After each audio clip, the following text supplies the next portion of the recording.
Alrighty. So I just watched this and I absolutely love it because I constantly hear all of the, everybody in YouTube and everybody that wants to correct my speech all of the time and tell me to watch my language. And this is like the baddest argument, just the greatest argument I've ever heard for people that like to, try to pull that kind of stuff as far as you need to watch your language, blah blah blah. So anyways, I'm gonna go ahead and let this roll because this is absolutely perfect. 1 second, because I feel the same way, because sometimes nothing expresses things appropriately like a great big F-bomb, baby. It lets people know the fury, the anger, or whatever. You know what I'm saying? So it can be a very useful word at times. So I'm going to go ahead and let this play. How do I know How you're did following the commandment that you love God with all of your heart? How do I know you? that? Because I will keep his commandments. So when it comes to honoring your mother and your father, if it's the case that in another culture, right, where, I don't know, they have to beat each other about the head and shoulders because culturally that's what they do when everyone turns 15. They just beat the shit out of each other. It's like a rite of passage. And your parents are very proud when you do that. Did you follow that commandment? Sure. Okay, got it. So if it's to go in the town square and just cuss at each other, call each other a bunch of names, talk a bunch of shit as a rite of passage, is that fine? No. No, you could beat the shit out of each other as a rite of passage according to Gabe, but you better not say any of those no words. Well, I think we should Are you define. serious with this? We should define. Is that a serious position? I love it. This is a great, argument too for all of the people that, well, do you go to church? Do you attend a church building every week? Well, you're not as good a Christian as me if you don't go to a church building every week. Yet you never study your Bible, so you should shut your mouth. That's cultural. That's cultural. Gotcha. Okay. What's the difference between screw that guy and I don't like that guy? Screw is a reference. Well, you're not referencing anything there, right? Right, Words but the have word different actually meanings. has meaning. Words have different meanings depending on how they're applied, right? You could say that. Yeah, there's a way in which they Like when I say that guy f***ed me over, am I making a reference? I don't think so, right? Not technically. No, I'm not. Well, depends what you mean by that. So what makes it coarse? So what makes it too coarse for you other than what makes it too coarse other than that? If I say, Gabe, that guy at the car lot, he really f***ed me over on this deal. Well, hang on. What makes that too coarse for you other than it just makes you feel bad? What? The fact that that it would be an R-rated movie. So are you saying that That's not an R-rated movie? Well, it used to be if there were F-bombs in the movie, it was an R-rated movie. Okay. Well, so now it's PG-13. So here's the thing. Yeah. So the thing is like, even if that's the case, that's all socially subjective too. So are you saying then that all speech is all social? There is no objectivity in speech? No, what I'm saying is the same thing the Bible affirms over and over and over. The intention of the heart is what matters, including with speech. There can be somebody who uses nothing but niceties to put your ass in a camping you. And then there's a person who uses nothing but vulgarities to free you from it. Which guy do you think gets their reward? Oh, absolutely the latter. Yeah, absolutely. Why? But why though? It's because the intentionality, right? The intentionality is the differential. And so when I'm asking you about intentionality, when I ask you, I'm going to ask you again. Do you have an objective standard you can appeal to right now that says that guy really f***ed me over, that makes that too coarse for you other than how it makes you feel in your heart? And if you can, read it for me. Yeah, so I don't accept the construct that objective standard requires a list of words.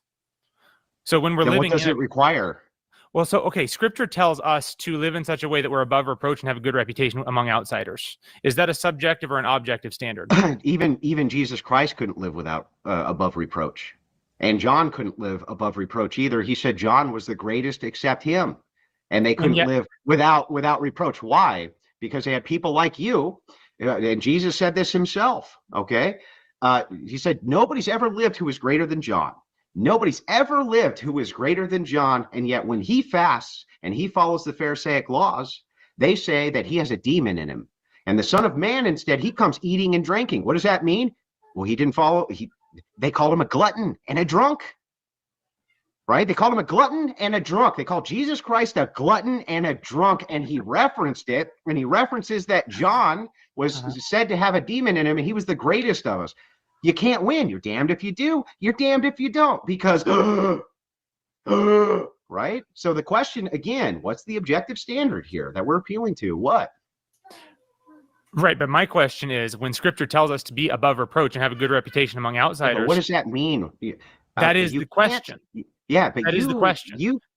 You can't be above the reproach of people who themselves either have no faith, right, are unsure in their faith, right, or are determining themselves to be pitted against you no matter what. You're still going to be within the purview of reproach from them. Sure. Why should I adhere to any of your reproaches, though? You're not like, look, like, just to level with you, right? I have these conversations. If you had just DM me and said that you wanted to have a debate, that would have been way better than your bait for debate, right? Man, I love this dude, man. Andrew Wilson is just like, he has a seriously sharp mind, dude. Like, his train of thought always stays focused, even when people try to put in ramblings to divert the conversation and everything. Like, I've watched a lot of his debates, and he's so good at bringing everybody back on track of the conversation of the original argument. So I mean, this guy, I mean, I love this dude, but I want to have a serious discussion with Andrew sometime about, because he's Eastern Orthodox, and there's no way it can be true. So that's where, I mean, I would love to be united with this guy in doctrine. But yes, there is absolutely no way you can ever convince me that Eastern Orthodox is the truth. It's not. But anyways, I just really admire Andrew, because I mean, this dude's mind, his brain is fucking sharp, dude. He is on it. He has a total talent for teaching. He just needs to be teaching the doctrine of Christ, according to Brandon Irish. I'm just kidding. I've just done it because I'm that way. The thing that's really funny here, though, is like, why should I take reproach from you? What makes you so great that I should listen to a word that you have to say, even including when I ask you for these objective standards, and you still haven't actually given me one? What is it? Right. There is no list of words. None.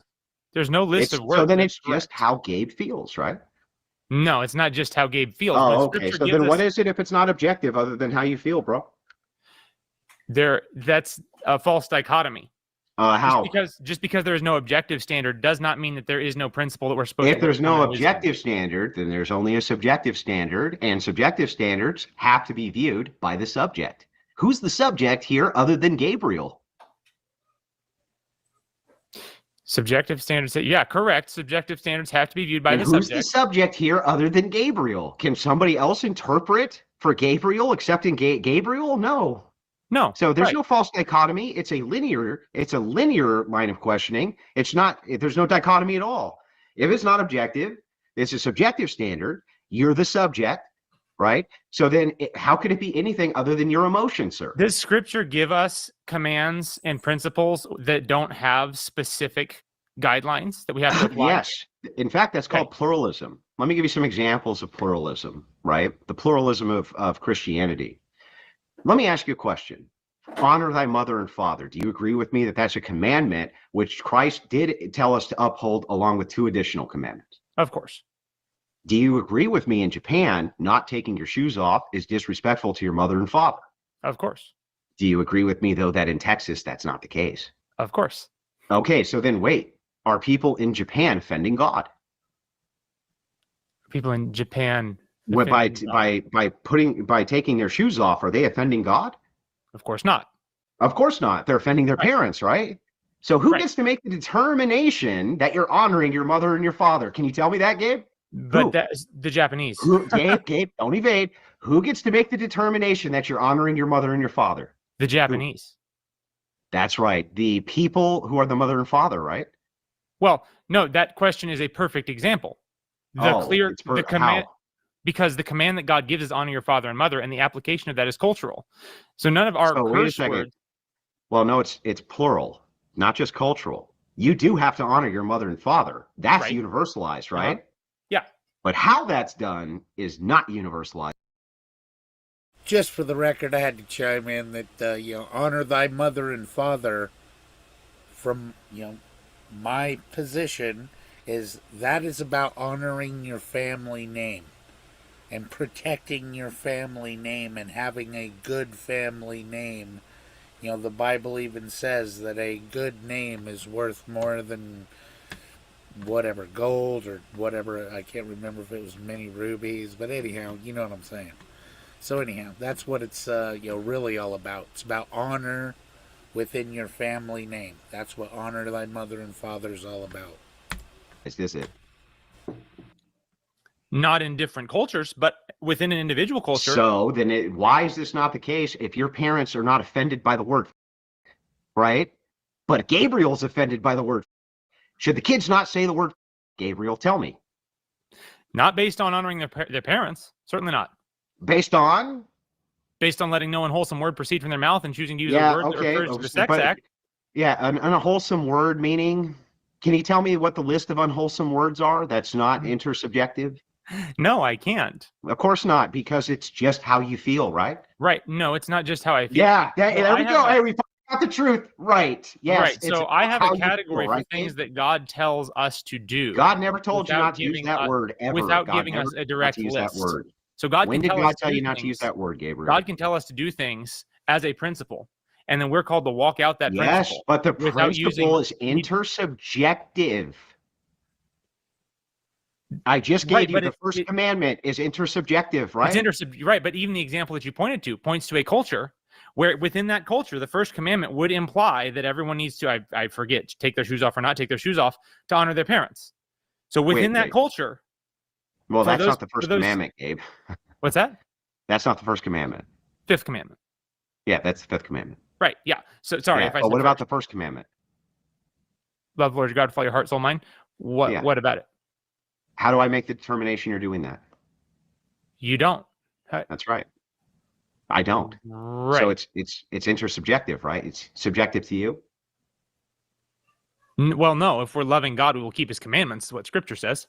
Okay, but but you just said I don't have any way to determine if you're even following the commandments, right? How would I know you're following that commandment? I don't understand where you're going with this. How do I know you're following the commandment that you love God with all of your heart? How do I know that? Because I will keep His commandments.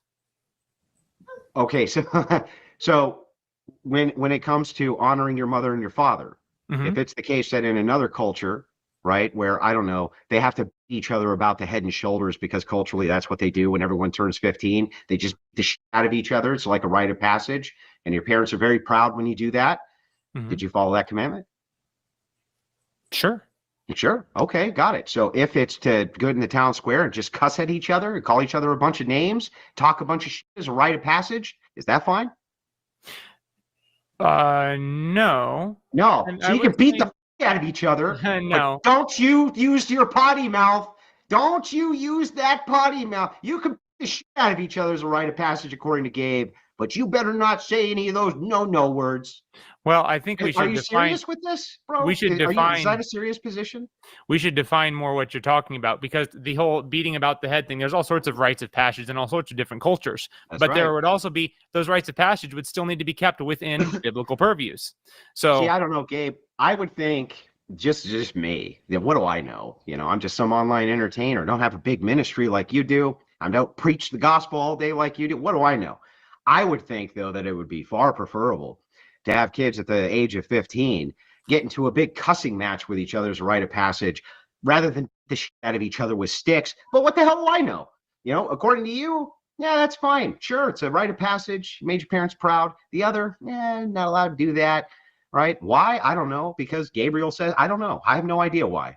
I No, actually don't. because in both cases, whatever you want to pick for your rite of passage needs to be something that is permissible by Scripture. The shit out of each other is permissible, but not saying no words. That was not how you described it at first. Yeah, it was how I described it. Beating It each was other how I about the head. described it. Right. So Yeah. right. So would there come a point where that tradition would cross the line, Andrew? When? I don't know. You don't? My question. I thought you had this big objective standard. We don't that's go my into question for you, Andrew. My argument is not that there's an objective standard of specific words you're allowed to use. I think, because I guess I actually maybe had some actual training on this, but I don't know. I don't know if you have or not, but the idea here is this, and it's pretty simple, right? We're supposed to honor the spirit of a command. And the military actually has a term for this, right? Have you ever heard of the term malicious compliance? No, I haven't heard that term. That's when you're following the letter of an order, but not the spirit of an order, right? So like, let's say that you were in combat and I said, Huddleston, throw a grenade. And you pulled the pin and threw it away from the enemy, right? Is that honoring the spirit of the command? Not at all. No. So it'd be like, but I threw the grenade, right? That would be malicious compliance.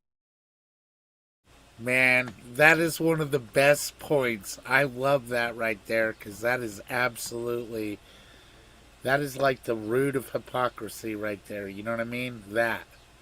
What he just described. What's that called? Compliance, right? That I threw is that Malicious honoring the spirit compliance. of the command? Not at all. No. So it'd be like, but I threw the grenade, right? That would be malicious compliance, right? That's what malicious compliance. Boy, there's a sermon in there, man.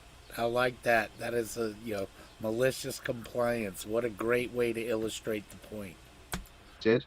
Well, it's very Pharisee based in a way, isn't it? The idea of malicious compliance. But I'm doing everything right. I'm doing the letter of the command, but you're not following the spirit of the command. And what I've noticed is that the critics of me, like you're not following the spirit of the command of vulgarity. I'm dealing with the most vulgar people on planet Earth. I'm reaching them with their own language. Am I dishonoring God? How?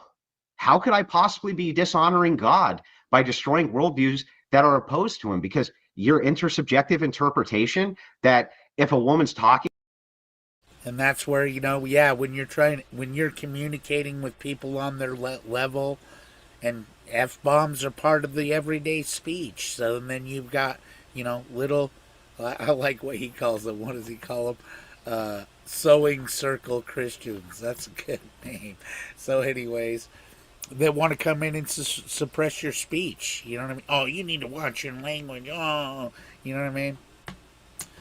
I agree. All you're doing is dampering getting through to people, man. And the whole purpose of all of this is to reach the lost. About this, and I say a no word, and like it's too much for you, like is that rational to you? Well, certainly not because it feels bad to me. No. So I would be pointing, Andrew, you and I have a difference in how we look at these texts in Scripture. And I look at them right. I look at them right. Of course, we both think that our interpretation is correct, but if you ask me to defend why I criticize some of the things that you do, this is what I would point to. I don't think so. And I applaud. Because you haven't made a compelling case. Like, you have not made a compelling case here. One, that you're more masculine than anybody, right? And by the way, it's cringe to even say that. You should never in the future ever again say that you're more masculine than somebody else. Like the least masculine thing you could say, even if you caveat it with biblical. Right. And all the jars in the world won't save you from that criticism. So the thing is like, just to point this out with ease so that you understand this is very simple. Okay. I love that right there. His body, the little dude in the glasses, body language, he knows he just got schooled.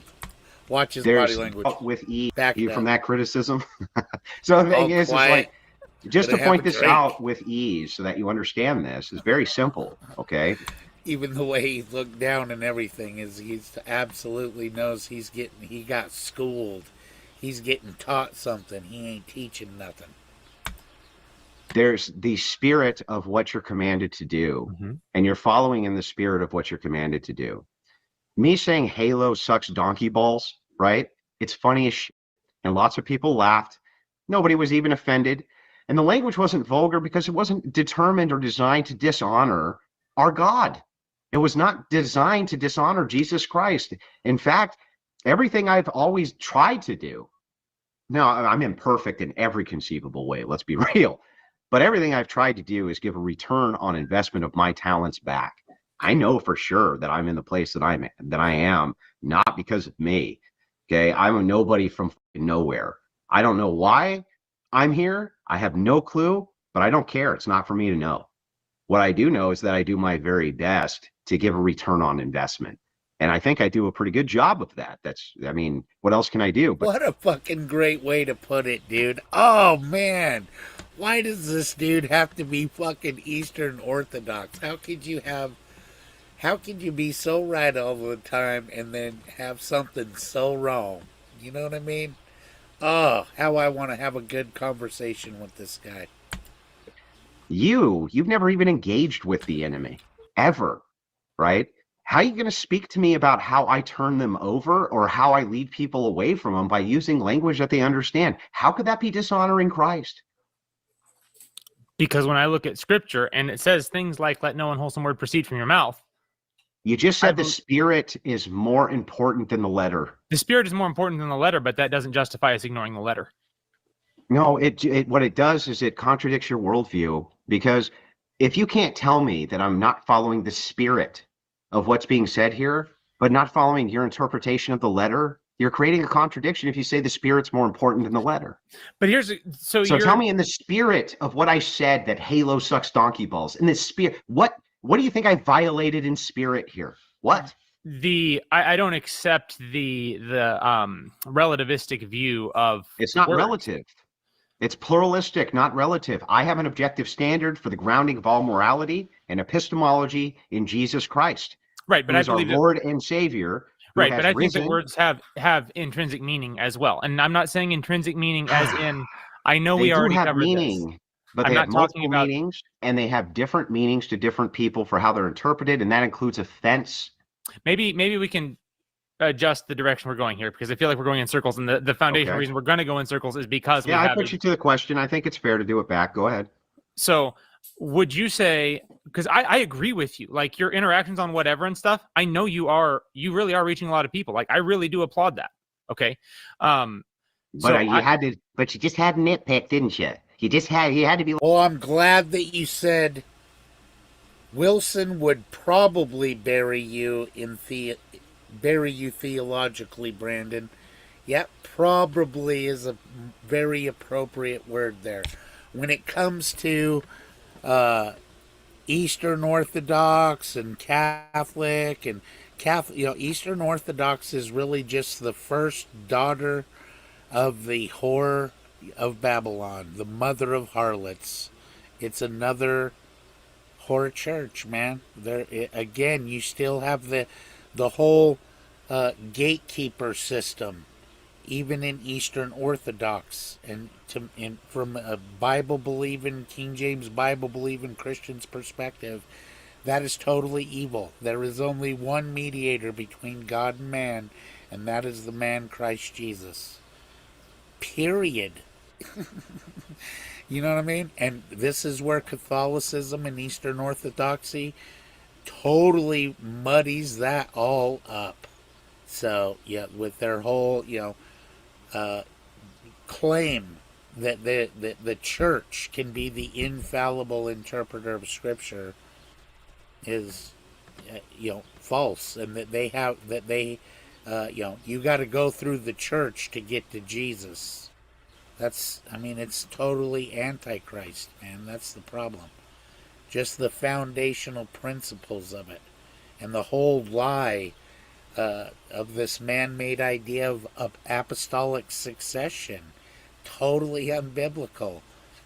Yeah, and all of the reliance on the early church fathers, who Paul even warned before he was dead. There's already apostasy happening, even while I'm alive. So this is why you can't. You know what I mean? It's nice to listen to what the early church fathers had to say, but I mean it's still Scripture is the authority. Period. Like, well, but Halo's donkey balls was just a little too much. Come on, man.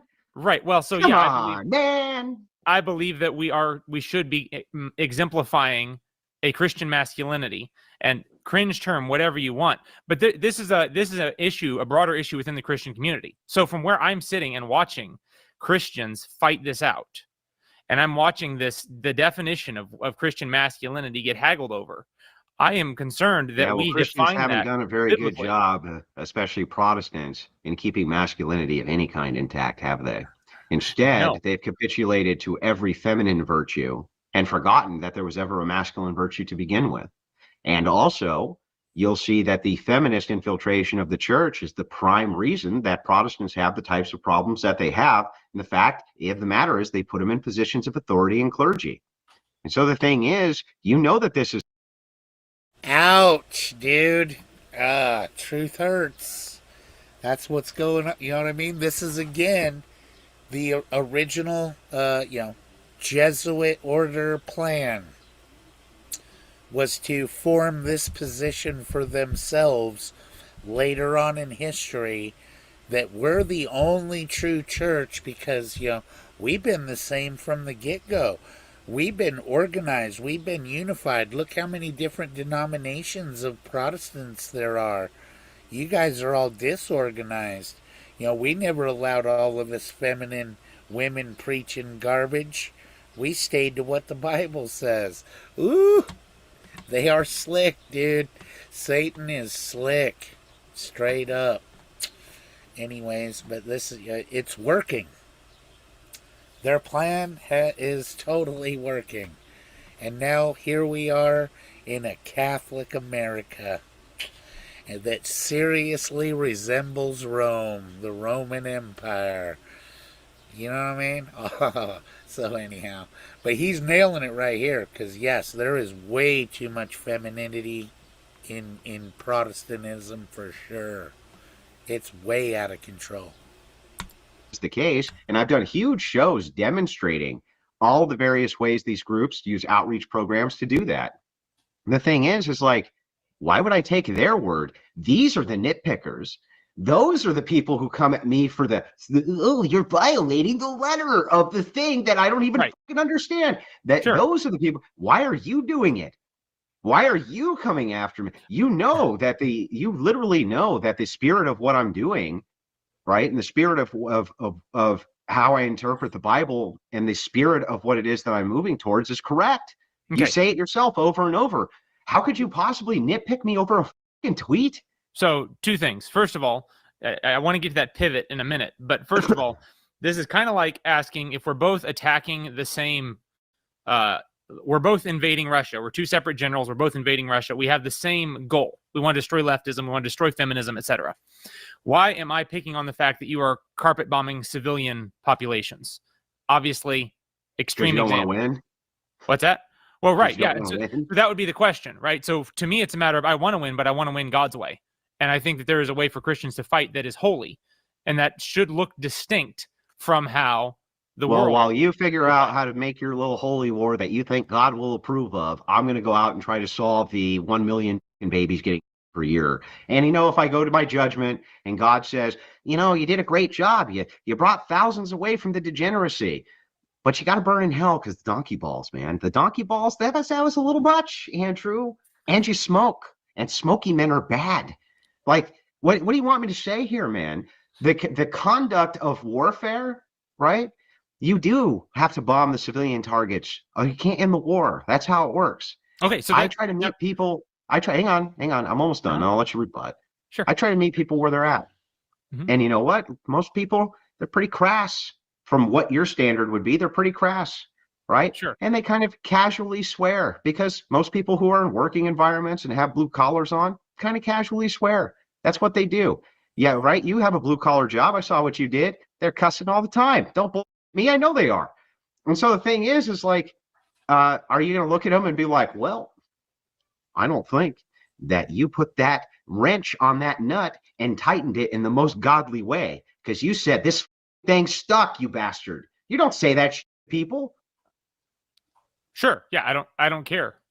Yeah, I only care when Christ exactly. is being, You don't care.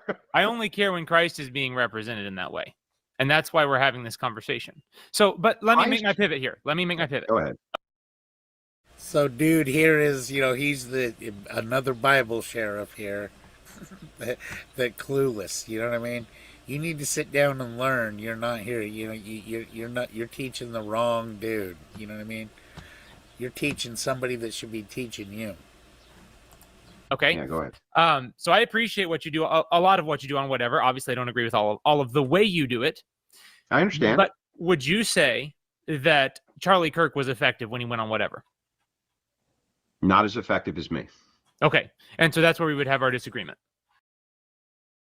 I would totally concur that, but that's the problem, man. And if you notice, Candace Owens, Charlie Kirk, Matt Walsh, who's the other dude? That other dude, Ben Shapiro. But who's the other guy? The other little dude. Anyways, all of them are Catholic. They're either Catholic or Jewish. Both parties hate Jesus, the real Jesus, the Jesus of the Bible. They don't like him. They're against him. Again, this is why I'm just like, dude, how can Andrew be so smart?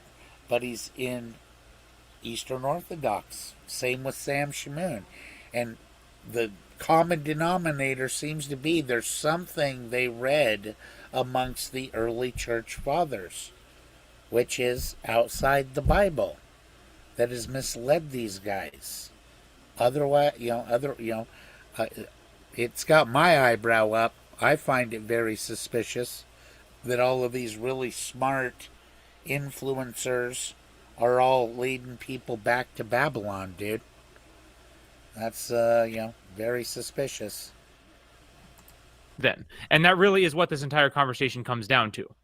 It is an interpretational difference and it's a tactical I think difference. that Charlie Kirk was more effective than me when it came to outreach, when it came to creating coalitions, and when it came. No, Charlie Kirk, man.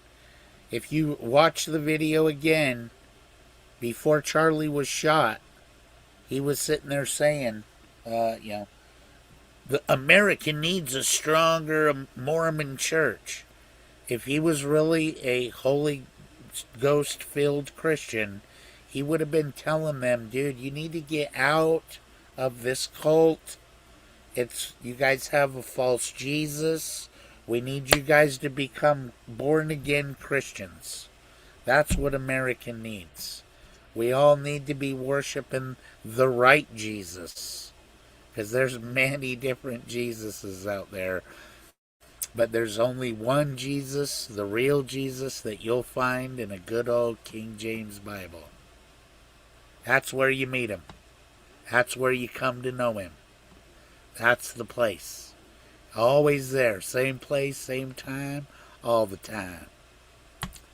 To getting at the institutions that we wanted to convert towards conservative ideology.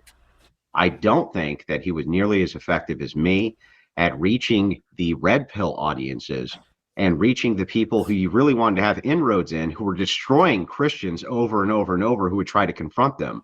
That was all me, baby. And so the thing is like, yeah, I think that it is the case that I was able to walk and chew bubble gum at the same time. I was able to both destroy the prostitutes and their ideologies. And these weren't dumb. These are with degrees. These are who have all sorts of college training. Who am I? I don't have any of this. We still wreck their ideology and wreck at the same time the parts of the red pill ideology that I consider to be detrimental to Christianity, while keeping intact the data packet portion that was very useful to Christians. So yeah, I do think I was more effective than he was in that respect. Absolutely. Man, I like Andrew, dude. I mean, he is sharp. I'll give it to him. But I would love to have a debate or discussion or anything with the dude to just you want to get real and break it down here, dude? There is no way that Eastern Orthodoxy is true. Otherwise, I'd be Eastern Orthodox. I would. I'm going where the truth leads me, man. Jesus is the truth. If you want to be in Jesus, you need to be in truth. The Father seeks those who worship him in spirit and in truth. Truth is of the utmost importance. And there ain't no way Eastern Orthodoxy Imagine being able to is build true. an app with your name I've on been it all just over by it. thinking about it. Meet Base 44. Shush. What's this? You're telling me that people don't No. get together collectively? I don't want to do that one. Hold on. Because now I want to go into a little bit of Chris Pinto American history. Why, oh why, did our founding fathers There's a growing interest in not even allow Catholics and Eastern Orthodox and all of that bullshit into this country originally? Let's see. Which one's this one? Yes, let's watch American Jesuits. History of... So here's where you're going to see, man, they've executed their plan. Look where we are now. Look at what is this country. How many Catholics are on the Supreme Court? Trump went to Fordham University. It's a Jesuit college. J.D. Vance is Catholic. This is a totally Catholic country now, and it every historian can agree it greatly resembles the Roman Empire. Funny. That's weird. Huh. Maybe it's because, American citizens have become ignorant of the law because it's such a complicated mess now.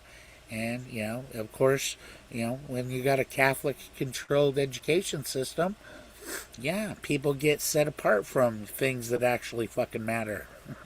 So, that's why we remove logic from the curriculum. Anybody, justify for me a good reason that you should take logic out of the educational curriculum in America. I'll be waiting.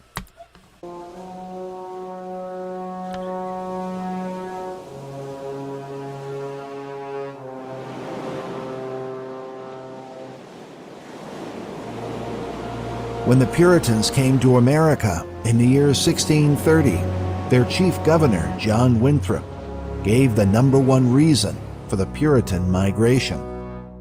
He wrote, So for anybody that's watching, I'm going to show you in hard fact why there's no way Andrew Wilson is correct on his theology with being Eastern Orthodox. Straight up. You're either for Christ or you're against him, so you better be paying attention, buddy. Better know the word. Ye do err, not knowing the scripture nor the power of God. It will be a service to the church of great consequence to carry the gospel into those parts of the world, to help on the coming of the fullness of the Gentiles, and to raise a bulwark against the kingdom of Antichrist, which the Jesuits labor to rear up in those parts.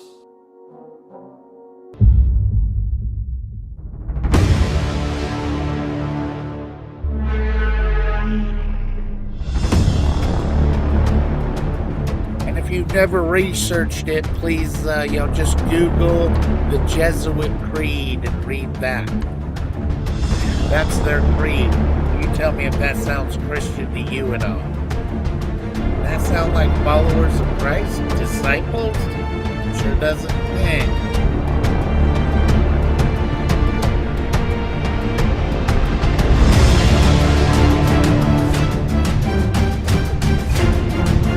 Yeah, if your theology, can condone lying and murder and things directly against the commandments of God, those who love me keep my commandments.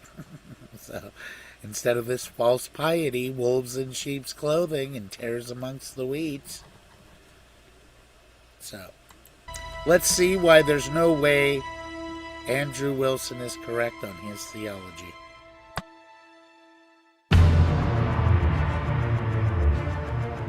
In the 19th century, the great historian James Atkin Wiley, known for his magnum opus, The History of Protestantism, also published extensive writings on the workings of the Jesuit order. Through his research, Wiley came to believe that the society was the most evil company of men ever to exist. In particular, he wrote, "Jesuitism is the last development of popery. It is not only the most wicked society that ever existed upon the earth, it is the most wicked society that ever can exist upon it. It is pure abstract vice embodied in a concrete organization. It is the incarnation of the wicked one. It is the veritable establishment of hell itself upon the earth." What could it be about this society that would deserve such extreme condemnation? As we will see, Wiley was not alone in his view. To discover why, we examine the witness of history, both past and present.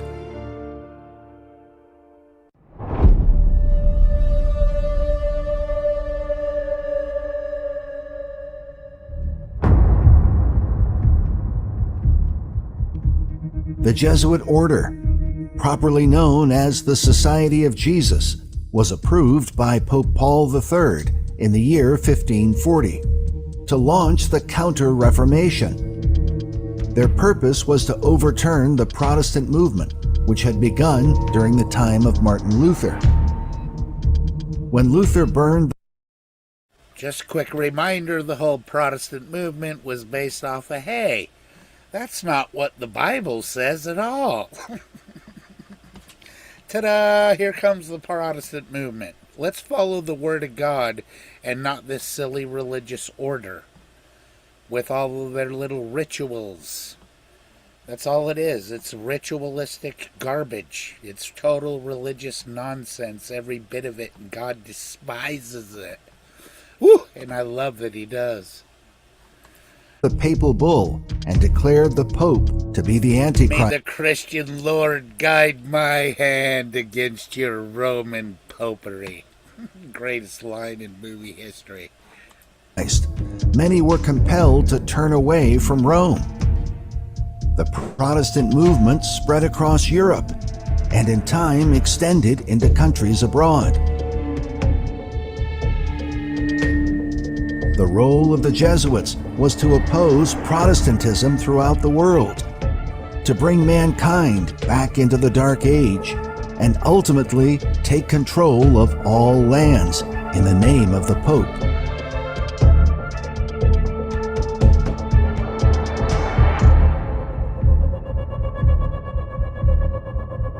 From the beginning of the American colonies, the early Christian settlers warned against the activities of Roman Catholic Jesuit priests. It was well known that they desired to subdue. Well, we'll see. Christ's disciple. So, anyhow, disciple. Just because they believe that Jesus is God, it still differs from the Jesus of the Bible. That's why I'm saying the Bible is very clear. There is only one mediator between God and man. Praying to saints and all of it. According to the Bible, anybody that is a born-again believer is a saint. There's no special magic tricks that you can do to be a saint and everyone else is not. All the other believers are not saints is nonsense. A saint is not any special position. You know what I mean? It's a thin line between sinner and saint. You know what I mean? We're all sinners. So, anyways, saint is somebody that has made peace with God, that took his offer of mercy and peace. The new American territory. And this is, and absolutely Catholicism, Eastern Orthodox. No. They do have a different Jesus. You gotta be paying attention, man. Examine yourself that you're in the faith according to Scripture. And this is the problem, that all of these super smart guys, keep fiddling around with all of these perverted Bibles versus the authority of doctrine, the King James Bible. There's where they need to be corrected for starters. Is this one right here has to be the authority for doctrine.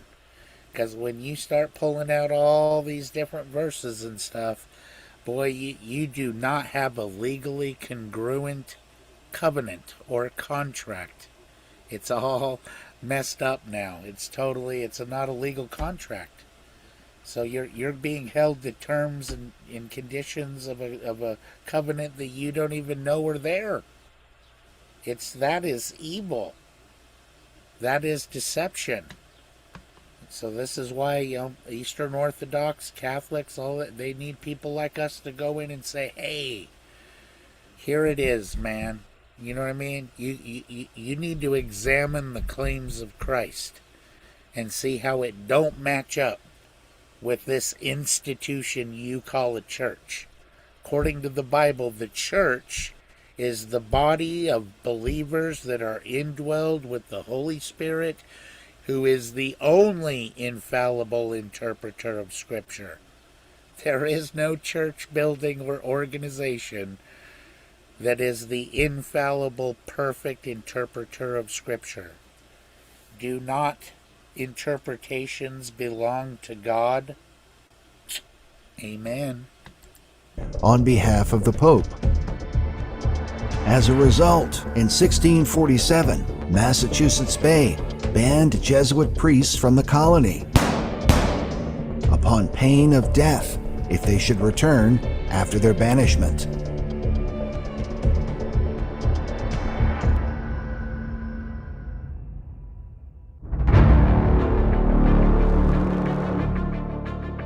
Because of their methods of deception, treason, and assassination, they were driven out of the countries of Europe dozens of times, most often by their fellow Catholics, until they were finally abolished by the Pope himself in 1773. Pope Clement was poisoned within a year of banishing the order. His death was blamed on a Jesuit assassin.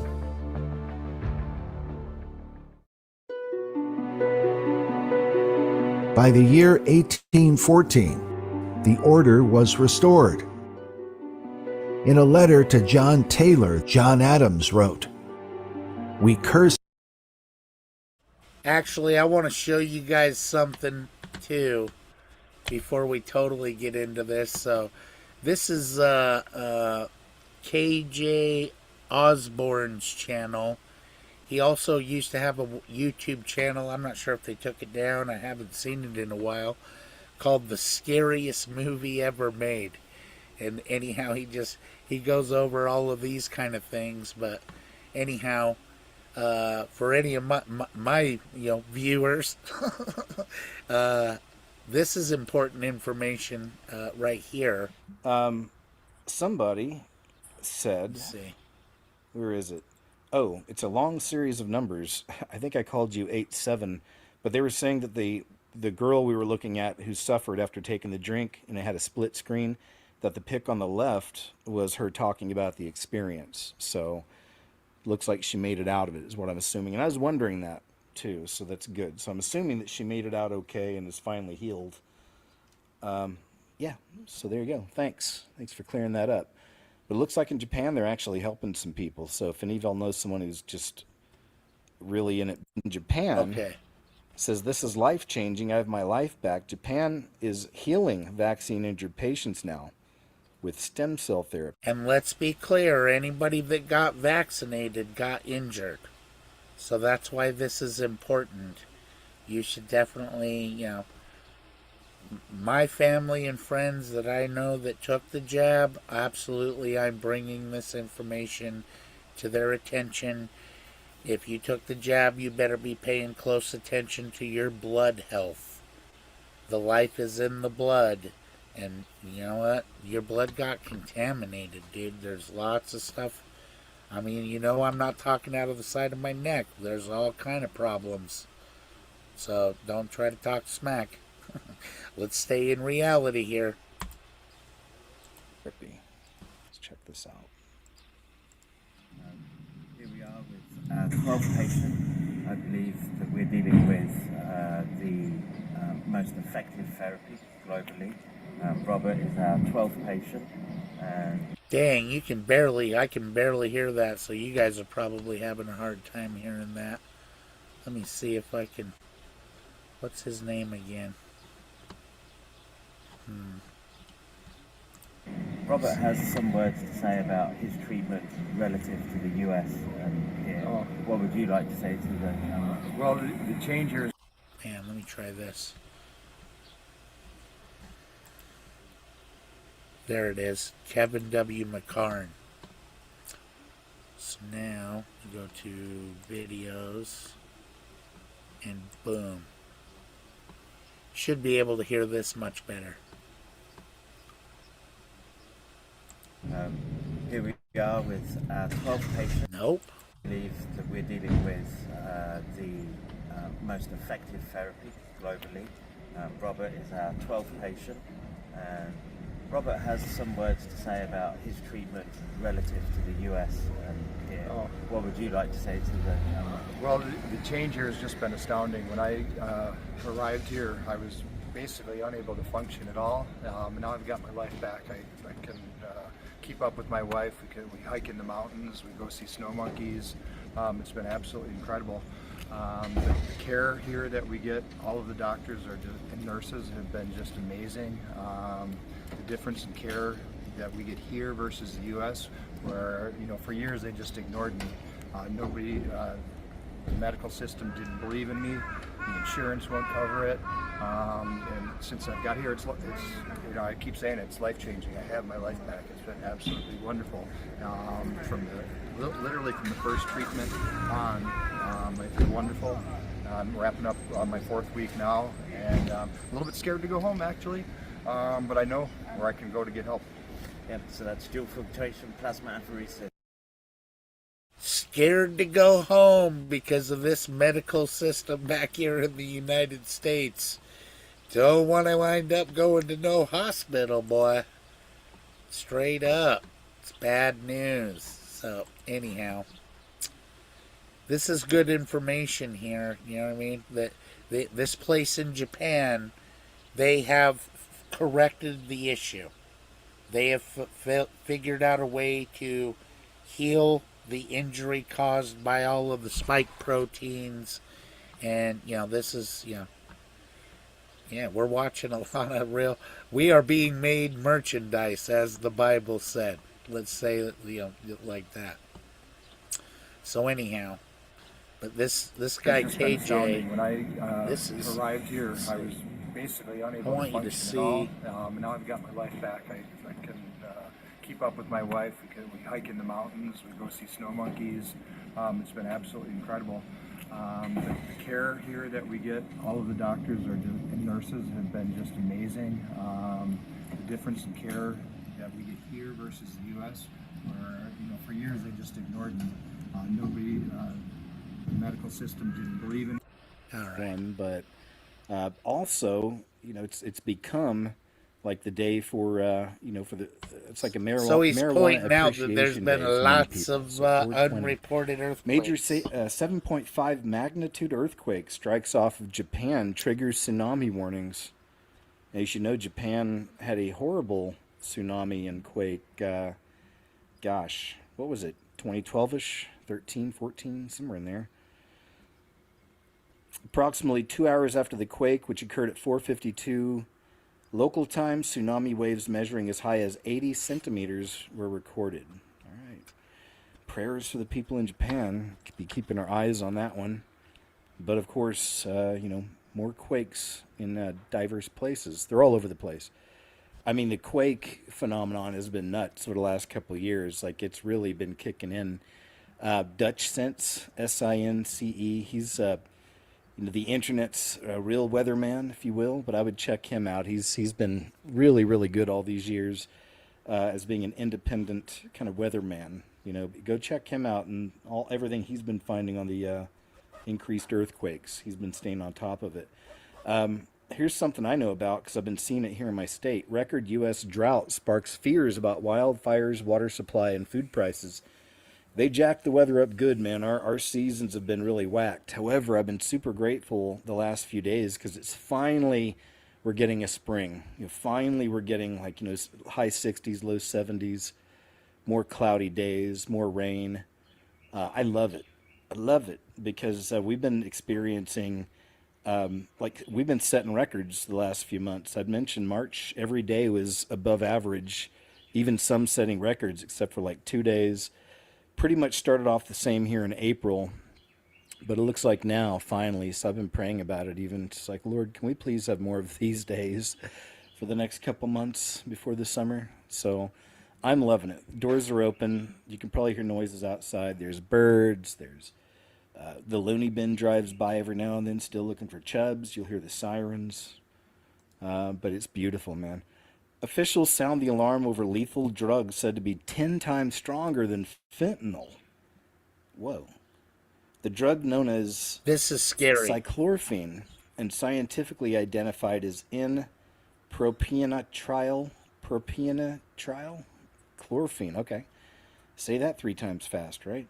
Is believed to be significantly more potent than fentanyl.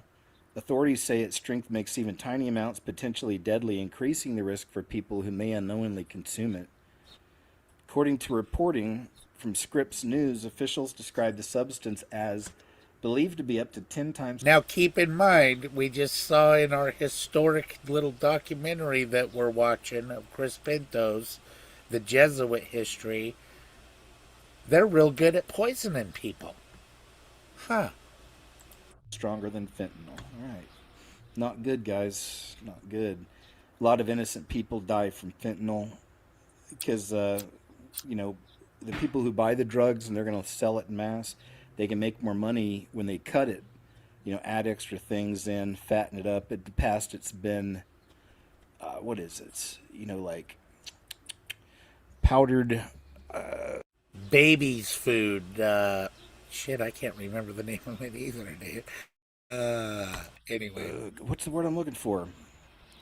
Well, they've used aspirin before, but there's also some kind of powdered thing that causes you to go to the bathroom. Baby laxative called shit. it. Anyway, I'm rambling, but they were also cutting drugs with fentanyl, for years. They've been doing it. You'd be getting your cocaine, thinking your cocaine's good. You're going to have a little bit of fun with your friends, then empty the bag out and be done and move on with life. But not quite. No. We've seen a lot of those cases where people thought they were just doing coke and it had been cut with fentanyl. And then that's a life ender, Signs of a growing resistance against AI is emerging. Okay, I'll just count. And keep in mind that the root word for witchcraft is pharmakia. Potions and, that's all part of magic, which the Bible absolutely condemns. And, the Bible's not going to absolutely condemn something that doesn't exist, that's not real. It's very real. The entire medical industry is fucking witchcraft, dude. Straight up, the whole thing. I'd never want to go to a hospital. At all. It feels like a fucking satanic temple to me. I don't like it. Count that as a headline, but that's good to know. People need to be waking up. Because it's coming in no matter what. We know. Every time I see that, it's like I know this world's not my home for much longer, And honestly, it never really was. I never quite felt right. Ears ringing? This means your brain is aging 3 times faster than normal. So if you're suffering from tinnitus, I'm going to show you a 5-second trick that can help. Here, most of y'all are the same. And then in the Bible even tells us that it's okay to feel that way. We're set apart. We're different than this system. Former top nuclear official says feds are likely to uncover, quote, The Lord even said, occupy till I come. So, if the law be good if a man use it lawfully, that's how we're supposed to be, occupy until I come. I'm telling you, it's a legal battle. That's why I'm trying to get everybody we need to start studying the law and unscrambling this mess and simplifying it. crazy stuff about the 11 missing or dead scientists, which now it's a dozen. Former senior U.S. nuke official is warning the federal investigators may uncover deeply troubling details surrounding this group of scientists who've recently gone missing or died under unusual circumstances. This official, who previously held a high-ranking role within the nation's nuclear security apparatus, suggested that the situation involving 11 scientists has raised serious concerns within federal circles. While details remain limited, authorities are reportedly examining connections between the individuals and the nature of their work. We've already done that. It's there. This former official indicated that the scope of the investigation could expand as more information comes to light. When you start connecting the dots, it doesn't look random. There's a lot here that doesn't make sense on the surface. All right, we got it, sir. We'll see. What is the big secret? That they know that aliens are demons? I wonder if that's it. And that it's all just going to be a big ruse from the devil? All of it. Trump pulls millions of dollars from Catholic charities amid the Pope feud. So it's been interesting. The Pope Leo has been really going after Trump. He's been kind of tweeting back. And it looks like it's getting serious now. Because they have to appear to be enemies. You know what I mean? Who you going to pick? The puppet on the left or the puppet on the right? Which puppet do you like? I'll probably have a little more of this on my newest video for you. Because we're watching Chrislam. I was talking about Chrislam freaking 10 years ago with Rick Warren. Remember that? But anyway, here it is. It's really coming together now. The fastest growing religion and spreading religion in the world is merging with Catholicism, one of the largest religions in the world. Very interesting, right? I'll get more on that, like I said, in the new video, but we're watching Chrislam, the rise of Chrislam. And Trump and the Pope don't like each other, as it seems. So it seems. Ex-porn star slams church for using a Playboy logo in their Easter promo. Oh my gosh, are you kidding me? Look at this. Get some action this Easter. And they've even got as above, so below representation here. Just about to mention that when you see A's or V's opposite like that, that's as above, so below. Witchcraft. Which is appropriate, because that's really devilish stuff. To do it at church? Come on, man. We fight the flesh, the best we can. You fight the flesh. We don't give in to the flesh. Or use it, for exploitation, to get people in. Thirst trapping people or whatever. According to reporting by the Christian Post, Brittany De La Mora, who now works in ministry, raised concerns after seeing a social media post from Action Church in Ball Ground, Georgia. The promotional graphic featured a bunny silhouette similar to the Playboy logo alongside the phrase, "Get some action this Easter." Gross. I just picture like a really sleazy radio guy saying that. I don't know why. De La Mora shared screenshots of the invitation and objected to both the imagery and wording, saying they carried inappropriate connotations for a religious event that's supposed to be centered on the resurrection of Jesus Christ. Yep, I think. How much you want to bet that if you attended that church building, that not a one of those people that attend this church building every Sunday don't have a Bible with them? You see anybody there with a Bible in their hand? I don't. Hey, that's what church is supposed to be all about. A church building is a place to congregate, come together, assemble, in order to learn the Word of God. Not any other reason. Not a social club, not for your little talent shows, or any of that garbage. Learn how to defend the faith and be prepared to die for your faith, baby. I think that's a solid point, milady. Nonsense, folks, really. Seriously. That's dumb. 70% of U.S. farmers say that they will not be able to purchase all the fertilizer they need in 2026. So this coordinated destruction of our food production that's been going on for years is starting to raise its ugly head. We're starting to see some of the results. I'd say. Do you know how much fertilizer is absolutely wasted on our sewage systems? Over on BitChute, this is Mark Steele talking about 5G and the COVID vaccine. Marburg. Let's check some of this out. Well, there you have a school. It's supposed to be one of the best schools in the Northeast. It's an academy, right? But the reason I've come up here tonight is the top of Lovely Hill.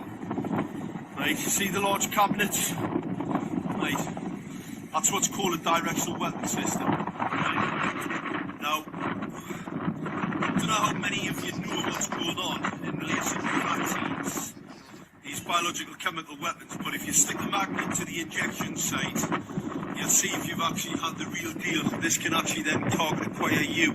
This is a directional weapon system. Now, people will start getting, ringing in the ears, bad heads, sore eyes, anybody in these houses around here, cancers and all the rest of it, because these are very high powered 5G beamforming technologies, lethal. Now, Gated Council knocked this back. Isn't that amazing how it's just, do we see how the power of that? It's that powerful, it's affecting the camera, right? It's actually affecting the camera. Did you see that? Right, that's powerful. So, Gated Council already knocked them back for these larger boxes because they said it was a traffic issue. They've went ahead, they've never took any consideration of the health issues, and there's been a recent court case which says that they must, even though they have been told by central government they don't. It's the primary legislation which says you must do health checks with these because they are absolutely lethal. Now, they're coming out with a thing called Marburg virus. They'll be bleeding to the eyes, bleeding to the nose, right, and bleeding all over. Bleeding all over. Dude, I totally wish that Dave wouldn't have got all of his shit taken down off of his channel, because you can go back 10 years ago, and I already told you, this is, I was even, well, let's go back to COVID. When at COVID, I said this is only like the pre-run. The next virus is going to be something that scares the shit out of people. You know what I mean? If they got scared enough off of COVID, making a boogeyman out of the flu, then, when they start seeing motherfuckers bleeding out of their eyes and ears and shit, yeah, they're going to be, I'm staying indoors. Fuck this. Real quick. They ain't going to play. Watch. All over the place, right? And it's all the people that, took the jab that are going to react to this type of warfare here. You know what I'm saying? So, anyhow, that's why I'm sticking with Jesus. It says he's the great physician. He's the only doctor I want to talk to. I'll tell you that right now. And that's what that causes. And they're going to call it Marburg virus. Well, it's not. That's right. We've seen that before, so they'll be calling it Marburg virus, but all of it is being caused by the frequencies, by the towers. Also back to the weather, like September. Now keep in mind, we're going to go back to the little historical documentary on the Jesuit history of America. So, we're building it up. In my state, I usually really like a lot because that's the month that you start getting cooler evenings again, and it just starts getting a lot nicer. And also that's the month that we have the state fair in Oklahoma. So I'll always go to the state fair, traditionally alone, of course, but I'll go and I take a bunch of my cards with me that I put out in public. Have you seen the scariest movie ever made? Leading to my website. And so the fair is a perfect place to take those and just put them all over the place. And I'll usually check out some things I like. I'll go into the kind of the auditorium things they have or the exhibition areas and go check out everything there. And sometimes even find some pretty cool things, kind of maybe pick up, something affordable.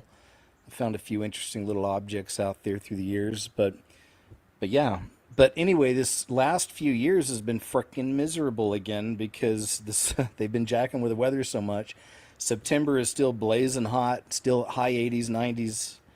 And it even went, this year, the heat went all the way through October and into November, like the very beginning of November, because in October, late October, we're still having 90-degree days. So again, it's one thing I really can't stand about the final beast system approaching is what's going on with the weather, how they've jacked it so bad, man. Anyway, I'm not going to keep complaining. I'm going to keep praying that I get more days like today, at least until the end of May. That's my prayer.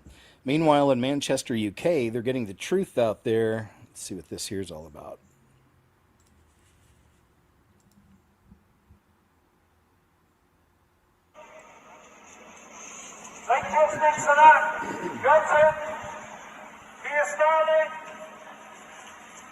I love to see it. So they're out in public and they have all these posters from the vaccine injured.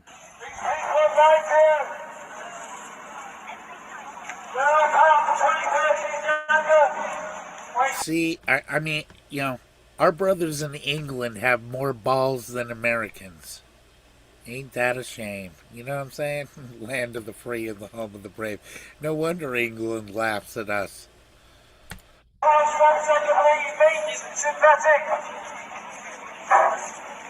Synthetic meat drugs. Say no to these criminals. You can like them. The victims will despair. You can't find the interest. Do not touch them. This is a gene-based doping, no vaccine. Do not touch it. Look at that, good. I've been taking Digesticare for 3.5 years. It's a wonderful product. It has greatly improved my digestive system. She looks like the pillar of health, for sure.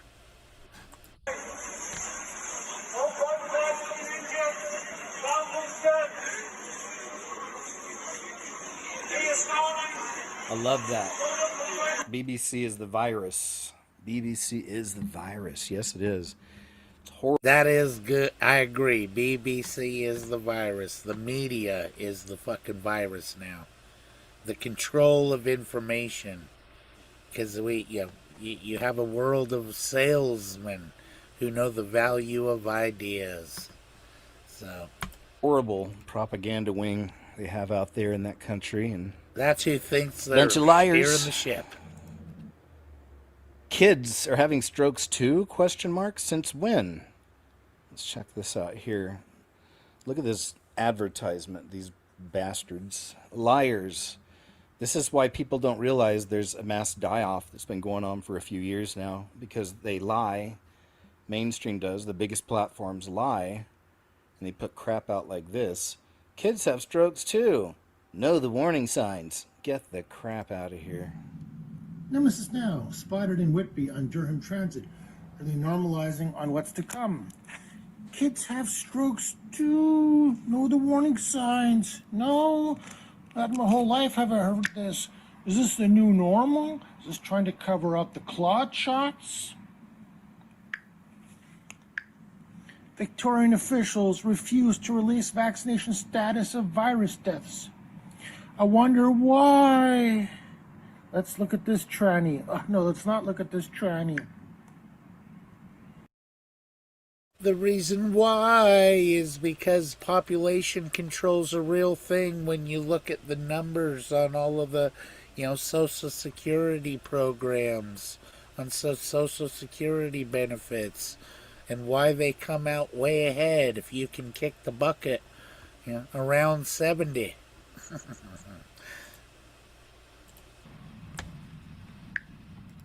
All right, we got it, sir. Looks like he's going to go off course a bit. But that's all right. Got it. Understand. Look at this. Look at that robot. Look at that robot go.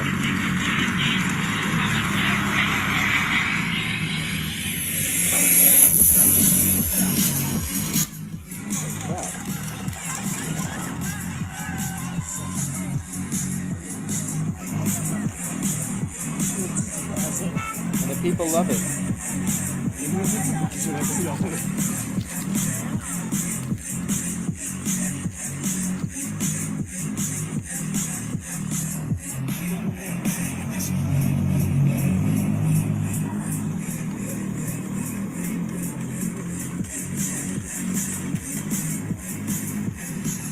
That's the future. This is all, again, it's like acclimating people to it, getting them used to it, showing them how cool they are. DARPA's next planned pandemic revealed. We'll check some of this out here. This is from Maria Z. It's from just 3 days ago with John Fleetwood. He's always good. Let me jump ahead to where they get right into it. All right. Maria Z. A fantastic citizen journalist, I believe. Very, very huge fan of your work. I think you're one of the most well-researched independent journalists out there. Everyone needs to be following your account. Called ARPANET, GPS, stealth tech, drones, voice interface, personal computers, and Moderna's COVID-19 vaccine, of course. So they're called the quote, agency that shaped the modern world, end quote. So it's this very agency, DARPA, that have filed this government, what's called a request for information, an RFI, request for information, and it's posted on sam.gov. It's an official notice from a federal agency seeking information about products, services, or possible solutions for planning or marketing research purposes. It's not a solicitation for bids or proposals per se, but it helps the government gather information before drafting requirements or issuing a formal request for proposal, an RFP, or a request for quote, an RFQ. RFIs are used to understand industry capabilities, identify potential vendors, and collect feedback to shape future procurement strategies. So you have DARPA filing one of these RFIs that's seeking information on preparing simulations for pandemics, these simulated pandemic scenarios, and that's terrifying enough because of DARPA's background with pandemics, which I'd love to touch on in a second here. So that's terrifying enough, but this is for, according to this government website, this is for, quote, natural or man-made infectious agents. So the natural is terrifying enough, but then you're getting into man-made infectious agents, which of course we know now is what COVID was through Fauci, gain of function, and all that.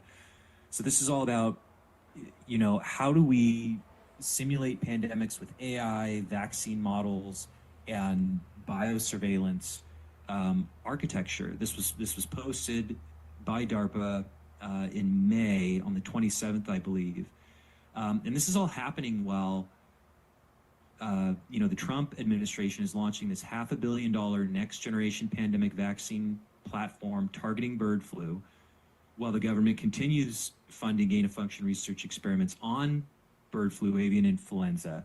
It's the very virus they're saying they're preparing to stop. The key background here is that Moderna, by 2012, DARPA had already inked a contract with Moderna to develop RNA-based coronavirus vaccines that encode for the spike protein. A lot of people don't know this. This was back in 2012. You've got this agency, DARPA, going to Moderna, who we all know, developed a COVID vaccine. Well, they were doing this not after 2019 when the pandemic started, but they were doing this, 10 years earlier, back in 2012. And that work was carried out under project code name ADEPT, A-D-E-P-T. And Moderna would go on with this help from DARPA to patent a genetic sequence for their spike protein in February of 2016. Now, here's where it gets interesting. This is the key background for this simulation now. 6 years after that patent was filed, scientists discovered this uncanny match between Moderna's spike protein and the COVID pandemic's virus's genetic code. So the pandemic virus genome contains this unique 19 nucleotide sequence called SEQ-ID 1165-2 that enables its spike protein to be activated by that, infamous furin enzyme that Fauci was always talking about. That furin activation enhances COVID's ability to spread between human cells. And remarkably, these scientists confirm that this snippet of code from the COVID pandemic virus matches perfectly to Moderna's spike protein sequence it developed with Moderna that was patented 3 years before the outbreak. And wow, right? Researchers, they published their findings in a peer-reviewed journal, Frontiers in Virology, in February of 2022. They argued in this paper that there's a 1 in 3 trillion chance that the DARPA Moderna proprietary sequence could have later appeared in the COVID pandemic virus naturally. So, all right, good one. I'm going to move ahead because this is a little bit longer, and I just want to get a little more information out here on these folks. Let's jump in a little bit here and see what we got. We're not, making this stuff up, where they covertly aerosolized bacteria, Serratia marcescens, I think it was, over San Francisco. So they have this long history of deploying these things on us. And I just published today, this is what's concerning. Again, this is why I keep saying you need to keep your ears clean with hydrogen peroxide. There's no such, if you know my position, according to the data, nobody's ever seen a virus under a microscope. So, the reason why people get sick and whatnot is because of toxic buildup in the body and from bacterias. So if you touch a bacteria and then you go rubbing your face or itching your ear or picking your nose or whatever, that's how come you get sick. There's no airborne pathogens and all that bullshit. And so that's why, they misdiagnose the problem, so it, creates even more trouble. Learning to me, speaking of aerosolization and DARPA and the government releasing these things on us, there was a DARPA-funded group of researchers who are now pushing for airborne aerosol influenza infection for humans. And again, we're not making this up. This isn't coming off of like some website. This is out of the...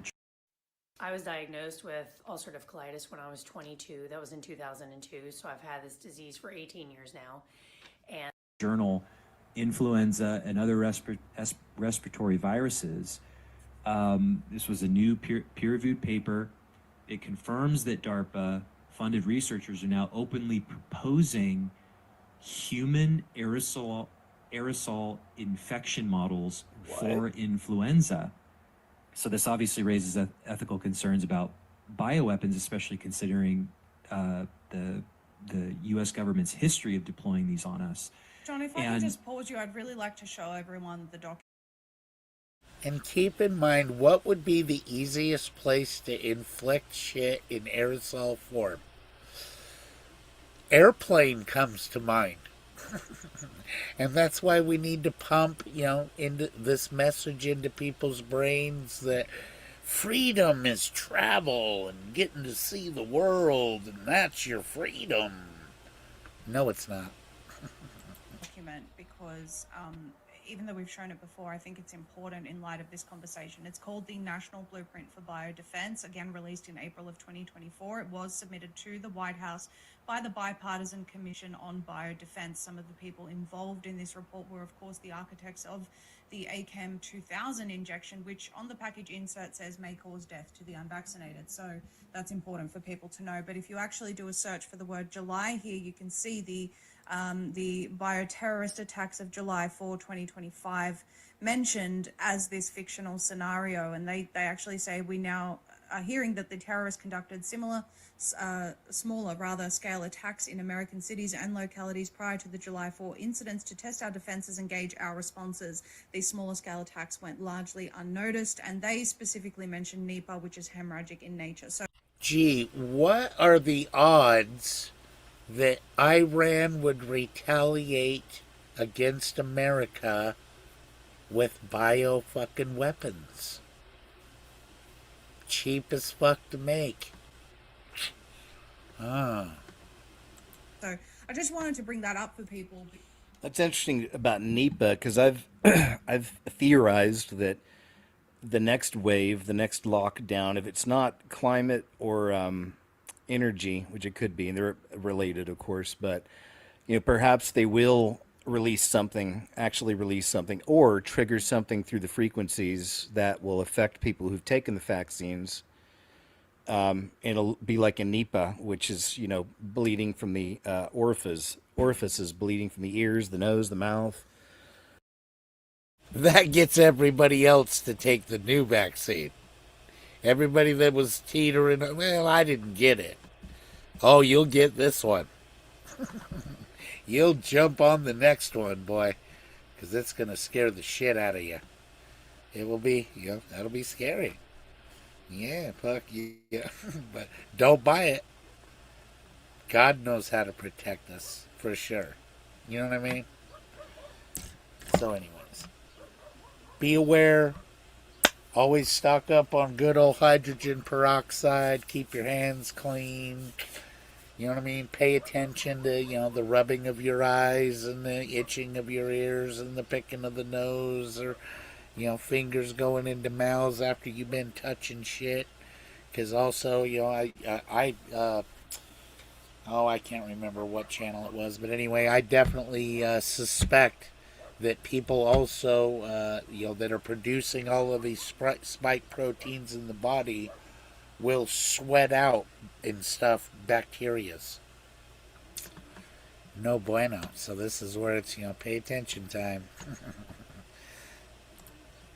That would be something to be truly shocking to the world, and would make people, I think a lot easier want to be involved in a lockdown, and start, because they've already gone through the first round. It's already in people's minds. People have already been trained for it, and you already know this. So if they launch something new and really make it serious, where people are like really dying, like right on the spot, things like that, that would scare the crap out of everybody into doing whatever they were told. But let's hope they don't go that route. But again, not surprised if they do during the trib, because all bets are off during the tribulation, Black-eyed babies and children, links to the vaccine programs. We hadn't seen some black-eyed babies in a little while, so let's go ahead and check some of these out.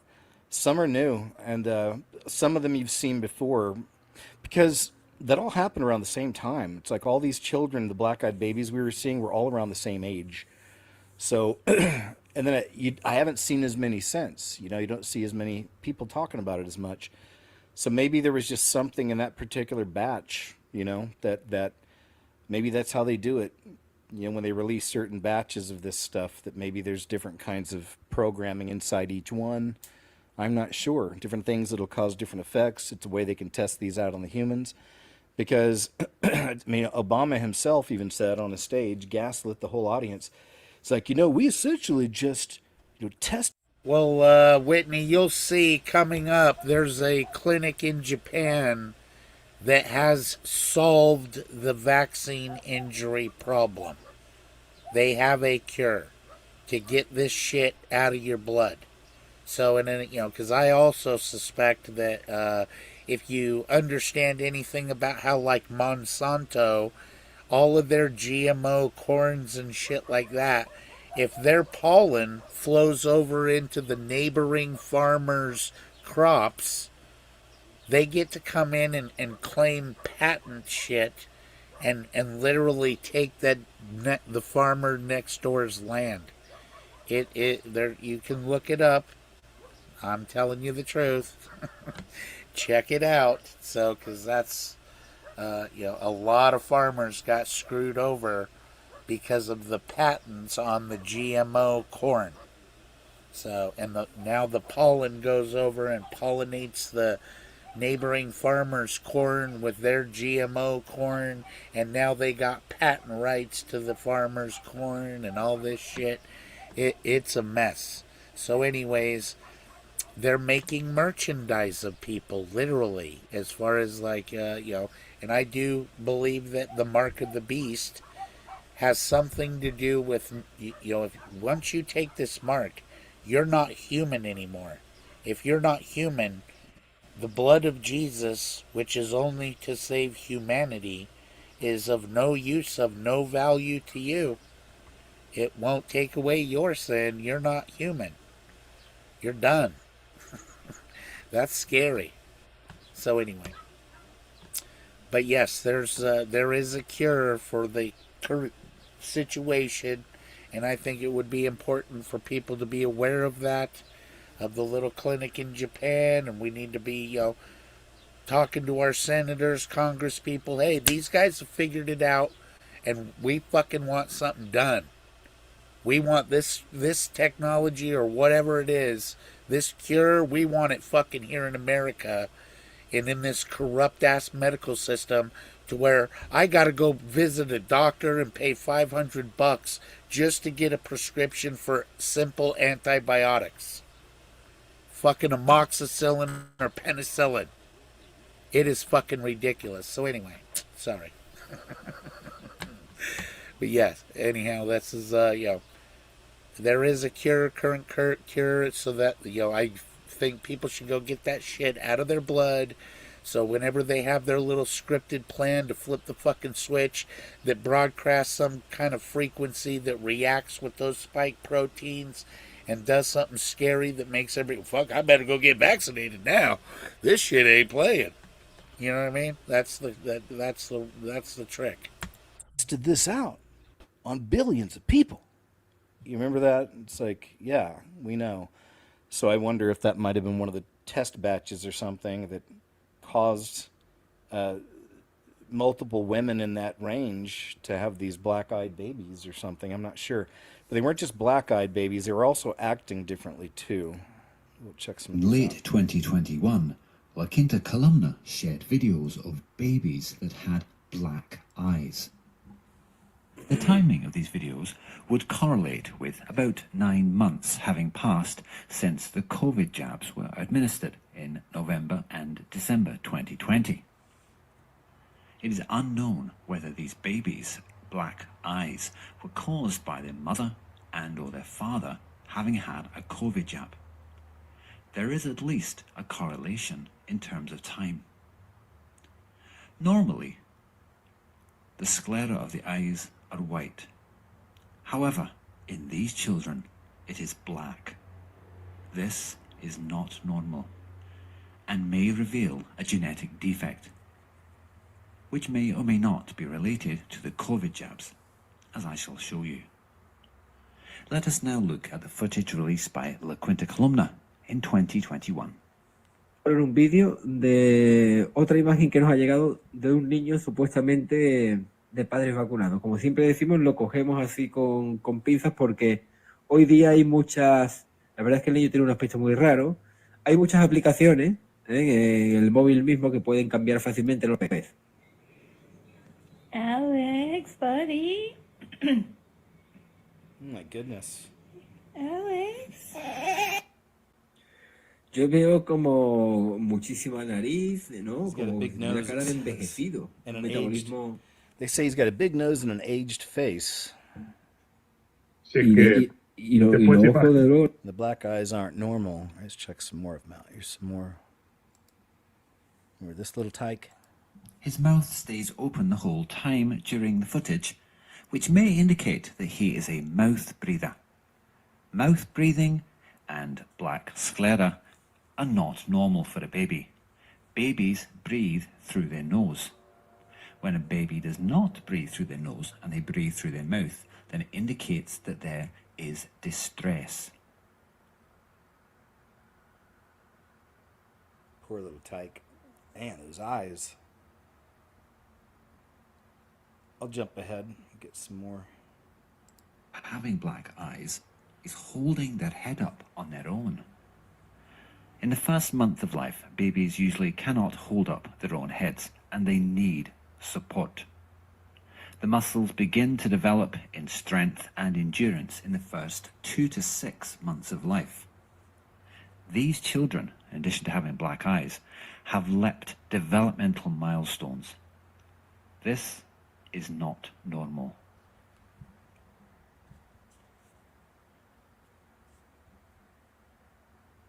Two weeks. There's another one holding its own head up. Those eyes. Freaking black eyes. Black eye baby. Yeah, I don't know about the black-eyed baby thing. 9 hours just old. Came out the womb, already know how to live. I know. I know how to move his head. How old are you? Not even a full 24 hours yet. Who are you?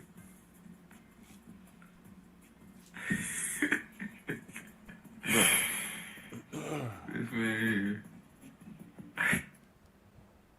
I searched multiple academic databases across a wide range of topics for the term black sclera, and the only entry that could be found was a case study of a woman who, over the course of several decades, I don't know about what black-eyed children are. Can you tell us?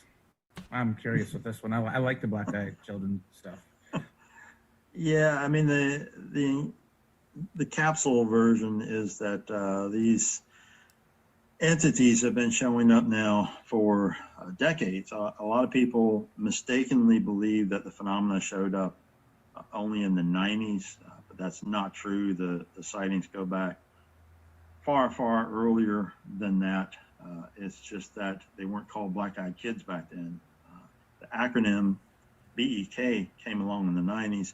It's really stuck, as well as the term black-eyed kids or black-eyed children. And it's used to describe these entities that show up asking for entry into your home, your business, your...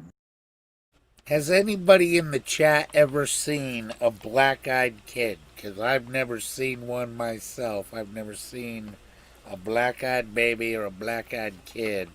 So that's where, kind of losing me a little bit. I don't know about all of the black-eyed baby shit. But that would be concerning if it's true. You know what I mean? If all of a sudden, you got kind of, rapid muscular development occurring and, what is this? That's not normal human. You know what I mean? It's important that, if you understand the principle of the kinsman redeemer, you can only be redeemed by a family member. And that's why God himself became a man of the, family member of the human race. He can only save humans. We are the only creature that will ever have the opportunity to know the Creator.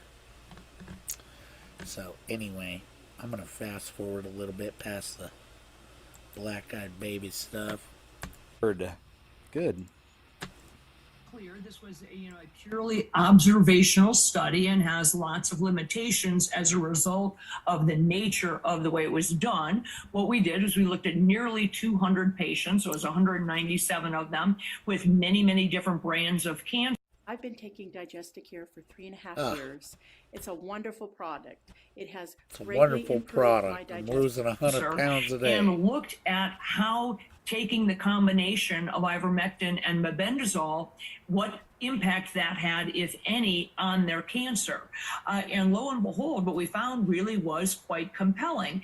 84% of people had a positive excuse me, Excuse me. bedtime for Is that Steve's had 84% had a positive outcome, and meaning that 48% had either no evidence of cancer at all at the end or significant remission of their cancer. Another 30 Yeah, but we can't have something as cheap as ivermectin just curing people. That don't make no money. 6% had no progression of their disease, and only 15% total of these people had progression of their cancer. Now, again, lots of limitations in a study like this. Some people are also getting radiation. Some people may or may not have been doing chemotherapy. We have all of that data. So there were a mixture of things. But the fact that 84% of the people taking ivermectin and mebendazole had a positive outcome, at a minimum, Drew, should motivate further study, should motivate big dollars to be spent on a large, well randomized controlled trial to investigate this. Because there's no question, we've known for decades, ivermectin in particular has very, very powerful anti-cancer properties. 12 different mechanisms by which it interrupts cancer growth and progression. It is an incredibly safe drug, great safety profile, relatively inexpensive, and in comparison to chemotherapy, wildly inexpensive. And most importantly, it actually supports your immune system rather than destroying it, which is what typical chemotherapy, traditional chemotherapy, may kill cancer cells, but it also kills a heck of a lot of good stuff in the process. Yep, man, they so demonized ivermectin. Remember that all those years? It went after Rogan, calling it horse paste.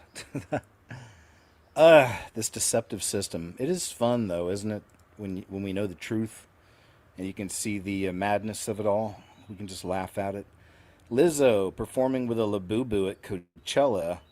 They just had Coachella, and as you know, these Labubu dolls, some people think it might be like Pazuzu, but it definitely resembles demonic entities. And, just another way. It amazes me that this is like totally like praised in our society now.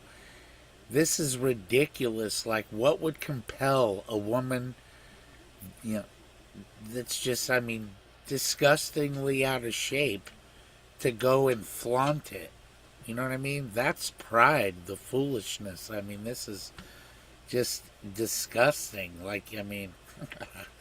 It looks like, like she's packing cottage cheese in nylons. It's gross.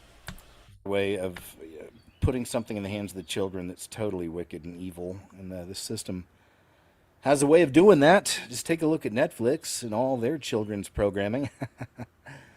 Like trans stuff, all of it, right? LMNOP and the rest. But anyway, here's Labubu with Lizzo. Can't stand this music. Call it that. So stupid. Not even singing. Yelling obscenities and gross stuff.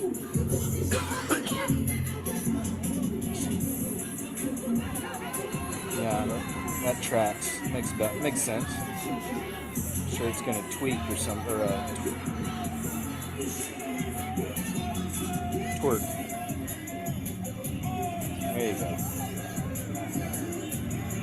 Yeah, just so dumb. Just so dumb when I see stuff like just dumb. They are the most ridiculously stupid generation. It is absolutely pathetic. And again, this is a product of, a Catholic-controlled education system.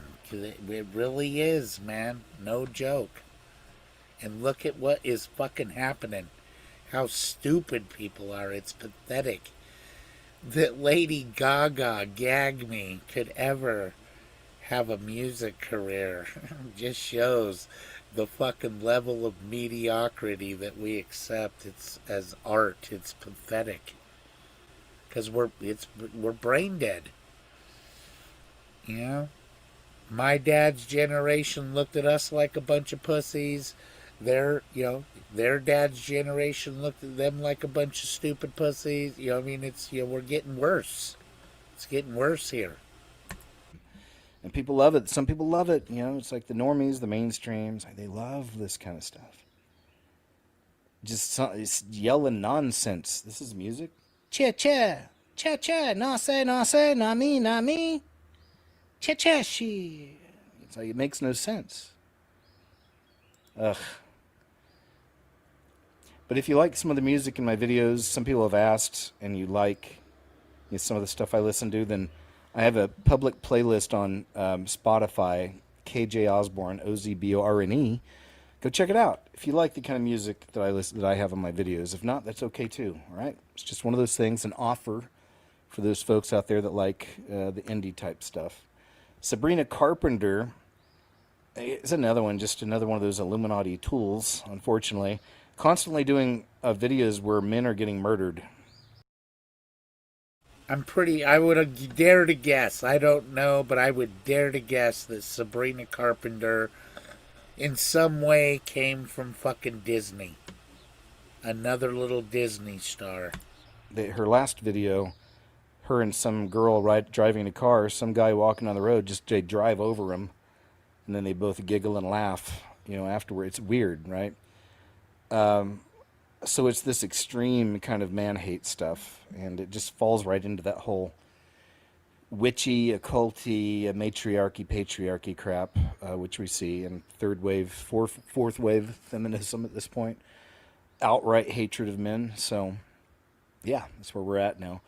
But anyway, I guess while she was on stage and about to do something here at Coachella, about to launch into a song, one of the fans performed a zagruta. It's a mouth sound used to symbolize joy in Arab and African cultures. And you'll recognize it. It sounds like the Muslims. Yeah, just that weird noise they make. And then the prayer. Like, no. 5 times a day? Dude, I can't. But anyway, people are trying to cancel Sabrina Carpenter now because of this. I thought it was pretty funny, actually, what she said. Is that what you're doing? There it was.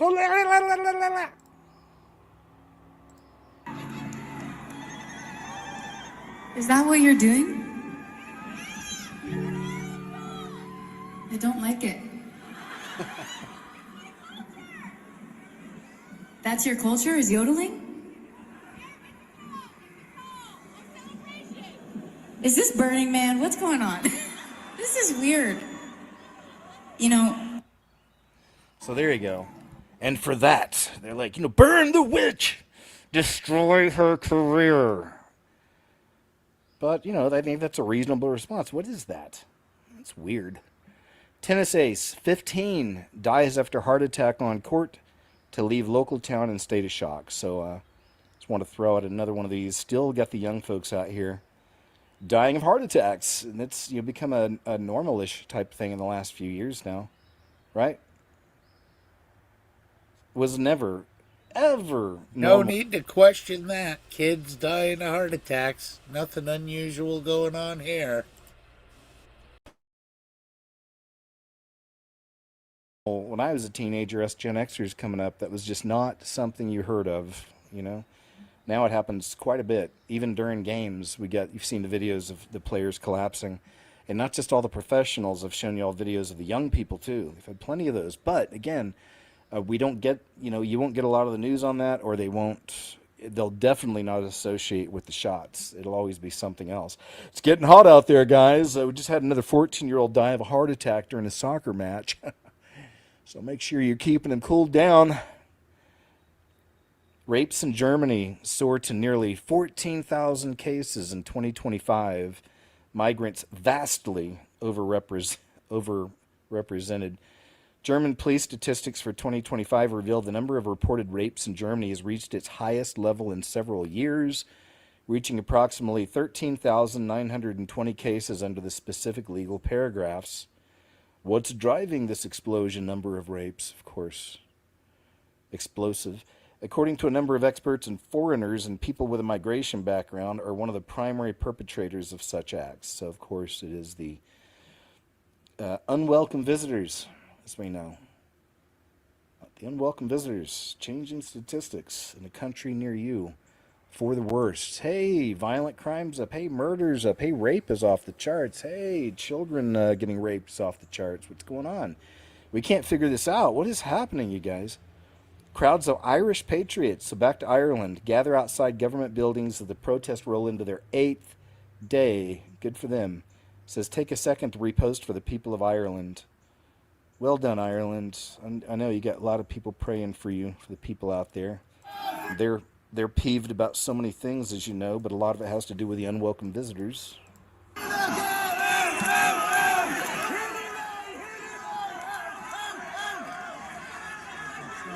Finally, let's get the Muslim invasion, according to plan. See, right? It's been going on in different countries, but it's growing. I love to see the people finally coming together. Show them, man. Show them, guys. There is strength in numbers. The best magnesium for your brain. If you're new to my channel, hi, my name is Robert Love. I'm a neuroscientist. This is strength in numbers. There's more of us than there are of them. I put that at the end of the first scariest movie ever made. Always remember there's more of us, millions of us, and only a few of them, I think it said. Dunkin' Donuts employee says he watches makeup tutorials and does his own makeup. This is a man. Jobs used to be really strict about how employees wore their hair. Now grown men can go to work and be customers, or face customers in full makeup. Yep, that's where we're at now. I'm just really surprised they let these people do that. It's like, on your own time is one thing, but to represent the restaurant, which I would assume then the manager is most likely an LMNOP. Okay. I love your look. Wait, let me take it off so you Okay. Ooh. Oh my gosh. Jeffree Star. I don't look at any like. Do you tutorials use or Jeffree anything. Star? No, I just kind of do my own makeup. You do it yourself? I was like looking at tutorials and stuff, but they have so many different like tools and stuff that I don't have, so I just kind of wing it. You look beautiful. Thank you. Okay. Want me to talk? You look beautiful. there you go. You look fucking ridiculous, dude. You look like a total fucking clown show. Unbelievable. You look beautiful. And then he's got a little cross on there because Jesus is cool with this garbage. No, he's not, my friend. I hate to break it to you. I feel bad for these guys, man. It's like, man, you fell for it. You took the bait, all this stuff, and you get sucked into it, man. Now you're there. And this is why, the whole system, if you notice, even in high school and school, you always have certain cliques. You know what I mean? The jocks, the stoners, the nerds. You know what I mean? So, anyways, birds of a feather flock together. And this is where, people get socially awkward and develop this need for acceptance, or foster the natural need for acceptance in humans, and it develops into this.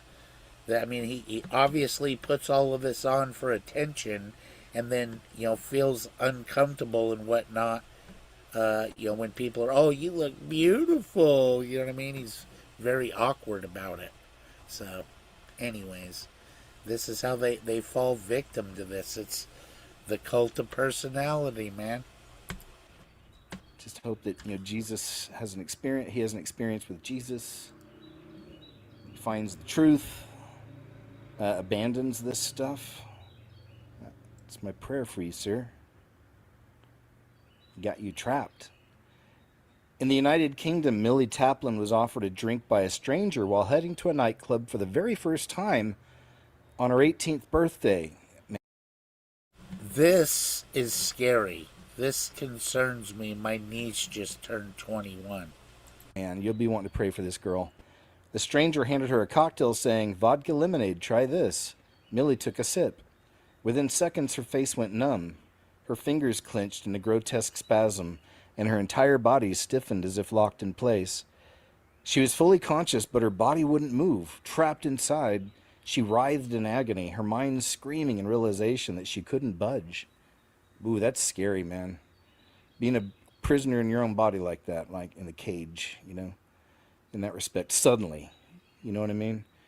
When she rushed to the hospital, doctors said she had likely been given 2 unidentified substances, one to paralyze her and then the other one to knock her out. Tests failed to identify the substances. Her mother later shared this as a warning: never accept a drink from a stranger. And sadly, this is her condition now.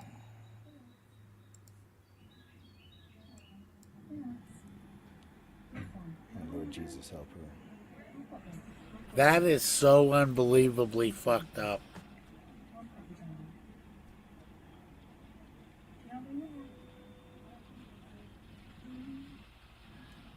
Can you imagine? Man. Get offered a drink. Let's see if... what's going on now. The woman who came face to face with a man who spent 14 years in prison after being unjustly accused of rape in the U.S. only said, "I'm sorry." The woman who came face with... I don't know if that's related, is it? I'm trying to... oh. I'm trying to see if there's anything else on this.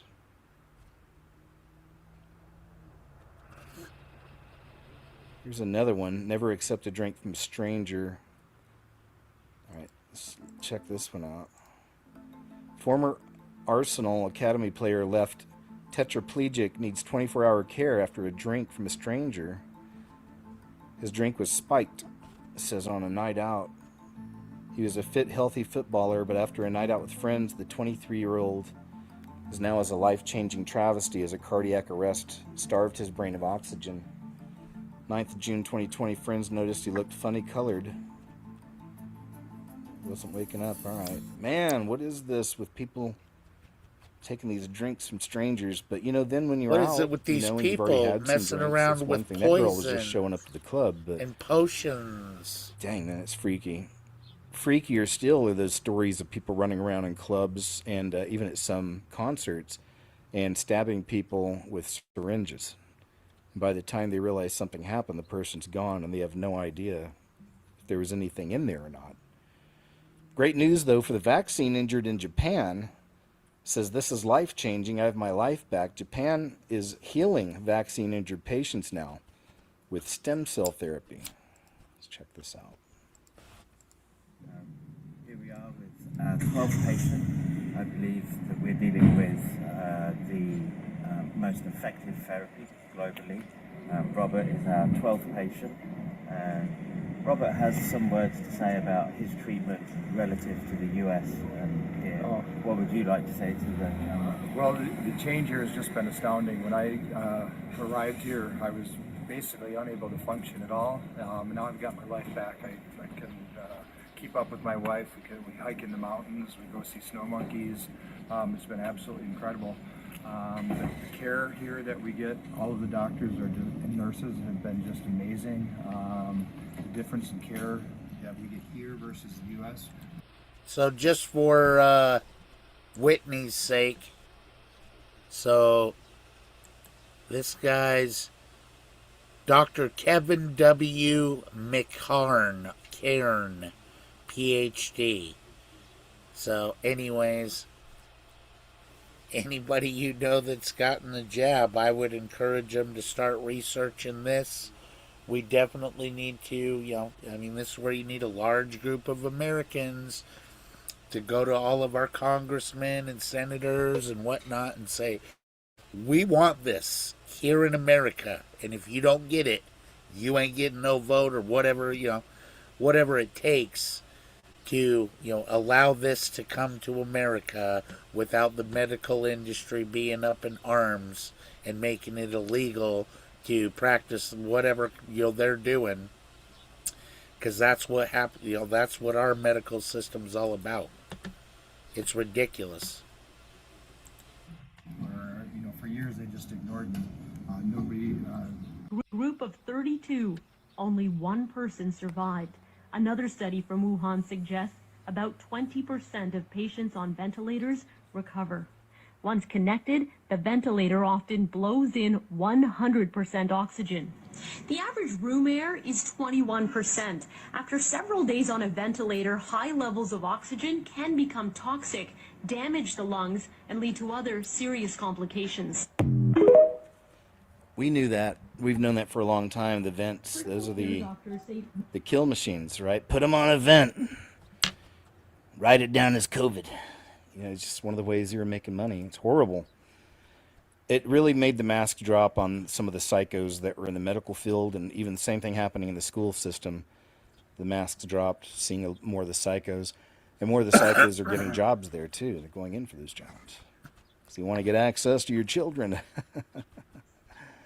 And that's the problem, too. As soon as you fill out a license application for a wedding license, you're where it says, under penalty of perjury, I, declare or whatever I'm a U.S. citizen. Those are adhesion terms. That's a contract disguised as an application. So and as soon as you get approved and you get your license to get married from the state, that's why your children are property of the state. You just signed a contract that literally just you just declared yourself mentally incompetent, an award of the state, so that if you and your wife get a divorce, then you're going to have a mediator in your little childish argument. So you're going to need somebody to be the parent, and now we're the parent of even your kids.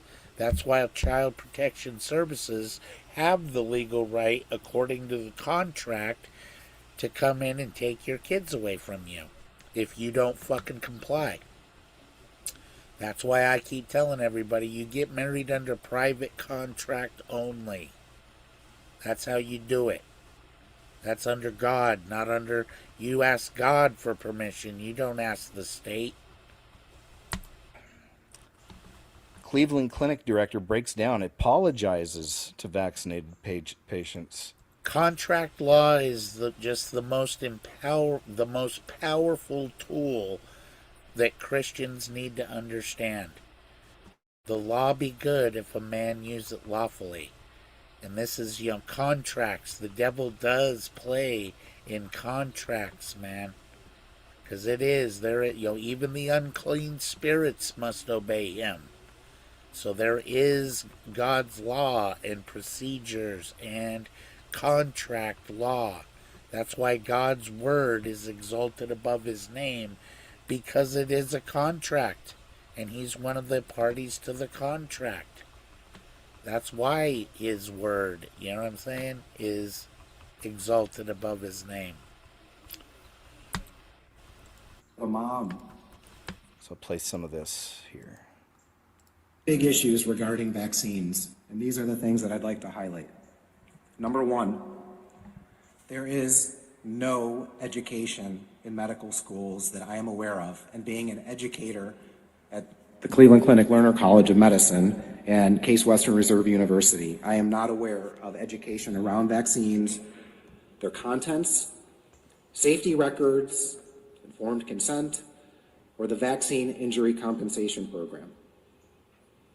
We do not discuss that in 1986, Congress enacted legislation removing all liability from pharma related to vaccine adverse events. I agree, Illuminati. Of course they're in on it, but that's why I'm saying you're going to need a large amount of Americans aware of this information to stand up and do something about it. It can't be one little dumbass on a fucking YouTube channel bringing it to, we got to do something about it. That's the American way. What are we taught about vaccines? We are taught to memorize the vaccine schedule. And actually, I'm going to be sitting for my family medicine boards this year, and I am sure that I will have to memorize that schedule again in order to pass that exam. We don't discuss that almost $4 billion with a B has been paid to vaccine-injured patients since 1992. For medical professionals, we expect fair balance, but vaccines seem to be absolved from that consideration. Number two, there appears to be a conflict of interest regarding payments to providers for completing vaccine schedules. And a corollary to that, which would be number three, patients are being dismissed from practices because of, quote unquote, vaccine safety concerns. If you bring up a question about a vaccine and you decide not to vaccinate your child, you may be at risk of being terminated from that practice. Absolutely. The best magnesium for your brain. If you're new to my channel, hi, my name is Robert Love. I'm a neurosurgeon. Deplorable and disgusting. Number four, and again to the Bailey family, I'm really sorry, but employers are forcing employees to receive the flu vaccine or face corrective action or job loss. And the fact that your dad was 6 months from retiring is... Number five, there's a lack of informed consent, and I was one of those providers who didn't provide safety sheets before vaccinating. I would tell the parents, these are the vaccines today. We're going to give you 3 vaccines in one leg and 2 in the other. And then after vaccinating either the child or the adult patient, here's your information sheet. And again, to be completely transparent with you, I had no idea that there was even a mention of the compensation program or a telephone number to call. Absolutely deplorable on my part, and I apologize to my patients. Number 6, there's a lack of transparency regarding vaccine complications. And worse, you're being shamed as patients for suggesting that you were harmed by a vaccine. If I see a patient in the office and diagnose strep throat and give them penicillin, and either the mom or the patient themselves calls and tells me that they developed a rash, there is zero question. The chart now states they have an allergy to penicillin and will never be given it again. Why don't we believe parents and patients when they tell us they have had an adverse event regarding a vaccine? It doesn't make sense to me as a medical professional. I apologize for being emotional. Can't blame you, man. Appreciate you. It's good to see you. Sometimes you do see some of the really good people that were involved in this. They saw the really wicked. See, that's the whole scam of the fucking entire education system. That these doctors are just normal people that want a career, that go to school, get so far in debt that now they're totally compromised because they gotta make it work. They gotta make their practice they gotta make their business and practice make money. So that's where now they get sucked into the whole fucking system, and and this is where they just gotta wake up. We gotta get them out of this. Takeover of the whole medical industrial complex and the whole way that they were going to treat patients, and everything changed, man. And a lot of them went with it in the beginning, but then they changed. Like this guy, we've seen other ones who realized what was going on and then stopped doing it, stopped participating, even tried to warn people. So love it. Good to see. Not everybody was just there for the money, American says her child was sick, her throat was swollen, so they went to the doctor, and then this is what happened. Story time. Need a toddler to the urgent care, and can you just tell me why? Can somebody explain to me why the first half of that visit was fine?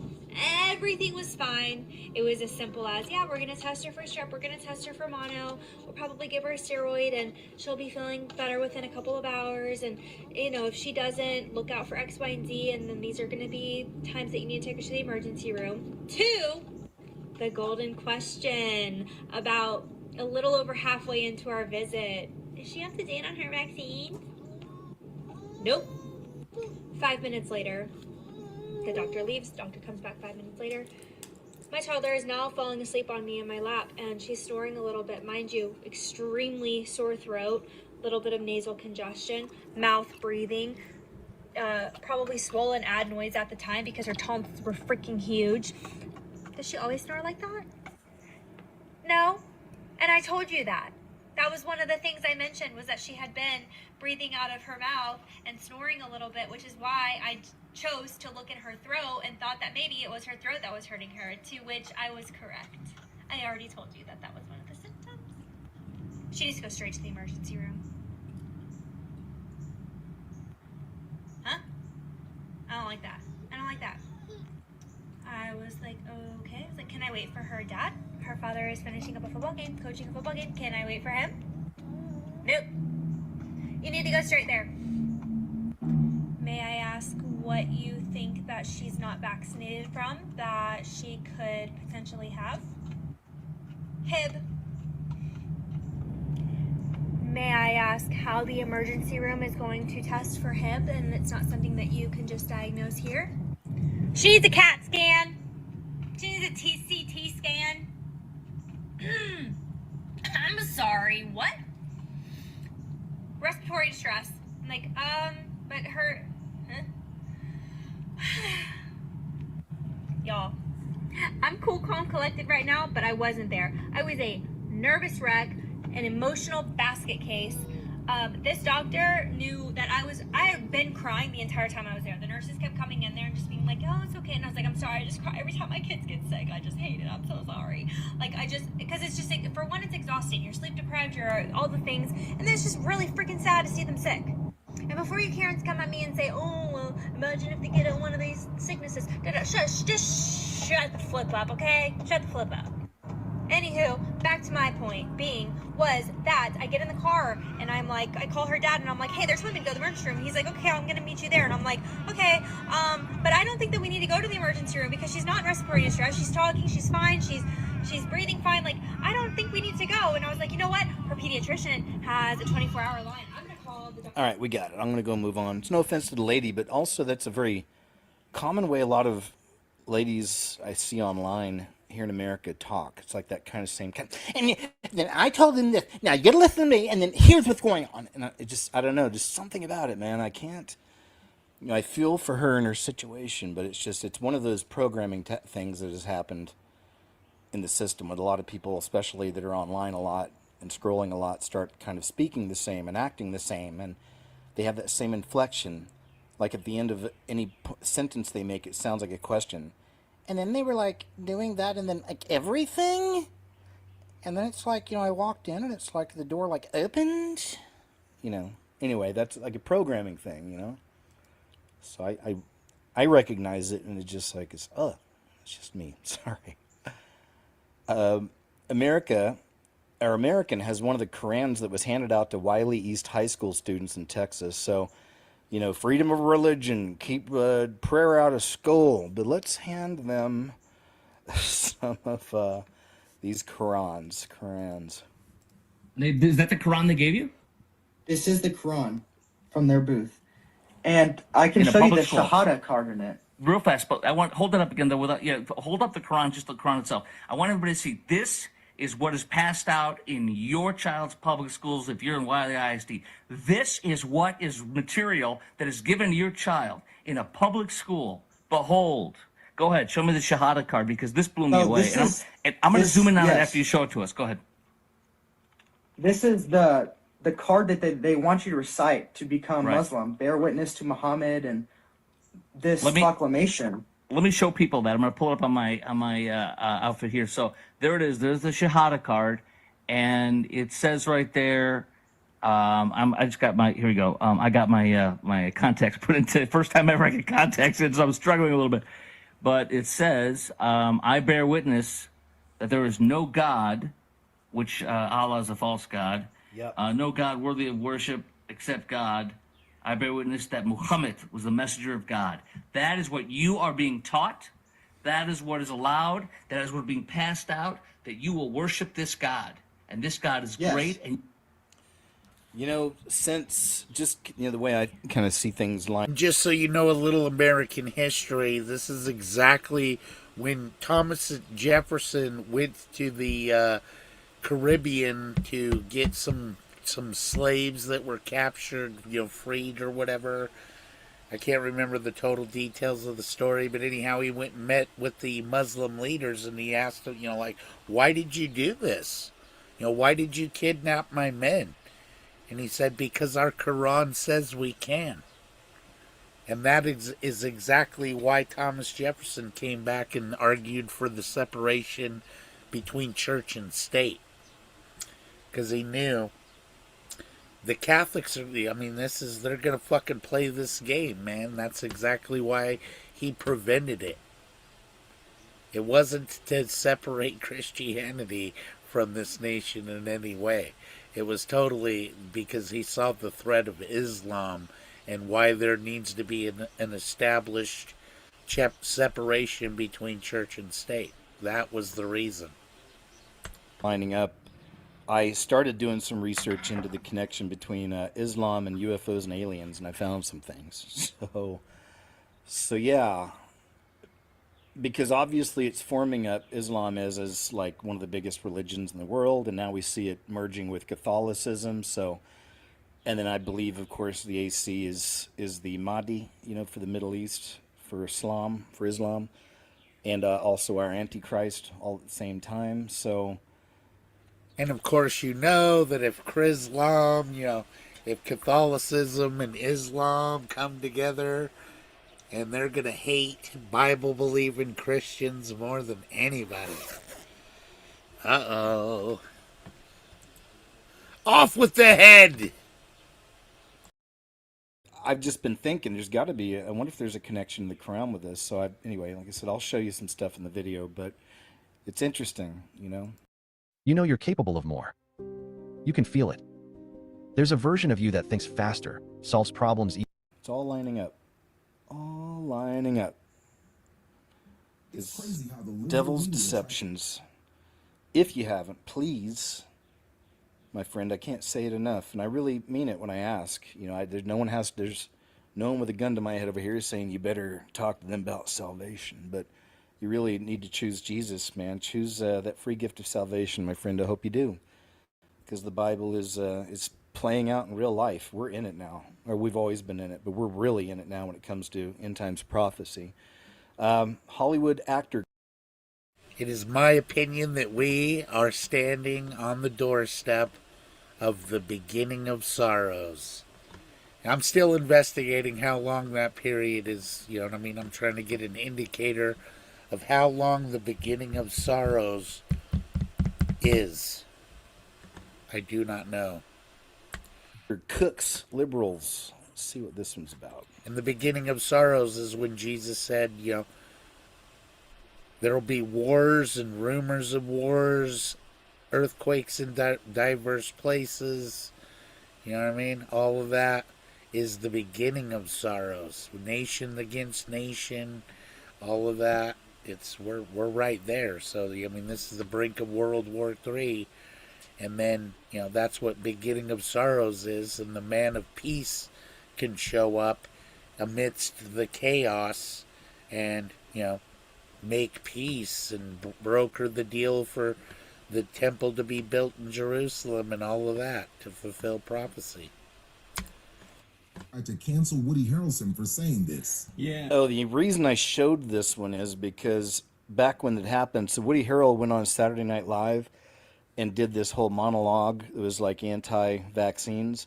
But through the whole thing, and I don't remember everything I pointed out, but I showed you a bunch. But I believe it was kind of ritualistic what he was doing because his shirt had DNA all over it, like, you know, the symbol for, and maybe it was 3-strand DNA. I can't remember. I'd have to look closer. But you'll see it. It's kind of lines, you know, his shirt. He's got a shirt. It's all one color, but, you know, like the cuffs have this symbol, and down the center, I think there's the symbol.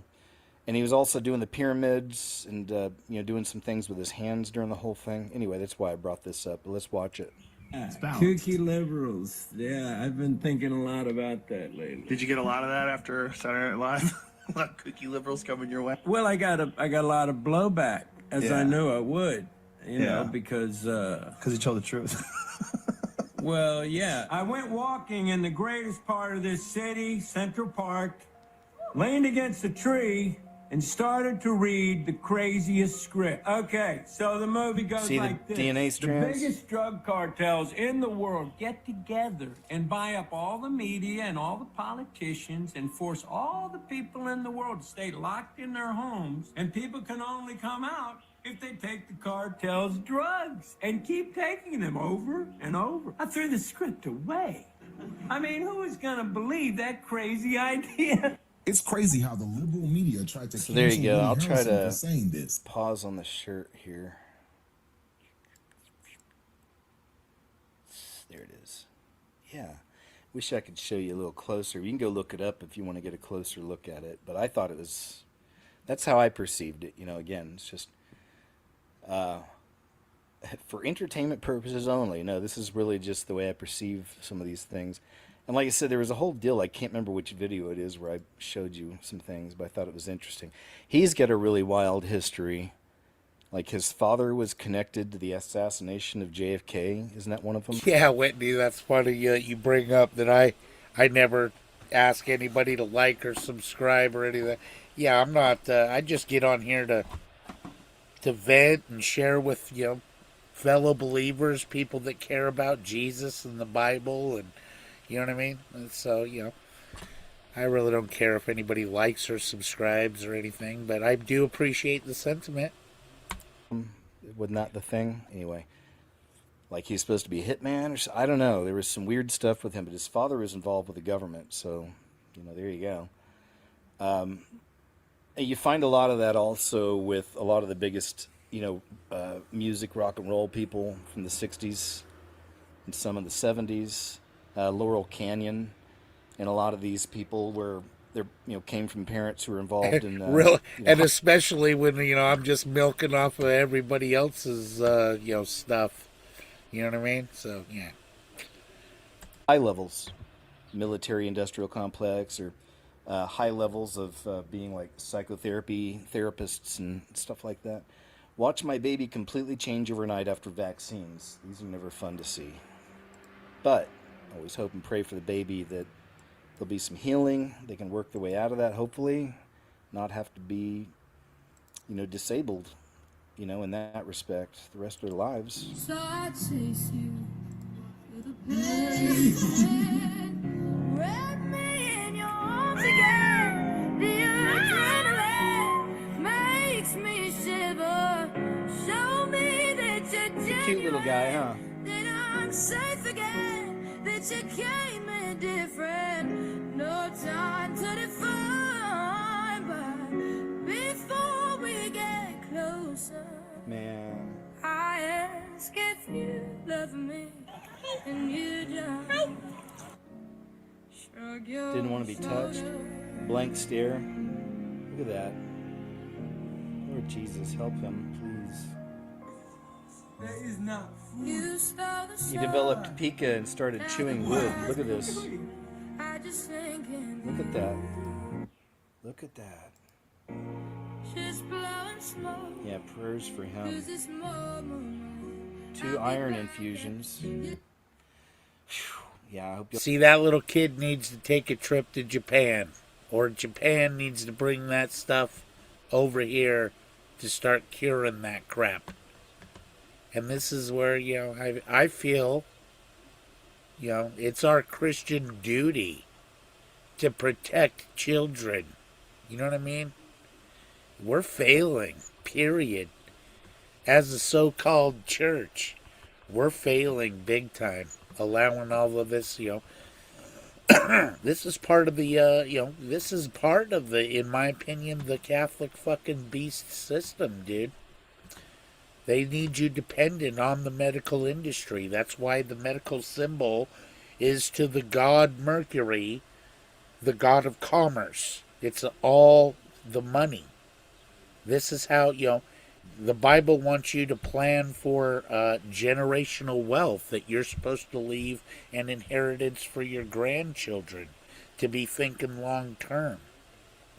This whole system, this medical system, robs your family of any generational wealth on their way out the door because of the medical bills and costs and treatment and all the fucking bullshit. To fix the problem they cause. It's all because of all of the what's so sellable about the whole situation is because all of those doctors really, they did everything, they did their very best to go learn all this stuff, but they were taught wrong. So they're doing more harm than they are good. All for the sake of treatment. We need these people to remain in treatment. And that's why we're supposed to, God is the great physician.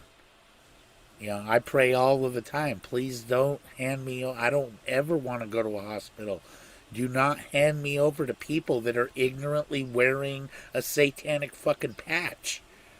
The doctors don't know what that little medical symbol means, but I guarantee you the people that provided their educational curriculum know exactly what that symbol is.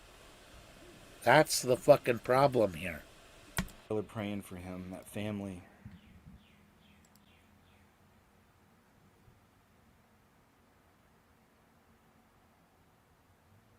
Completely past trying to not offend people anymore. I don't care if I lose followers. I don't care if I lose support. Quite frankly, that's not why I got into this. I don't care. I'm going to be brutally honest. 29 men have once again been caught doing the most brutal things imaginable to a 13-year-old girl. One girl, 29 men at the same time. And have a fucking guess what background they've come from. And the worst part is, right, this isn't some isolated case. It's one story in a constant stream, day after day, week after week, year after year.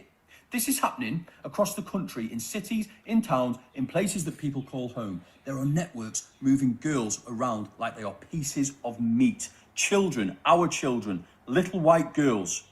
And I'm getting fed up because everyone's got something to say online. Everyone's angry in the comments. Everyone says enough is enough.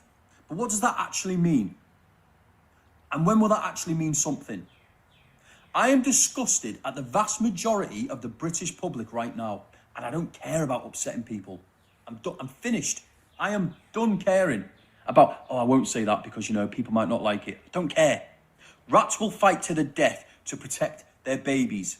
Humans in Great Britain will just he sits here and talks tough, but he veered away from saying Muslim. When he said, you can guess what community is responsible for this or whatever. So you just pussed out right there, dude. Accepting it. What has happened to us? What have we become? How have we reached a point where fathers will spend their time, their money, I'm pretty sure in the Quran or the Hadiths it's even okay to have sex with a fucking goat. And that's supposed to be the word of God? My Bible says the exact opposite of that shit. That's a big time fucking disgusting no. Their energy, their effort. Could you possibly be any more unholy than having sex with an animal? Travelling the length and breadth of this country for a fucking football match, but won't stand up when it's their own daughters. It's disgusting, and I don't care if I lose followers or upset people. It's the truth. Why are people sitting this out? And why, when people actually try to do something, do people not show up or do their best to try and tear people down? We launched Operation 2026 this week. I've been advertising it for months, multiple locations outside the very buildings where decisions are made. And the turnout has been shocking. I put reps in place. We bought flags galore to hand out. Last year, all I got was protesting at the weekend is pointless. It doesn't change anything. Doing one day at a time is pointless. It doesn't change anything. We need to head to government and council buildings for multiple days through the week, cause disruption, blah, blah, blah, right? So that's what I did. I got it set up for everyone. Now that it's actually come to fruition, now it's an actual reality, and now that people need to step up to the plate, people have gone, oh, fucking hell, oh, God. Yeah. Yeah, I can't be arsed. And that's why, my friend, they'll get what they deserve. That's it. They'll vote themselves and have, into extinction. And it's not going to matter soon anyway. All the governments are going to be in control of one person. That's coming soon. But I Yep, the Muslims are going to be shocked when they find out that God is a Jew. Uh-oh. And our Quran says we don't go to heaven until every Jew is destroyed. So if it's not clear to you what spirit guides Islam and every religion that hates the true, pure, preserved word of God, you know the spirit behind it. Really commend you, sir, for trying and getting out there and keep going. It'll come. I believe, man. Keep going. Keep going. Eventually, you can get there. But prayers for this gentleman, Richard Donaldson.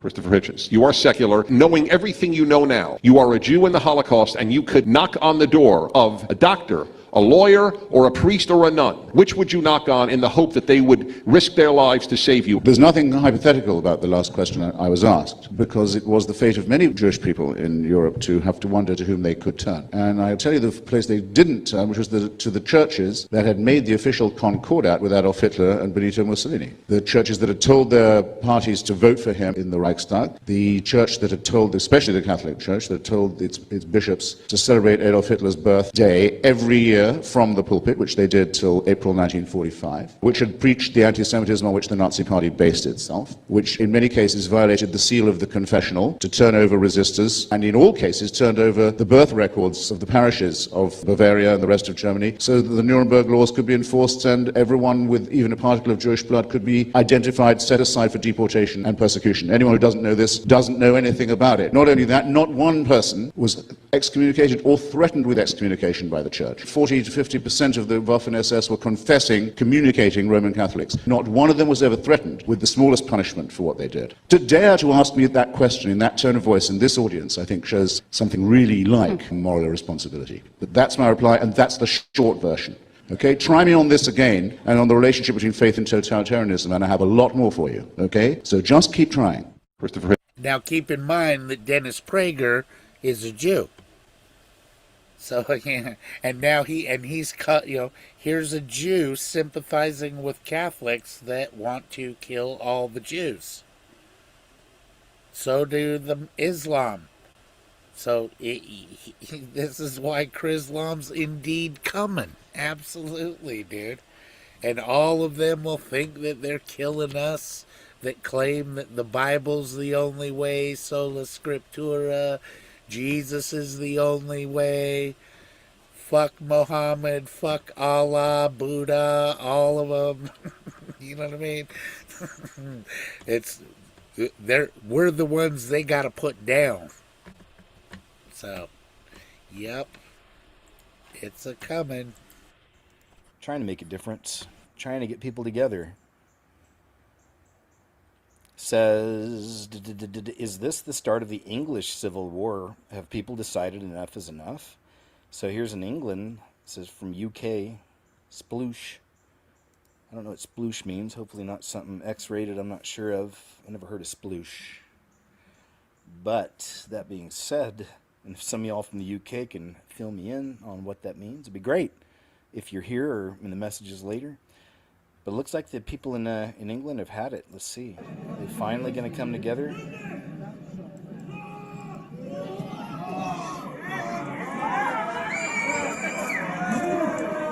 Bunch of They're getting pushed back. And then you consider that there's on this side over here is a bunch of DEI hires, from over these so many years, and we've seen examples of that. This is no knock on the female. You know you're capable of more. You can feel it. There's a version of you that thinks faster, solves problems. It's just, they need to get balance of officers out there depending on the situation. They need to get, if you're dealing with a male that's out of control, don't send, a couple ladies out there. And we've seen examples where they do that and it never works out well. There's that one where there was a guy in England with 4 female officers on him. He's just throwing them off, shaking them off. You know an important thing you don't see in America anymore? Militias. Yeah, people don't even know what the heck a militia. What was a militia for? Is that just a bunch of rednecks in the woods? Nope. And eventually just jogs away. And that goes back to that DEI stuff. We got to make sure we have so many women in here. We got to have black people and brown people and Muslim, whatever it is. You know how it works. And it just destroys everything. It always destroys everything. But it's people are like, look how dumb this is. And I'm like, no, it's nefarious. This is Satan's crap. And he's all about chaos, destruction, tearing things down, pitting people against each other, so it makes sense. And now you get this, though. Now you get a bunch of DEI hires. And what's going to happen when it just gets, it's already getting close. But when the pot boils over and these people are ready to tear these officers into pieces with their bare hands, it's not going to be good, And will the Muslims come and defend the officers? That's the question. And everyone over here, hang on, wrong button. Everyone over here just took a step forward. They're taking a step back, they took a step forward. So nice of you to show up. I'd really like to thank you for attending today. Sorry, police. If we can have more of this on a Friday, maybe you'll protect her. Traitors! Enjoy it! Enjoy your life! Come on! Traitors!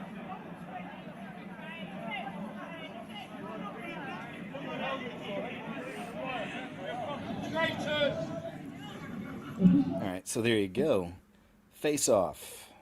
Yeah, I'm watching. We'll be watching that. Any new info I get, because you won't get it. Again, like we have to go online to find the news that matters, right? And typically, it's from the perspective of somebody, a regular folk, citizen, journalist, citizen reporter. Dublin today. When Americans visit Ireland, we want to go see Irish people. Meanwhile, this was the experience. Yeah.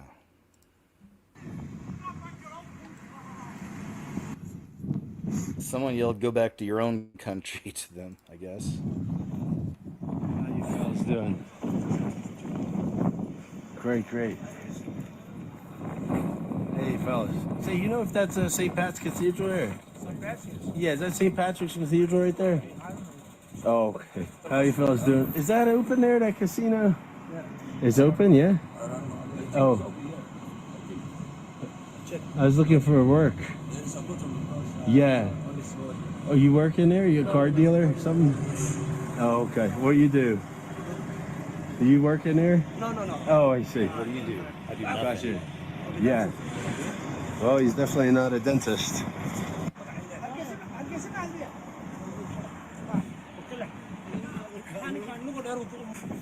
How you doing? Graffiti. How you guys doing?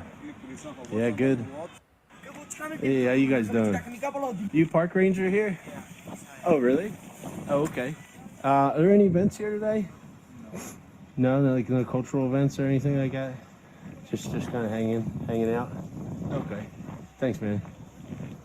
Yeah, there's a couple park rangers here, too. How you doing? Good, yeah. Good to see you. Probably selling crack. That's great. Yeah, amidst the beautiful day in Dublin. Gotta have your crack dealers out in the open. Good deal. Hey, how are you? You got AirPods here? So we're downtown city center here. And a lot of these iPhone repair shops that you see, they're all laundered fronts.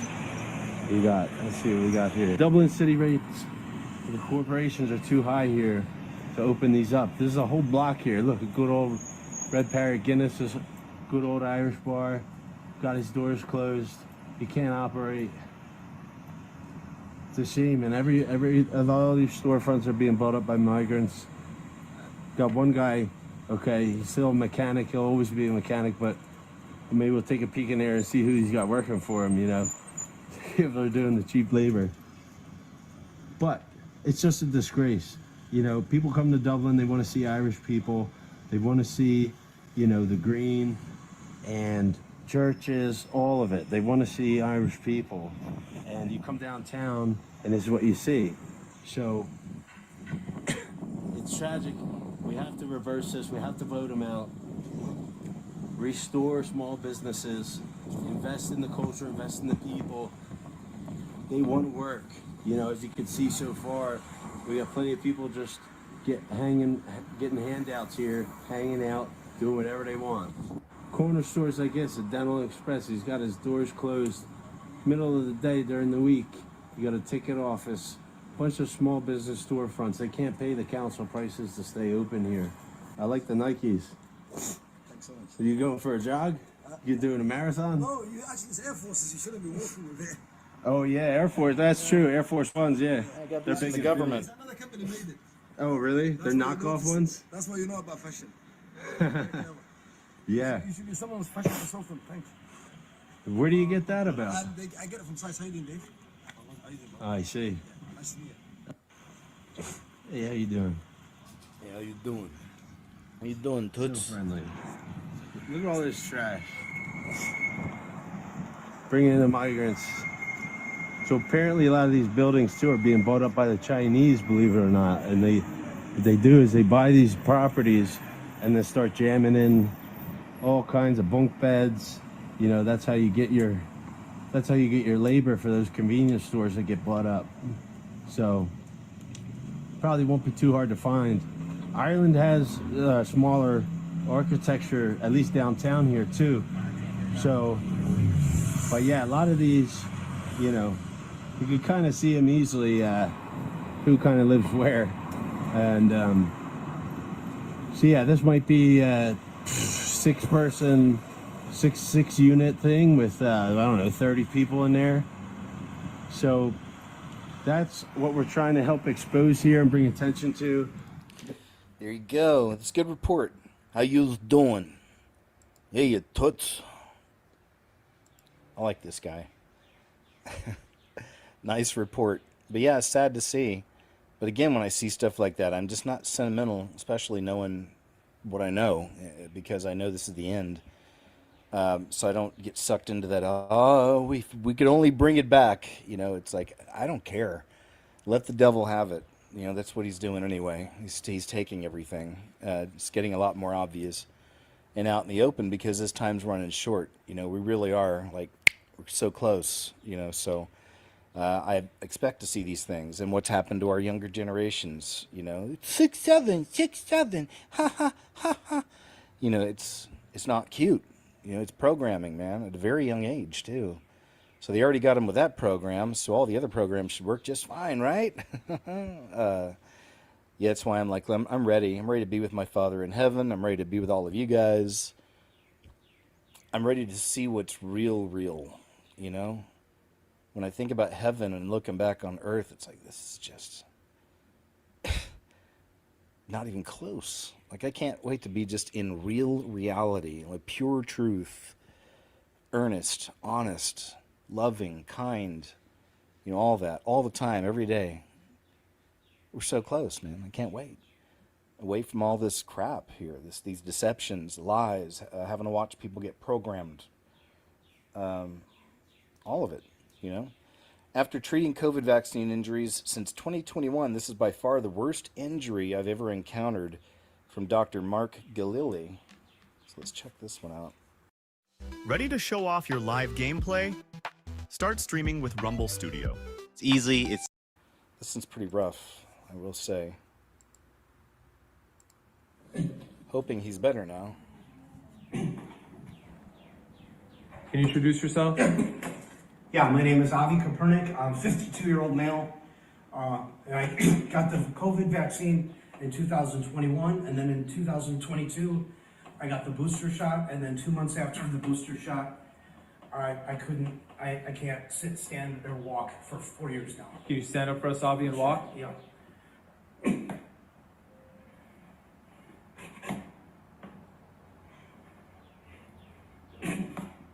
Okay, stand still. Yeah. This is me completely relaxed.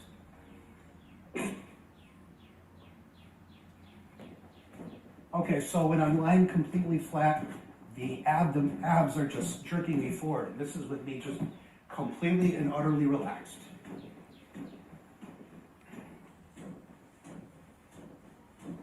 You can't control it. No. And Avi, you're lying flat now. Yep. What change do you notice now when you're laying flat versus before? It's the spasms are at a less rate than before. Still there, but it's not as frequent. This is Avi Kopernik. I just finished my stem cell treatment 3 weeks in. Good. And well, I mean, he looks better. seem to be doing much better. So He's standing up. Look at him walk. Much better. Even got a bit of a strut going Turn around, on. Avi. okie doke. I'm so glad to see that, though. He's doing better. Stem cell thing, though, there's that. I mean, as soon as they're dramatically improved, much better. It's still there. I mean, we haven't fully reversed it yet, but in only 3 weeks, you were doing this for 4 years. Yeah. Look how much improvement we had in only. See, and imagine how much more effective the whole medical industry would be if they could, start with getting their worldview founded on truth, come to know the Lord Jesus, and now the kind of questions that those people with a medical background could ask regarding cures and, in prayer and stuff. How quickly do you think we would have a very efficient medical system? Only 3 weeks of full-on treatment every single day. Yeah. All right, so he's able to stay on for longer, which he's got to go back home. I know I can knock this thing out fully, but this is an incredible testimonial, and it shows the power of regenerative medicine. And more importantly, I want to speak about all the patients, the millions of people all over the world who are vaccine injured, and obviously a testament to all of them. Yeah. And what do you want to tell the people who are vaccine injured? Don't get the vaccine. You can get better. Regenerative medicine. That's right. Stem cells. Living testimony. Man, I'm so happy for him, though. 4 years of that? 4 years. That would be fucking miserable. Man, but that's a strong man now, I'll tell you. Inside is a strong man after 4 years of that. That'll toughen you up. That'll toughen you up. That's weird. All right, let's go and move on. Yeah, that was, man, it is one of the worst I've ever seen, for sure. But still, the very worst is Alexis, the little girl that started looking like straight up like a zombie out of a horror movie. Remember her? The flesh eating she had going on, but she's good now, so that's why we don't see anything. Maybe if I ever find something new from her, I'll definitely share it, though, like an update. But last thing we saw, she was walking, the skin was healing, so she was on her way out of it, Jesus called it 2,000 years ago. They'll kill Christians and think they're doing God a favor. Who would be like that? Oh, the Quran commands beheadings. Revelation shows it happening. So I've been saying that forever, but just another indication that that's the religion that remains, the largest, at the end. And that's why they're being pushed into all these countries. That's why you saw that video from Ireland. And what do? I do nothing. They're just waiting. It's like they've been implanted there. The government's going to take care of them until the stuff pops off, or until war kicks in, and then all these countries start putting all their young, strong men on the front lines, and then all you got left is these other countries' young, strong men with doing nothing, sitting around taken care of by the government. I wonder, what would they do with all of the mothers, all the ladies left, the daughters, the moms, grandmas, aunts, aunties, whatever. You already see that, right? So. And keep in mind that in Ukraine, because things got bad, they even drafted up to 60 years old. So if shit starts going real bad, with the war for America, fuck, you know what I mean? My ass could even get drafted. Whoa, hey, put shit into perspective for you. It'll be interesting to see how that happens, how that plays out, and if people will just completely say no, not go to war. But then what happens? Then does the government go after all these people and get rid of them anyway? People are supposedly about... Look how dumb this is. Feminists and LGBT people for Free Palestine, I just say it's dumb because Islam has a zero tolerance for that, even though, of course, it's very hypocritical because then they have the thing where, they're allowed to have these young boys for sexual pleasure and, yeah. quote-unquote LGBT rights are partnering with people who throw them off buildings in Gaza. That makes no sense. Do you know what it is? It's delusional. You want something that'll send a chill down your spine when you're talking about biblical end times? Here you go. So in John 16, Jesus says about the end, the time is coming when they will kill you and think they are offering service to God. That verse says the final boss is going to be some form of religion that when they kill Christians, they think they're doing something holy and that their God is pleased with. Clue number one. Number two, fast forward to Revelation chapter 20. John is given a vision. This is what he says he sees. The souls of those who had been beheaded because they, watch this, they refused to worship the beast. In John 20, the beast is the Antichrist. There is one religion and one religion only whose quote-unquote holy book specifically prescribes beheading as the preferred way to kill infidels. Is Islam.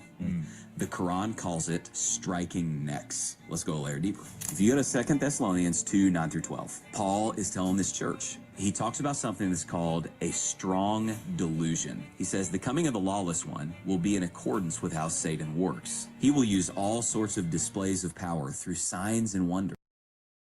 All right, I don't really like this guy. I already, if you looked at my last video, my last live, I went over, this guy is the head of the church where I got baptized, which was no doubt in my mind a totally false church.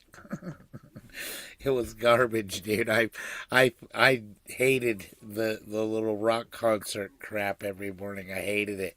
From day one, I hated it. Garbage. Music sucked. People look ridiculous sitting there trying to pretend to be spiritual. It was just disgusting. Just disgusting to me. So anyway, this clown, he doesn't know nothing. He's this guy's a pastor for money. He's an absolute hireling. And he's making big money at his church. And he really doesn't know the Bible because he's sitting here, reading different versions of Bible, which drives me nuts. So, but anyway. That serve the lie and all the ways that wickedness deceives those who are perishing. They perish because they refuse to love the truth and so be saved. For this reason, listen real close, God sends them a powerful delusion so that they will believe the lie and so that all will be condemned who have not believed the truth but have delighted in wickedness. And a mass number of people will be given over to a strong delusion to believe a lie that the Antichrist promulgates. There are things that I'm already seeing in our culture right now with regard to Islam that I'm like, the only word... This clown doesn't know shit about eschatology. Anyway, here's another little thing that I wanted to share with you. Hold on.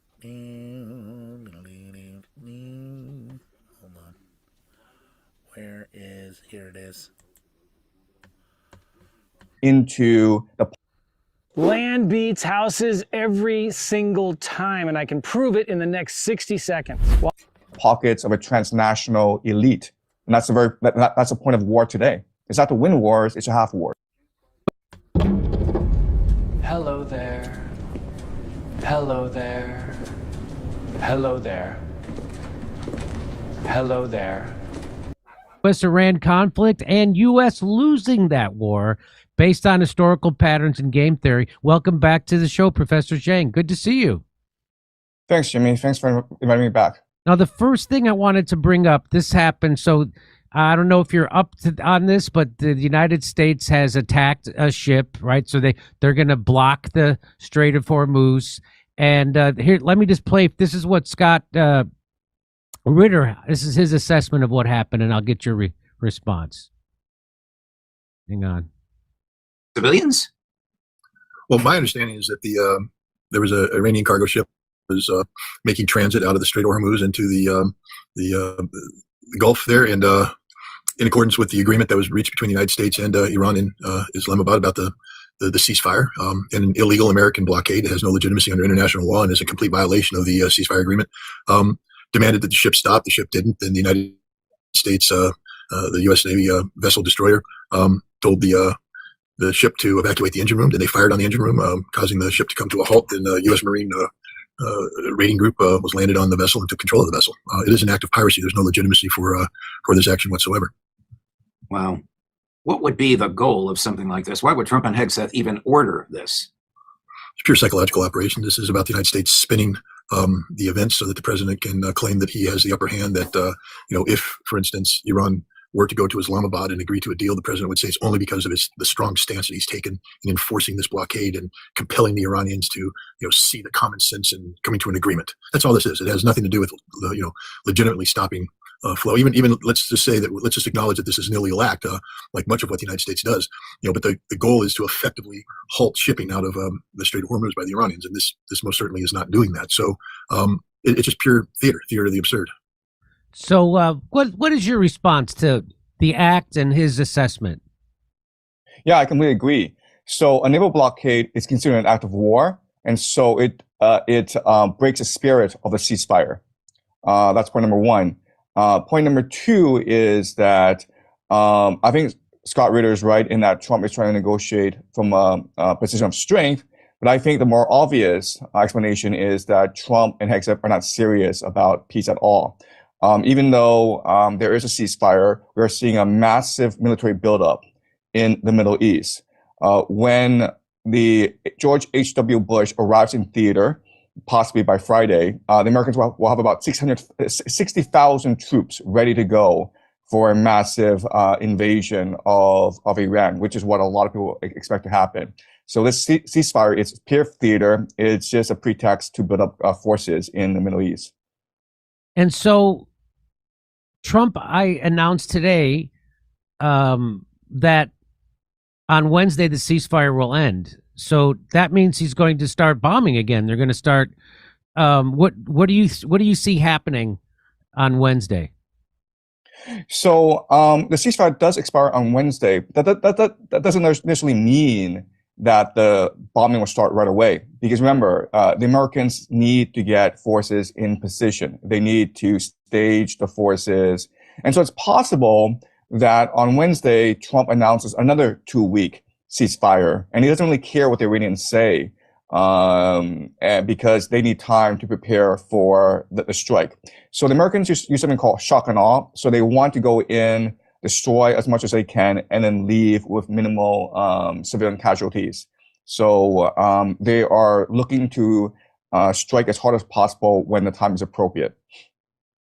So let me just play you one more clip from Scott Ritter saying that if the United States does attack again, because they're stuck in the United States, Trump cannot escalate anymore without having severe consequences rain down upon the Gulf states, right? And so if Trump, it looks like does it look like to you they're getting ready for a ground invasion? They've got, 50, 60,000 troops there now? What do you think they're getting ready to do? So from a military perspective, if the wars escalate, then Americans in round two will use a 3-prong approach, okay? So the first approach will be to try to economically strangle Iran. So the naval blockade will be part of that, but the Americans will also try to siege Kharg Island. They will try to seize the Iranian coastline. And so what the Americans are trying to do is dislodge Iran from the Strait of Hormuz. Because right now the Iranians can collect tolls off the Strait of Hormuz. They can export oil from Kharg Island. And so the Americans want to blockade and contain Iran. That's the first pillar. The second pillar is to stir up ethnic tensions in Iran. And the way you do that is you establish forward operating bases in ethnic regions like Balochistan and the Kurdish region. And then you encourage and you arm ethnic insurgents against the government in Iran. And the third thing, which I think will be the most effective, is you will start to suffocate Tehran, the capital. You do that by limiting their capacity to access food, water, and electricity. You basically bomb power plants, you bomb reservoirs, and you bomb railways. And so you force the population into submission. And if you do these three strategies, the theory is that you will force Iran into a political settlement. And what kind of settlement do they want? I mean, it seems. What do you? What has Trump even said what he wants? He said he wanted complete victory or a complete surrender. But what does that mean? What it means is that the Americans can impose terms. So what this means is that the Iranians will have to surrender their uranium, all of their uranium. They will have to surrender the ballistic weapons program. They will have to abandon the proxies, and they will have to install the Shah as their new leader, American puppet. So those are the four conditions for surrender. Oh, that really? Oh, okay. And what do you think the likelihood of that is?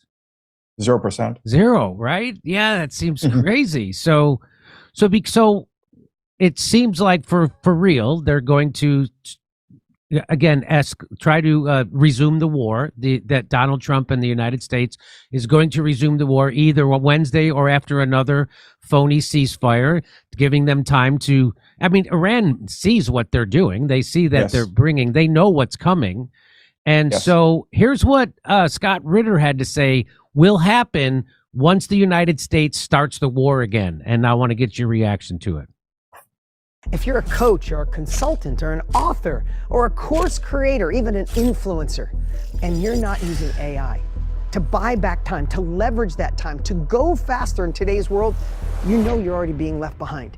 And this is for you. Listen, with all the tools coming out and the shiny objects, we get overwhelmed, we get confused. Should I be building agents and this and that and the other thing, when really most people need to know the foundation of what's really working.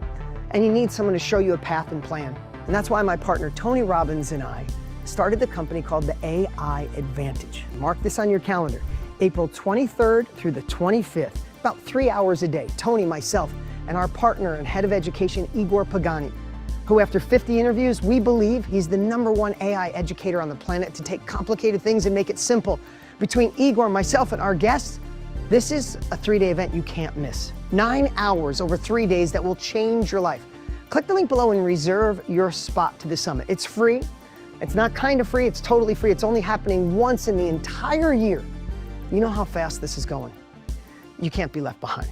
And that's exactly why Tony and I are doing it. You have our strategy. You have 76 years between the two of us to show how to take complicated things and implement them in your life. Add Igor Pagani, who knows how to show you the AI strategies that work the best without all the hyperbole.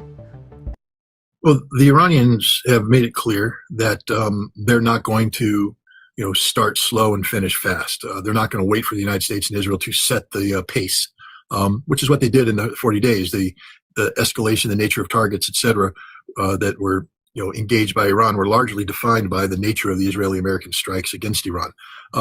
Here, the Iranians, I believe, will start with the notion that because the United States is incapable of negotiating in good faith, that you must assume that any military action that's now taken is done to eliminate the regime of the Islamic Republic, and therefore this is an existential war. Therefore, just go for the jugular from the start.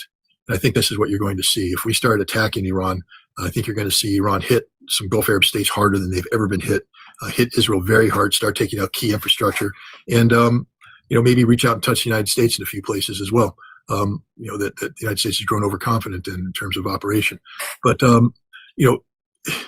this is going to be a one-way street. When the war starts, we will be bombing empty buildings. We will be blowing up bridges and railroad tracks that have no fundamental value from a military standpoint.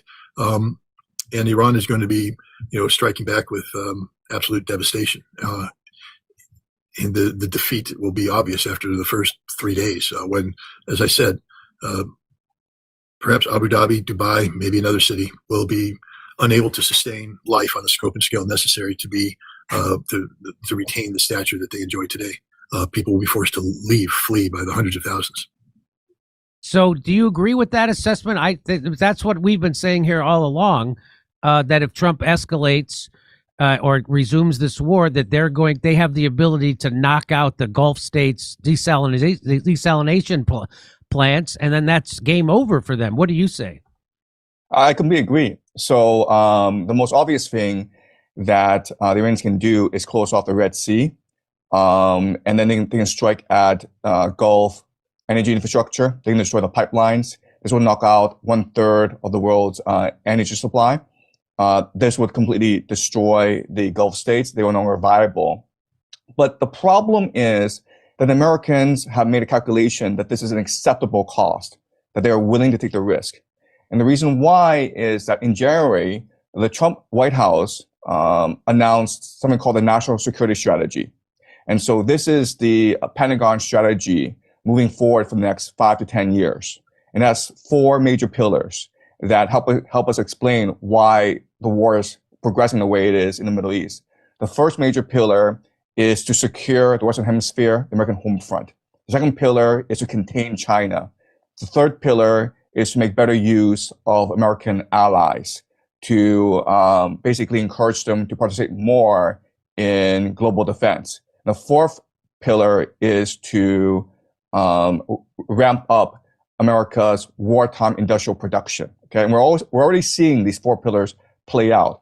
So from an American perspective, the goal is to create Greater North America, something called a Technate, Fortress America, and then this will become a self-sufficient perimeter that allows America to sell resources, weapons, and financing to the rest of the world.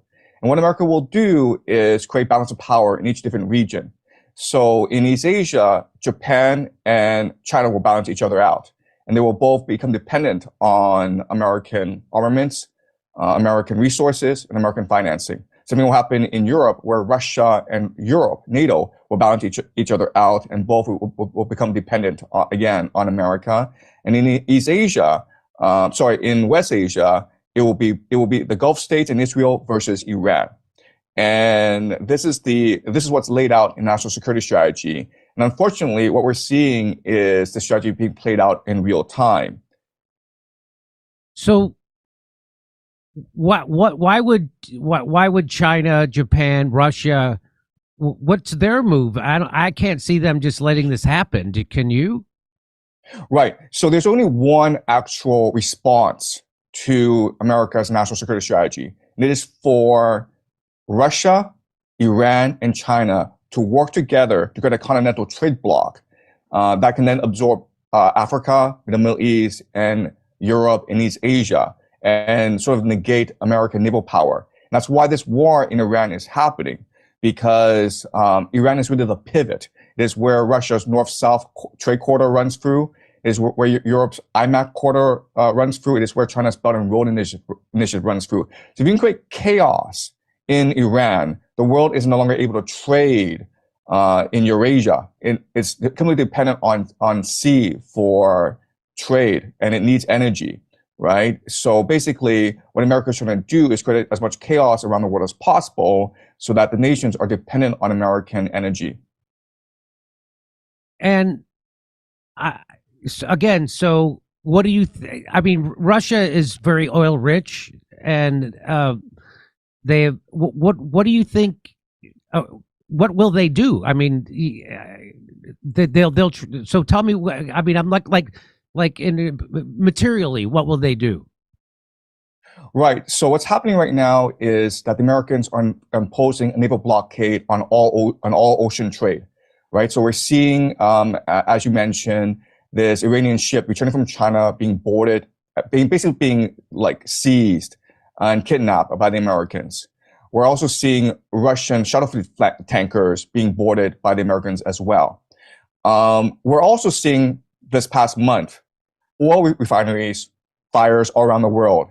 So the most famous case was in Geelong, Australia, where a refinery was suspiciously and accidentally on fire, destroying Australia's access to jet fuel. We're also seeing fires in Bucharest, Romania, in India, in Myanmar. We're also seeing the Ukrainians start to strike Russian energy infrastructure.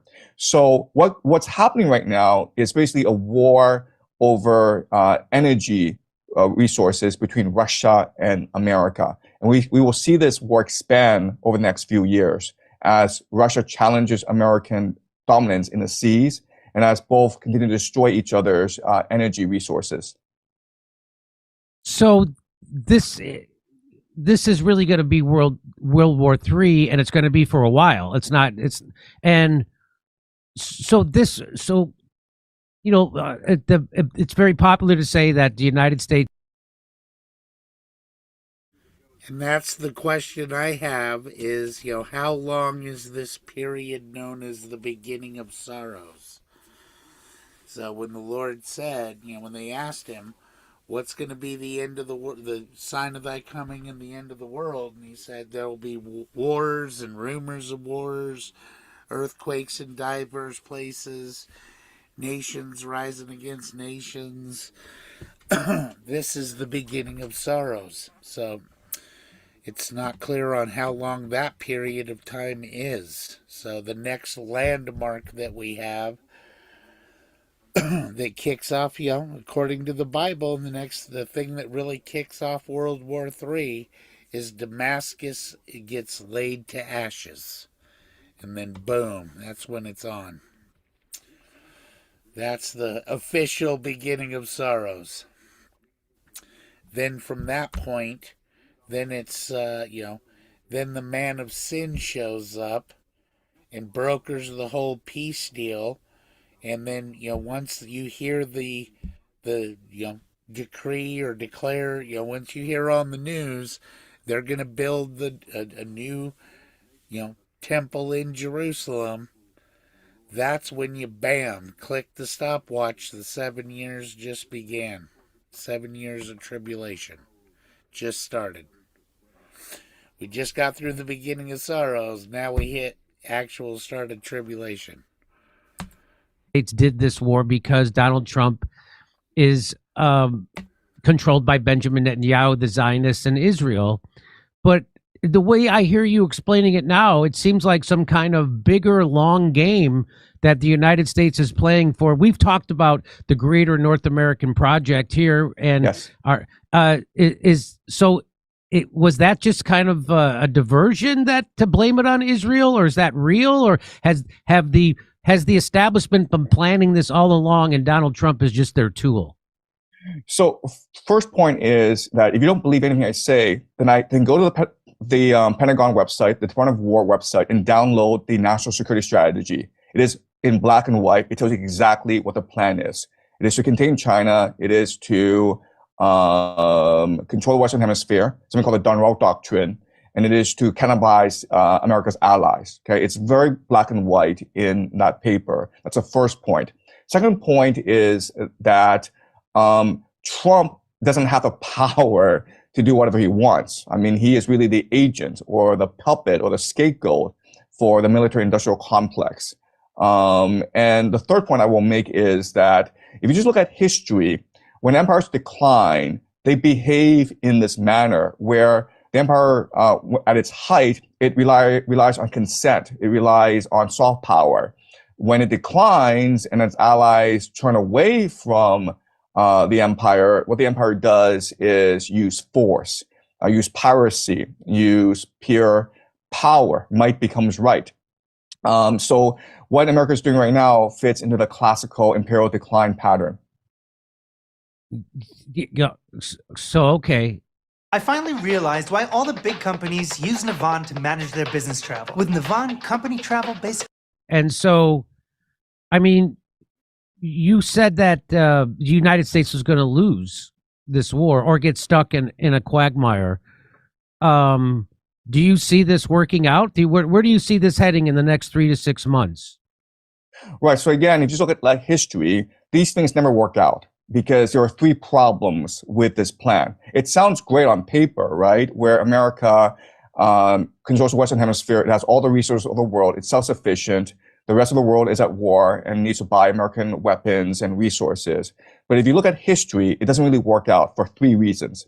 The first major reason is corruption. Okay, so America right now is a very corrupt system, and we know because whenever Trump makes an announcement, someone with impeccable timing is able to short the market and make hundreds of millions of dollars, right? So when Trump announced a ceasefire, then someone buys shorts and makes a lot of money off of the oil market. So this has been happening a lot. But really, the problem in America is the financialization of the system. And so people make their money not making things, but on speculation. And this is a pretty common theme in American political system right now. So, Trump has announced $1.5 trillion for the Pentagon. And you've said this on your show, but most of this money is going to go into corruption. It's going to be stolen. It won't actually go into weapons production. So that's the first problem, the corruption. Second problem is political polarization. So when empires are in decline, they usually split up into different factions that fight each other. They really don't care about the consequences for America's position in the world stage. All they are concerned about are domestic politics. So even though America's at war in Iran, the Democrats continue to snipe at Trump. And Trump continues to snipe at Democrats. So Trump is much more concerned about the Democrats than he is about winning this war in Iran. So political polarization is a huge problem in America, and it could possibly lead to a civil war. That's the second problem. And the third problem is nationalism. When you bully nations, like what America is doing right now to the Europeans, right? So Trump. They are absolutely, with anyone that has eyes to see, they are absolutely orchestrating a civil war coming in this country for sure. That's why either we get together or here we go. United we stand, divided we fall. Says that he's going to take over Greenland, which has really annoyed the Europeans. He's discussed taking over Mexico, Canada. So what this does is that it galvanizes the people and makes them much more nationalistic. And we can see this, and we'll see this happen over the next few years as the Americans demand more of the South Koreans, of the Japanese, and this will make them much more nationalistic, much more anti-American. Same thing will happen in Europe as well. So these three factors, corruption, division, and nationalism, ultimately means that the empire will die at the end of the day. Do you have a timeline on that? So I was before this Iranian war, I was just worried about the world stop using the dollar as the reserve currency. That was my big worry. And I was just worried about how quickly that was going to happen, which is why we've talked so much about investing in gold and stuff on this show, because when the rest of the world stops using the dollar, that it's horrible for the United States, and us and our retirement savings and everything, which is tied up in dollars. So you're talking about what is the end of the so you keep saying this isn't going to work out, right? You've already delineated the problems with this working. It sounds like a great idea. I hear people say it, talk about it, but it's not going to work. So where do you see the United States in, say, like 5 years? Sure. So there's actually a 3-stage process when empires decline. Okay. So in the first stage, the empire lashes out and forces it kind of cannibalizes, vassalizes allies. Okay. And in the first stage, things look great. The U.S. dollar soars. The American economy soars because the world is dependent on LNG from the United States. The reality is that it's possible that Trump goes to China in mid-May and they sign a deal in which China is buying more LNG from America, in which case Trump's going to look like a political genius, right? Because he's attacking Iran. Just in case you don't know what LNG is, for liquid natural gas. And he's managed to humble China. So in the short term, things look great for the empire because the world is completely dependent on American resources, especially energy, LNG. So that's the first stage. But in the second stage, can I stop you there? Can I stop you there? Sure. The problem is that plays right into the way American businessmen and our economy thinks. We think in short-term quarterly profits. We don't build for the long term. And so Trump probably doesn't care. He'll like, look, it'll make the next the last 2 years of my presidency look like a victory. And I exit, I'm 82 years old as a victor, right? That's right. That's exactly correct. That's exactly the problem. He's only thinking for the next 2-3 years, which are going to be great for America. But then afterwards, what happens? What happens is that you are over leveraged. Your empire is overextended. You're forced to call up a national draft in order to supply the cannon fodder for your empire. Your economy is overheated.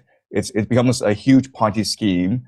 And slowly, the rest of the world recognizes that we need to unite against America if we are to survive.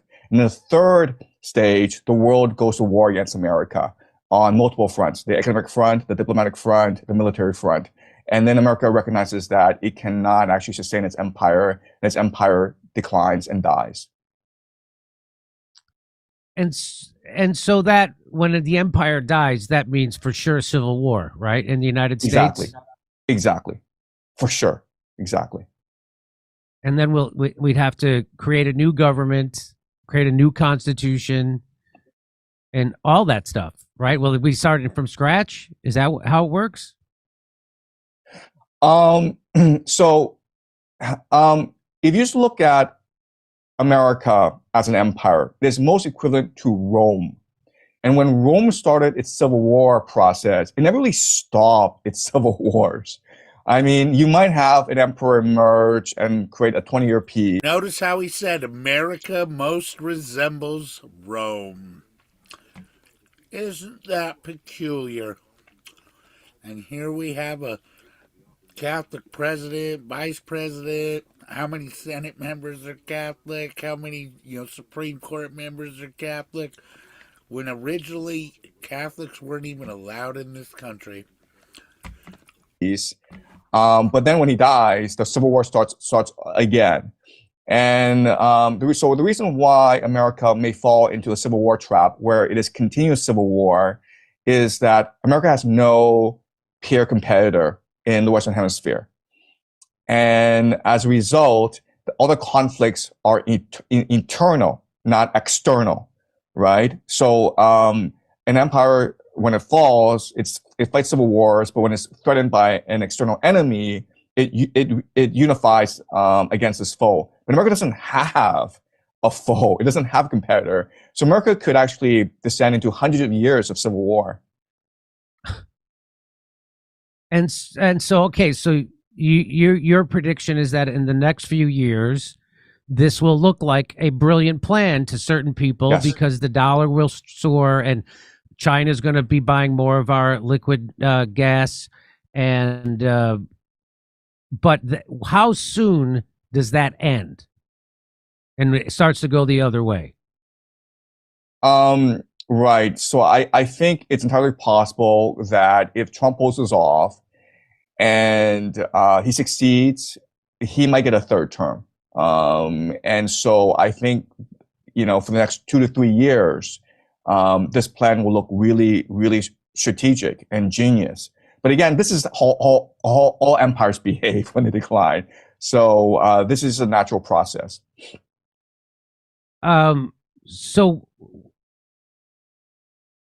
So you say we're not going to break off into civil war and fragmentation for at least 5 years? 10? Right, yeah. So I think the civil war, the process begins if Trump gets his third term, right? So I say a Trump third term because if you want to carry this plan out to fruition, you need a pretty stable continuity of agenda, right? So it's entirely possible that if Trump leaves office in 2028, the Democrats come to power and they change this plan, which would create complete chaos. So you need a continuous agenda. You need basically a monarch in place in order to implement the strategy. And if that were the case, this would create a constitutional crisis, and this would be the basis for a civil war. So if you see this coming, so clearly, and history says this is what's coming.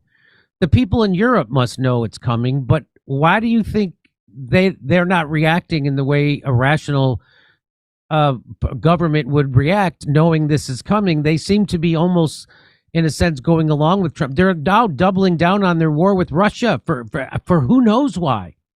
What's Europe's role in all this, and why are they doing it like they're doing?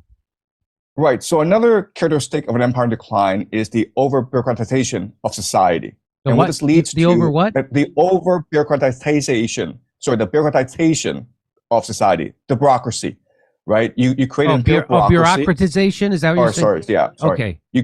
You create an imperial bureaucracy that becomes a bubble onto itself, right? So if you go to Washington, D.C., I'm sure you've been to Washington, D.C., yes. It's a bubble, right? It's the richest place in the world. They could care less about what happens in the rest of America and in the rest of the world. Same thing in Europe, where you have an imperial bureaucracy in Brussels. So people in Brussels just care about collecting their paycheck, collecting their pension. Our whole system, every state, everything is absolutely so bureaucratically out of fucking control that the right hand don't know what the left hand is doing.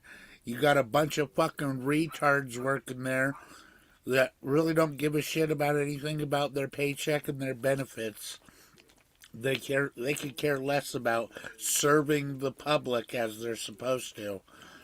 So yeah, the bureaucracy and shit is way fucking stupid already. And they want to just keep their jobs, and so they're going to go with the flow, and they become completely divorced from reality, right? That's why you've seen in these past 10 years this massive surge of immigration into Europe, even though Europe itself cannot sustain this immigration. And the response to criticism is to silence critics, right? So in Europe, if you're a criminal, you're much less likely to get visited by the police than if you criticize the rise of crime on social media, right? So if you make a criticism on social media, you're much more likely to get visited by the police than if you actually commit a real crime. So Europe is, I think, it's basically become a dumpster fire. It's a much more advanced stage of decline than America.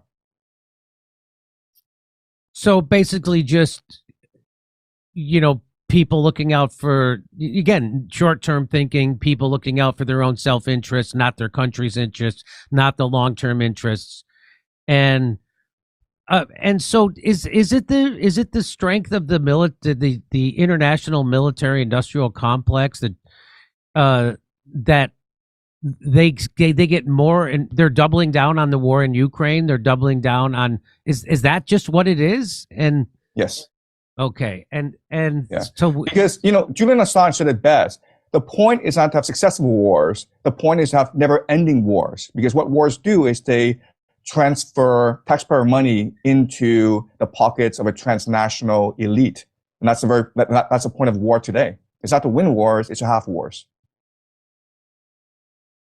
It's just, see his statement there. The point is not to win wars; it's to constantly have wars. That's because the power of our Constitution is suspended in any time of war. That's why, since the War Powers Act and the Trading with the Enemy Act, we've been in a war ever since, nonstop. I mean, I still can't.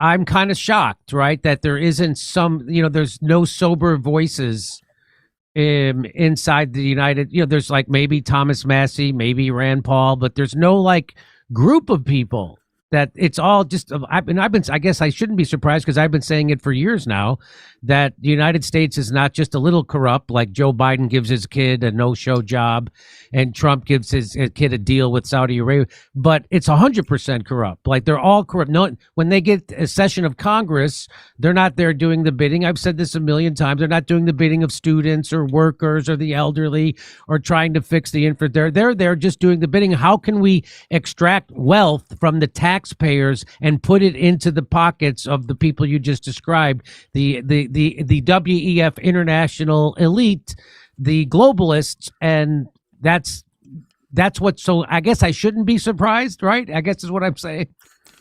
Right. So another issue that people don't really discuss is the aging problem in America, where the leadership in Washington D.C. have aged a great deal. Right. The baby boomers are still in control. Think of how many presidents were baby boomers. Right. You had Bill Clinton, George W. Bush, Obama, Biden. I mean, like Trump. I mean, the baby boomers have been happening in command for a long, long time. What we know is that when a population ages, the elite, they become much more authoritarian, right? So if you're an old person, you're in your 80s, what you care about is living for as long as possible. You care a lot about germs. You care about keeping the streets clean, and so you basically want a more authoritarian society, and that's why I think a lot of young people today are so pessimistic about the future. Do you put any credence? So there's a lot of theories out there that COVID was a depopulation agenda because the international bankers and the WEF types, they realized that they can't sustain the aging populations, and so they did this vax, which has it's completely toxic, and it has negative efficacy, and they had to rig all the numbers in the systems. Like, for instance, if you died within 14 days of getting your vax, they considered you unvaccinated, even though there could be a correlation between you dying from the vax. So they had to do all that. So do you put any credence into that theory that there is this kind of, because it was a global phenomena that it wasn't just the United States, it was everywhere except for maybe Africa. So do you think that there's any credence to that idea that the people in control, really the handful of billionaires that run the world, really did want a depopulation agenda? If that were their plan, I'd be very impressed. I don't think they're that smart, and I don't think they're that strategic. I think that COVID happened because the baby boomers are really afraid of germs. And that's why you had these global lockdowns, because the baby boomers insisted on everyone staying at home.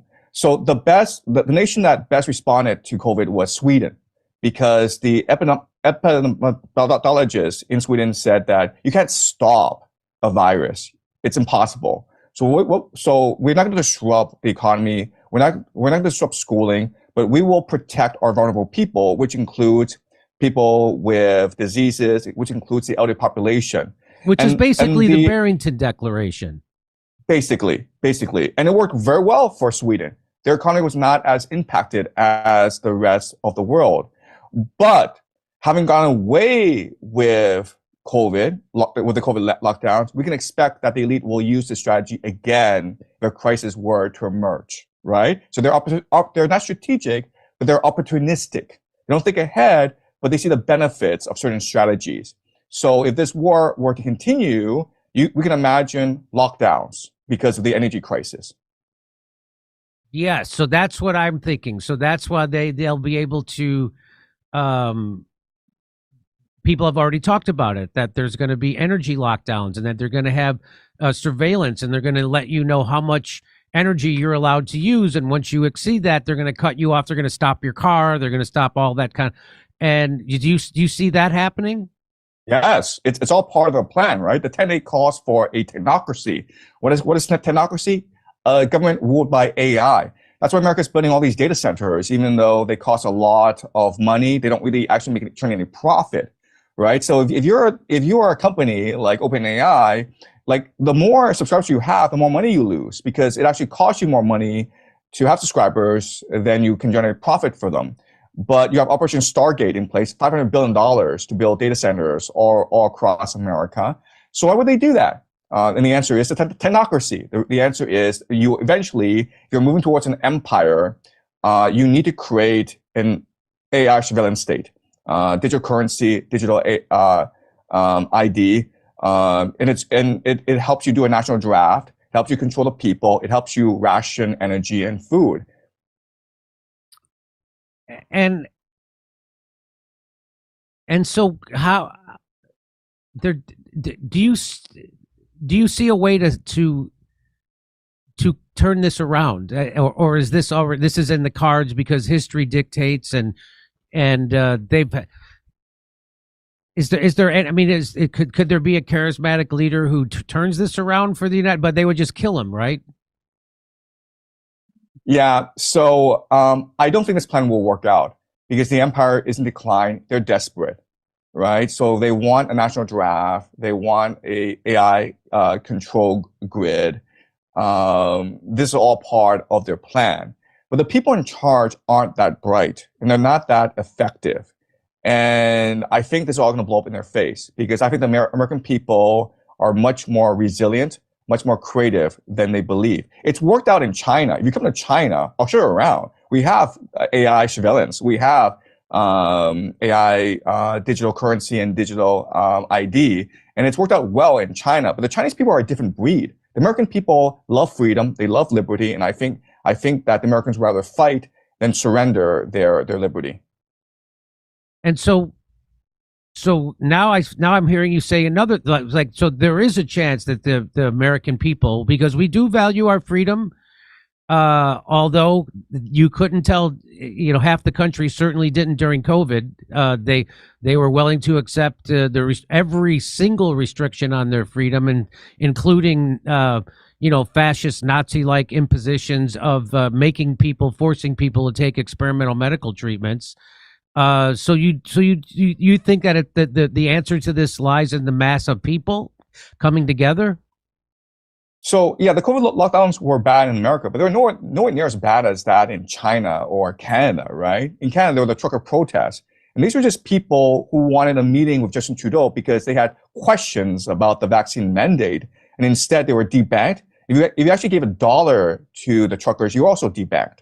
So Canada is far more authoritarian than the United States. In the United States, if you didn't like the vaccine mandate, you moved somewhere else. You moved to a red state that didn't have these vaccine mandates. You couldn't do that in China. You couldn't do that in Canada. You couldn't do that in Europe.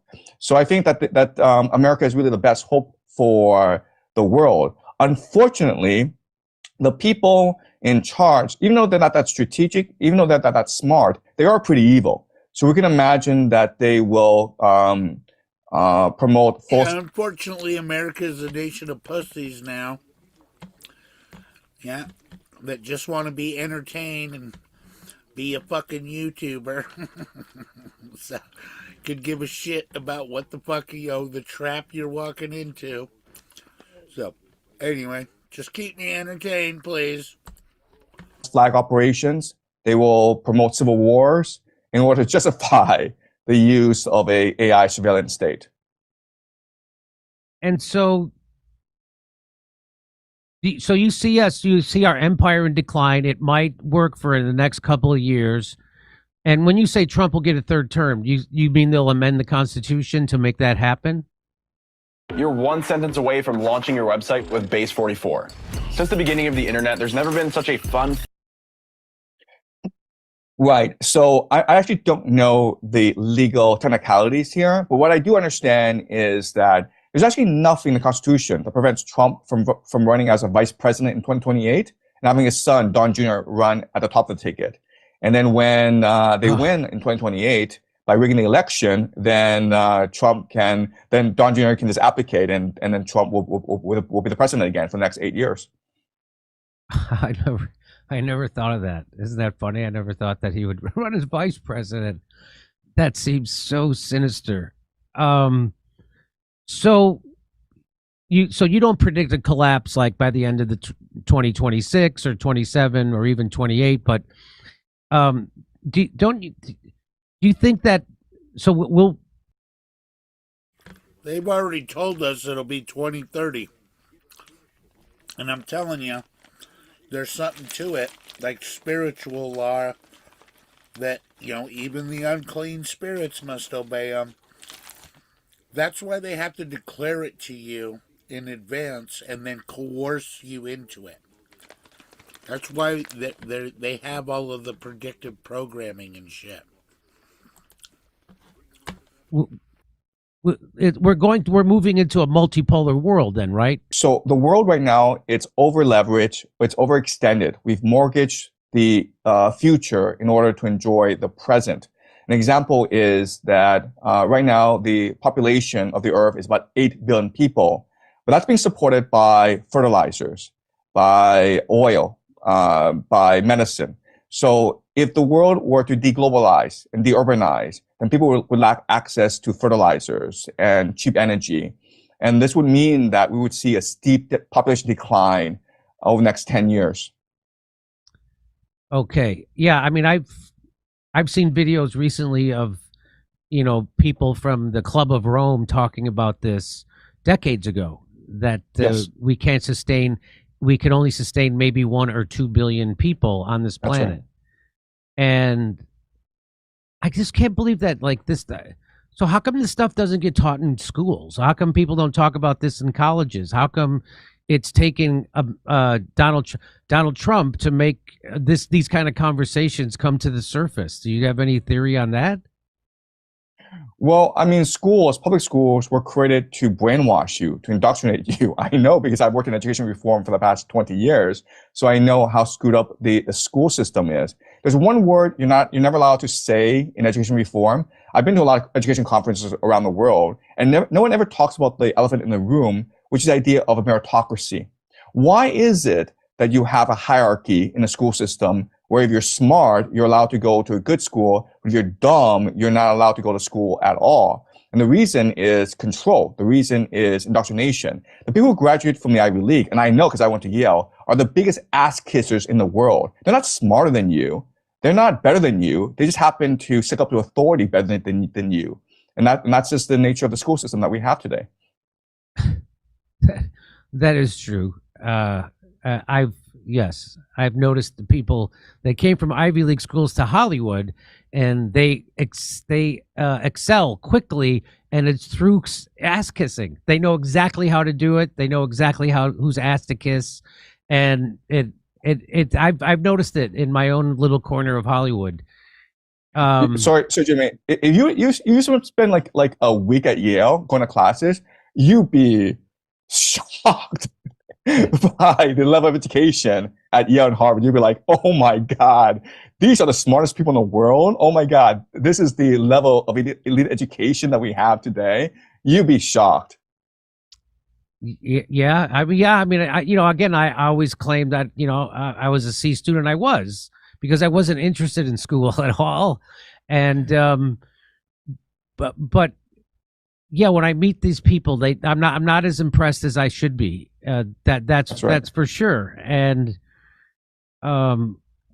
especially but you know what I admire about you, Jimmy, is that even though you're a C student, you're still curious, you're open-minded, you appreciate debate, you ask good questions, and that's a secret to learning in life.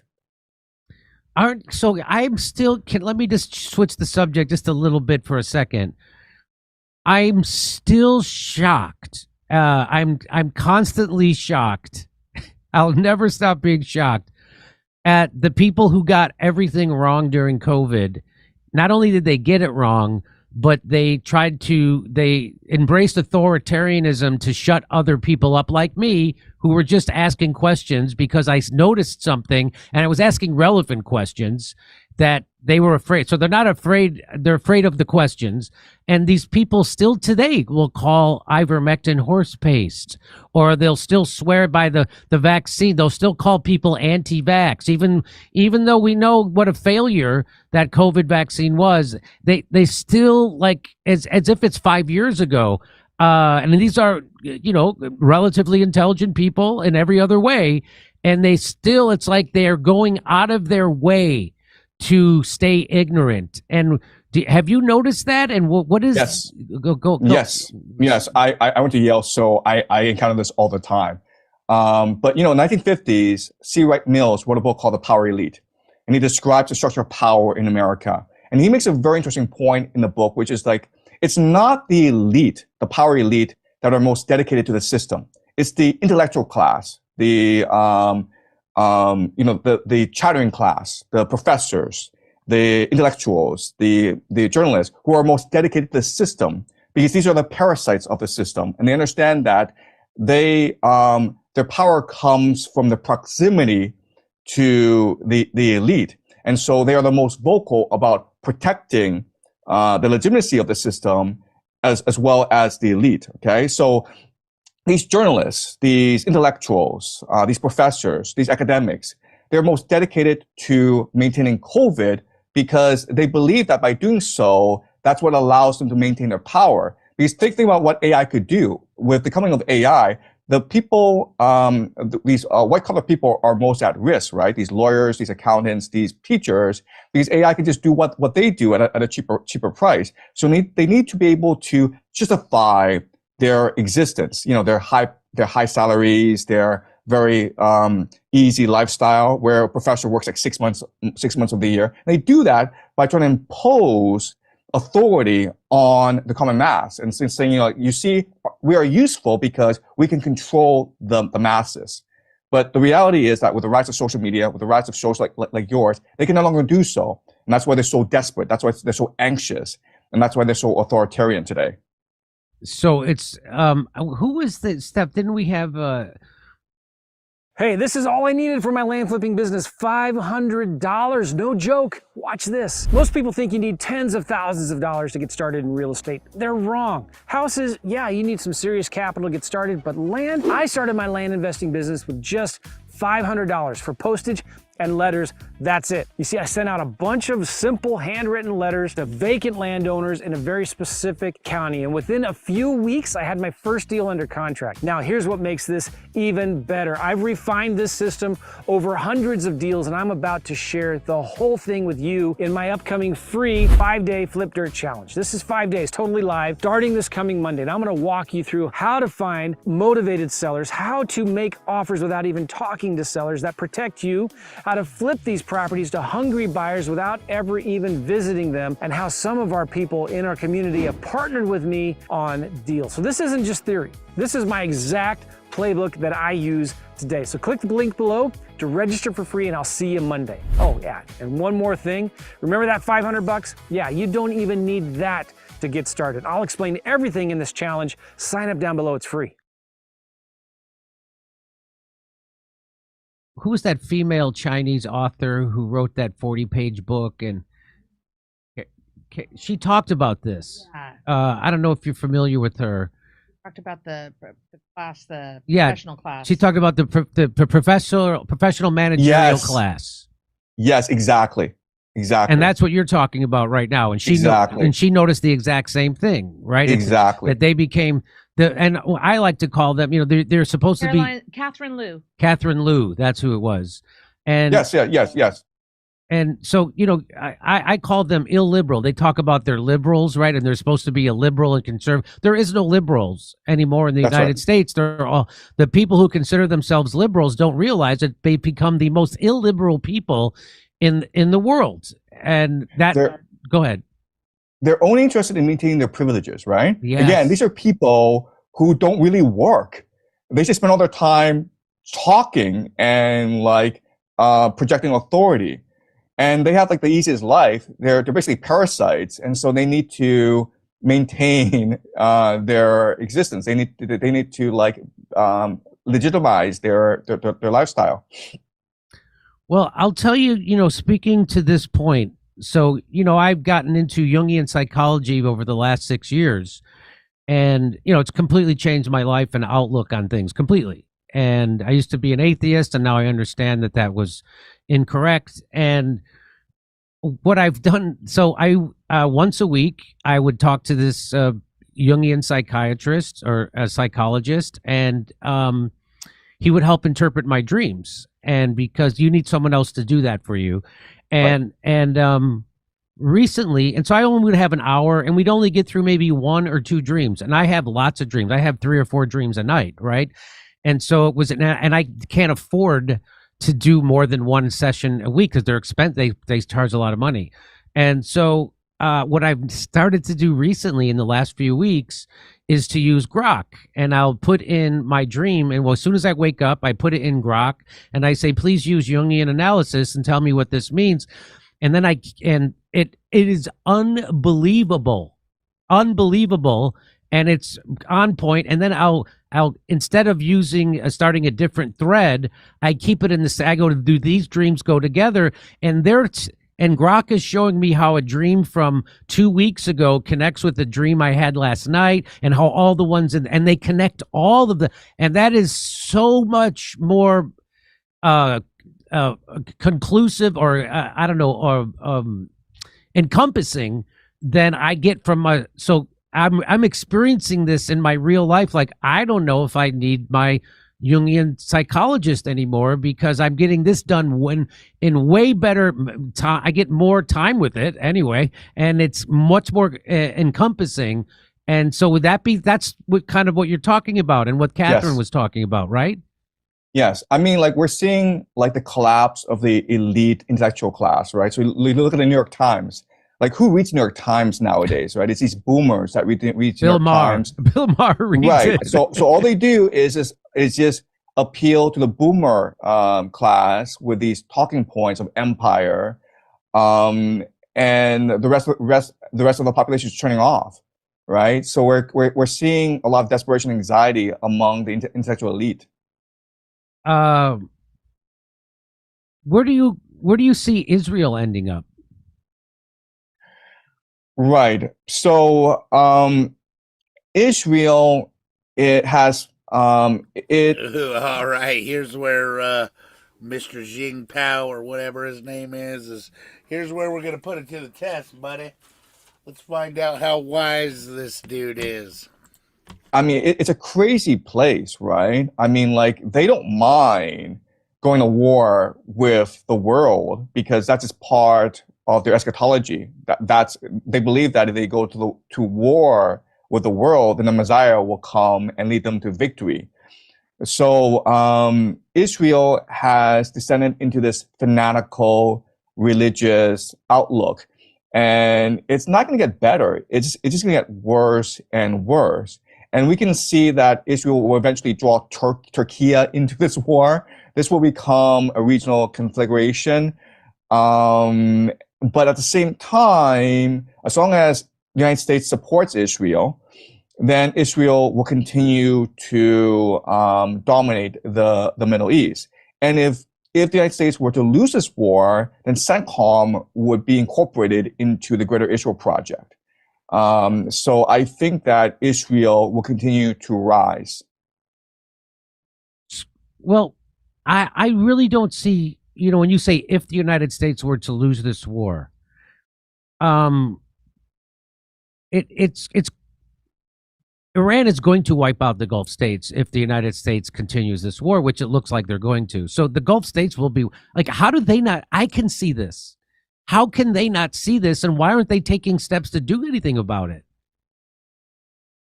Well, because if you're the UAE, you are in a very tough pickle, right? Because option one is that you want the United States to leave the Middle East, in which case Iran becomes a top dog, and now you have to pay reparations to Iran for the war, because the Americans destroyed a lot of infrastructure. They killed the supreme leader, and the Iranians will want about $1 trillion in reparations. And they can't exact that from the United States, because the United States is out an ocean away, but they can certainly demand that of the UAE, right? So that's option one. Option two is you fight this war to the bitter end because there's a chance that the United States defeats Iran, in which case you can continue to do what you do, which is to be like, this money laundering operation for the world. So those are your two options. And they're not great options, but option two has it's a better payout than option one. Like I don't, let's say I was the Saudi prince. My big idea, I mean, again, C student here, but I would get all the Gulf states together and form an alliance with China and Russia and Iran. And that wouldn't that be, and then, Europe would probably follow suit, see which way the wind is blowing. I don't know. Is that stupid of me to say those things? Right. So the issue is that these Gulf states are a creation of empire. Yeah. Meaning that, 50, 60 years ago, right. These were not prosperous places. And because of the petrodollar, because America was willing to provide defense to the GCC, and because America was able to support the GCC economies, they prosper and they urbanize. So they're essentially vassals of America. If America were to leave the Middle East, then the people would probably rise up and overthrow the elite because they are corrupt, they are pretty evil people, and they're incompetent as well. And to start a podcast with Riverside, all you need is a concept and a way to record it. Here's how. And so I get it. See, that's the irony of the situation too, is that Satan has dumbed down the world, and now, his whole team is a bunch of fucking morons. So he has to deal with that frustration. You know what I'm saying? Yeah, I mean, obviously, God's got this. So if that's the best they got, yeah. That even makes it make more sense for them to try to get rid of Israel, the United States, and create an alliance with the other two superpowers in the world, being China and Russia, and then of course, the strategic power, which is Iran. Again, I don't understand why the end of the road is obvious. Iran is going to wipe them out. They're going to be wiped out, right? Am I wrong about this? How do they get through the next year? So there's a conspiracy theory that the Saudi royal family are crypto Jews. I'm not sure if you've come across this theory. I haven't. Right. So in 2003, the Americans went to Baghdad and they took control of the government, and they had access to all of the intelligence files of Saddam Hussein. And the Saddam Hussein and his people were absolutely convinced that the Saudi royal family are crypto Jews. Okay. So let me explain what I mean by that. So the House of Saud came to power because of their alliance with the Wahhabi religious movement. And both are creation of the British Empire in order to destabilize the Ottoman Empire. And at this time in history, and this was like the 19th century, early 20th century, the British were working very closely with people called the Dome in the Ottoman Empire. The Dome are crypto Jews. These are followers of Sepai Zevi, who declared himself the Jewish Messiah in 1666. And on the surface, they believe in Islam, but declared himself Messiah in 1666. But at home, secretly, they still practice their Jewish faith. And these are called the Dome. And these are the people who sponsored the Young Turk movement to overthrow the Ottoman Empire and establish the Republic of Turkey. So these are the people who run Turkey today. And a faction of them worked very closely with the British, and the British installed them throughout the Gulf states, including the UAE and including Saudi Arabia.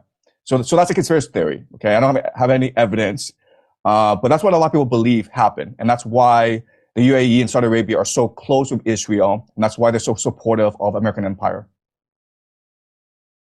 I haven't. Why do they call them crypto Jews? Because they are secretly Jews. They're not like they convert to Christianity or Catholicism or Islam on the surface, right? They on the surface, outside in public, they do everything that that a Muslim or a Christian would do, but at home, among their private circle, they still practice the Kabbalah. Oh. And so, what do you make? And that's funny because the Bible, says that the seed of Satan is basically in Turkey. Huh. I've asserted this many times on the show. Those who call themselves Jews but are not, they are the synagogue of Satan. Yeah. That the greatest trick the Zionists have pulled off was to get Christians to believe their number one enemy were Muslims, whereas the Muslim world actually venerates Jesus, the Mother Mary, as the opposite of what the Jewish culture does. And would you agree with that assessment? I completely agree. So before the creation, I totally disagree with that assessment. I believe that that Islam was created by the Catholic Church, by the Jesuits, because they need a thug service. They need, the good cop, bad cop. You know what I mean? It's like that scene in Gangs of New York when Tammany, the politician dude, is trying to get Bill the Butcher to be his thug service. He's like, you got the cops. He says, the appearance of the law must always be upheld, especially when it's being broken. So the same as the Democrats used the KKK, same shit, different package. Of the state of Israel, the Jews and the Muslims got along really, really well. In fact, the second largest Jewish population in the Middle East outside of Israel is actually in Iran, in Tehran. Yeah. Right? So the Muslims have made a point of welcoming Jews because they see Jews as a holy people along. And so in the year 1492, the Spaniards expelled the Jews from Spain. Right? And it was the Ottoman Turks, the Ottoman Empire, that sent ships to help the Jews move to the Ottoman Empire. So the Jews were expelled from Christian Europe and they moved to the Ottoman Empire where they were welcomed with open arms. Okay. So and look, if you just look at these extreme Islamic movements, including ISIS, including the Wahhabis, they were clearly creations of the Anglo-American Empire. Clearly. Right? You look at ISIS. They never attacked Israel for whatever reason. Clearly. Right? They attacked everywhere else in the Middle East, but they never attacked Israel. 100%. I've been making that point for quite a while now. Yes, that. Well, look who's the head of Syria right now, installed by Israel and the United States. It's the former chief head chopper of Al Qaeda. And he's working hand in hand with Benjamin Netanyahu. In fact, he's publicly said he wants to be in partnership with it. It's just so obvious. And the people in America are such suckers. And that it's one thing to be suckered; it's another thing to keep being suckered. That was a weird way to take a drink. Let me back that up again real quick. And it's just so obvious. What's that? And the people in America are such suckers, and that it's one thing to be suckered; it's another thing to keep being suckered. And that was just a weird way to drink from a water bottle to me. That was strange. Anyway.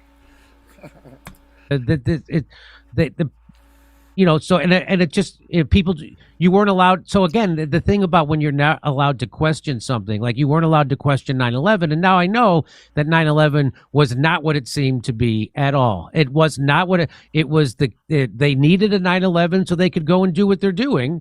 And this was all part of the greater Israel project. What people don't realize is that, as you mentioned, there's a greater North America project, and it's got a technate state. And we've talked about this on this. I mean, this is the whole problem: is that their worldview is fucked up. That's why everything keeps eluding them, because you don't believe that there's a Satan. You don't believe that there's a Lucifer that fucking despises anything that bears the image of God. That's why pride was found in his heart in the first place. He was extremely beautiful and majestic. And God presented himself plain as paper. Nothing special. You know what I mean? Because that's our God. He doesn't need to impress anybody. You know what I'm saying? So yeah, that's where why I believe anyway that because of his beauty and everything, he was looking at God like, why are we worshiping you? You know what I mean? I'm the beautiful one. You know what I mean? I'm much better and bigger and beautiful than you. So why are we worshiping you? There's where he got in trouble. So so the only way to kind of save Western civil or the world right now is for the American people to wake up to this, right? And Yes. do you think they will, or what do you think? What does history tell us? So the only hope for the world right now is the American people, because the people in charge, the elite, they've colonized so. The only hope for the world is Brandon Irish for president, man. I'm gonna get fucking assassinated, guaranteed. Because I will tear apart their fucking bullshit like a bull in a china shop. I would guaranteed be assassinated. No doubt in my mind. They would have no choice but to fucking kill me. Because I'd tear down all the bullshit and restore the Constitution, eliminate the War Powers Act, the Banking Act, kick the fucking Fed out of here, the whole shebang, and we operate this country as a cooperative. Look, we need to build these roads. Here's how much it's going to cost. Here's how much every citizen pitches in. $10 a piece. There you go. Bridges built. We're good. That's how shit should be run. It should be coming to the American people and asking, look, we need this amount of money to do this, this, and this. That's how it should be. You motherfuckers work for us. That's what this fucking contract says. And contract law is the principle of all law. Straight up. There's nothing more authoritative than a fucking contract.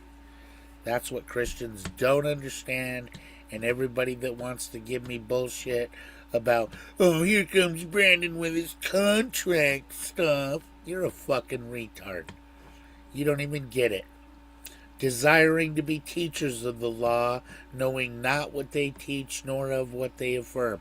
This is a contract. This is all matters of law. That's what Judgment Day is, dummy. There's no escaping it. So many different parts of the world. Like China is a colony of the elite, of the national elite. People don't recognize this, but China is very subservient to the global elite. Europe, Canada. So the best hope for the world is. And when I went over to China, before I even knew the Lord, I was shocked that everybody thinks 666 is a lucky number there. It's on every billboard, every window shop, every business card. They request a 666 in there because they consider it a lucky number in a culture that worships dragons and has dragons everywhere. Interesting. Is the American people recognize what's happening and they resist. And quite honestly, there's one movement in America right now that has the most promise, and that's MAGA, right? So if Tucker Carlson were to run for president of the United States and MAGA were to fully unify behind him, then I think there's hope for the world. Yeah, I don't know if I would call it MAGA, because the MAGA has been completely flipped on what it was when Donald Trump became president. It was made up of people like Tucker Carlson and Candace Owens and Dave Smith and even Joe Rogan and Theo Von, and that's all gone. Now it's all the people who were never MAGA are now what Donald Trump refers to as MAGA. So I would say the former iteration of MAGA, right, which Tucker Carlson could very easily lead, and he's very good at bringing people together now, which is crazy. And now, looking through looking backwards, you see how he was demonized only when he started to do the right. And Tucker also seems to be a fucking Catholic sympathizer. He's leaning in that, Catholic camp. I don't like that shit. Keep an eye on that shit. Right thing. The establishment loved him. The left always hated him because divide and conquer is what the establishment does. But now he got in trouble with his bosses when he started to see through it, and he saw through the the empire, and he saw through the war machine, and you can't do that, and that's why he got kicked out of his establishment position. Do you think that that's let's say Tucker Carlson ran for president? Wouldn't they just kill him? I'm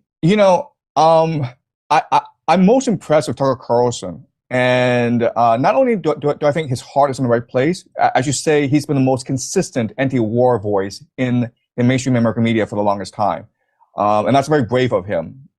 But I also think he has a very good read on the political winds in America. He's also like an American patriot. He loves America deeply in his heart. And so I think there are a lot of people in Washington, D.C. who secretly support. So here's a Chinese guy who, yeah, I don't trust the Chinese, man. I think that there's a planned war with China coming up. It's been in the plan for a long time. They will be the police force. You know what I mean? And believe me, they ain't gonna have no sympathy for starving Americans. One bit of sympathy. So anyhow, that's who is gonna have to come and tear down and really, to come in and enforce the dissolving of the U.S. Constitution into the global Constitution. So they'll be the ones to enforce it, because they're gonna have too tough a time getting Americans to turn on Americans. I mean, you'll get a large percentage. I mean, that's already what our police force and everything does now. So all for a paycheck. But anyways, they will have a tougher time. But China have no problem. They fucking hate Americans, because they, Walmart and all of them, making slaves out of them over there to build us all this cheap fucking bullshit for low prices is, why they hate us. They don't think Americans give two shits about them, because they don't. That's the problem, and they ain't gonna give two shits back. Support him, right? I mean, like I don't think that everyone in Washington D.C. is corrupt and willing to sell out. I think there are a lot of people in Washington D.C. who are just hoping. I fucking do. I say fuck all of them. They're all fired, every one of you. We can't trust whatever secret oath or secret society you're a part of, or fraternity, or fucking any of that shit. We can't trust none of that. That's why, if we can pull U.N.I. cooperative together and show what a successful business model this is, and show this is how a fucking country should be run, now we have something to pitch, we the people. Look, we suggest that everybody that holds office be a King James Bible believing Christian that's held to this standard of this book. And you guys, whether you believe or not, you can use this book against us to keep us in line. Because here you go. You have a book to tell you everything that we believe and what we adhere to. So, it kind of gives you some reins, even if you're a non-believer. At least you got some more control over your government if every person in office is a Bible-believing Christian, held to that standard, with other Bible-believing Christians, correcting and rebuking. You know what I mean? That's the way this government should be run. And that's how it was supposed to be in this country from its inception. Speaking of which, let's go back to the History Channel, because I've already, now I feel like, they're selling us on the agenda. Now they've, told us all of the problems. Now they're going to implant this bullshit solution. So, I love Jimmy Dore and everything, totally endorse the stuff, but still, the dude's not a born again Bible believer, and he grew up Catholic, so, it was still, that part raises my eyebrow. But anyhow, now let's look at the historical plan of what we're seeing now. The Inquisition and the Jesuits, and yet the Inquisition and the Jesuits are restored. Adams also wrote to Thomas Jefferson in the year 1816. He said, "My history of the Jesuits is not elegantly written, but is supported by unquestionable authorities, is very particular and very horrible. Their restoration is indeed a step toward darkness, cruelty, perfidy, despotism, death, and I wish we were out of danger of bigotry and Jesuitism." Meanwhile, the Marquis de Lafayette, who famously served with George Washington during the American Revolution, once Jesuitism is fucking Islam too. That's, you'll notice, read the Jesuits' creed. Check it out. Not too different from, sounds pretty fucking Muslim. argued that, "It is my opinion," he said, "that if ever the liberties of this country, the United States of America, are destroyed, it will be by the subtlety of the Roman Catholic Jesuit priests, for they are the most crafty, dangerous enemies to civil and religious liberty. They have instigated most of the wars in Europe."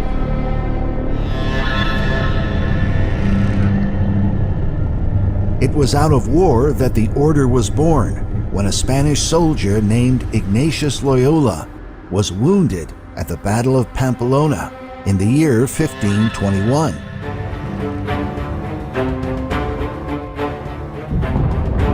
A cannonball shattered his leg, ending his military career.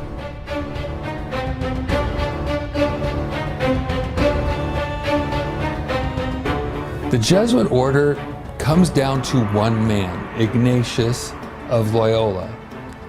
And Ignatius was from the family of Loyola, a minor royal family. And he was actually an admirable guy. I mean, he was a good soldier, so good that when he was injured by a 1 in a million shot, a cannonball coming and bam, hitting his leg, the enemies took care of him and then sent him back to his family at Loyola. That's a noble soldier. And again, that's a great start, and the devil would love to taint that kind of a person. And he was a Roman Catholic. And while he himself loved reading books of romance novels, what he found when he was recovering were Lives of the Saints. Loyola read books about the lives of Roman Catholic saints, including Dominic Guzman, founder of the Dominicans, the order that ran the Inquisition. Loyola was influenced by their zeal for Rome and their devotion to Mary. He was so devoted to Mary that he started having these visions while he was in his recovery. Ignatius of Loyola is the founder of the Jesuit order, and he converted after an interaction with a vision of Mary. And he had other visions as well. He claimed to have had a vision of the Holy Trinity in the form of a harp or a lyre, a stringed instrument. And he had another vision of a serpent with eyes all over it. It's just crazy, weird stuff. This is the man who established one of the most prominent orders in Roman Catholicism, the Jesuit order. And it was established based on a vision of Mary, a vision of a harp, a vision of a serpent. And if you read the history of the Jesuit order, they consider Mary to be the mother of the order. which is surprising since they also consider Mary to be the mother of the church. And through all the whore of Babylon, that spirited Jezebel. Yep, she's a ruthless bitch with fangs, dude. Don't forget it. These visions, he started getting the idea of how he could live this kind of a new holy life and dedication. But nonetheless, in his recovery, he spent a year in a place called Manresa in Spain, in a cave, and started having these experiences. And he wrote all these notes. And under this kind of spiritual guidance, and I don't think it was God that was guiding him, he came up with this kind of a training. And in the end, when he applied this training to other people, it was like a brainwashing. I mean, they literally felt like enlightened people. In fact, they eventually got the name Alumbrados, which in Latin would be Illuminati, enlightened ones. The spiritual exercises of Ignatius Loyola are continued among the Jesuits and others even today. Yet critics argue that his visions supported heretical doctrines, which are often contrary to Scripture. The spiritual exercises of Ignatius of Loyola are not just harmless exercises. They're actually exercises that were inspired by apparitions of Mary and demonic doctrines that he'd received from them. For Loyola, the visions he claimed to have only confirmed the doctrines of Rome and the papacy.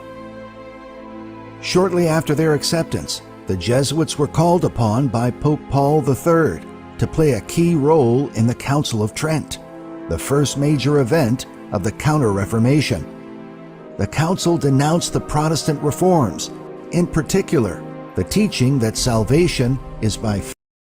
But the Council of Trent's responsible for the Bible. You wouldn't have a Bible without the Catholics. Fucking stupid. Faith in Jesus Christ alone. The council declared, "If anyone saith that faith alone in the divine promise suffices for the obtaining of grace, let him be anathema."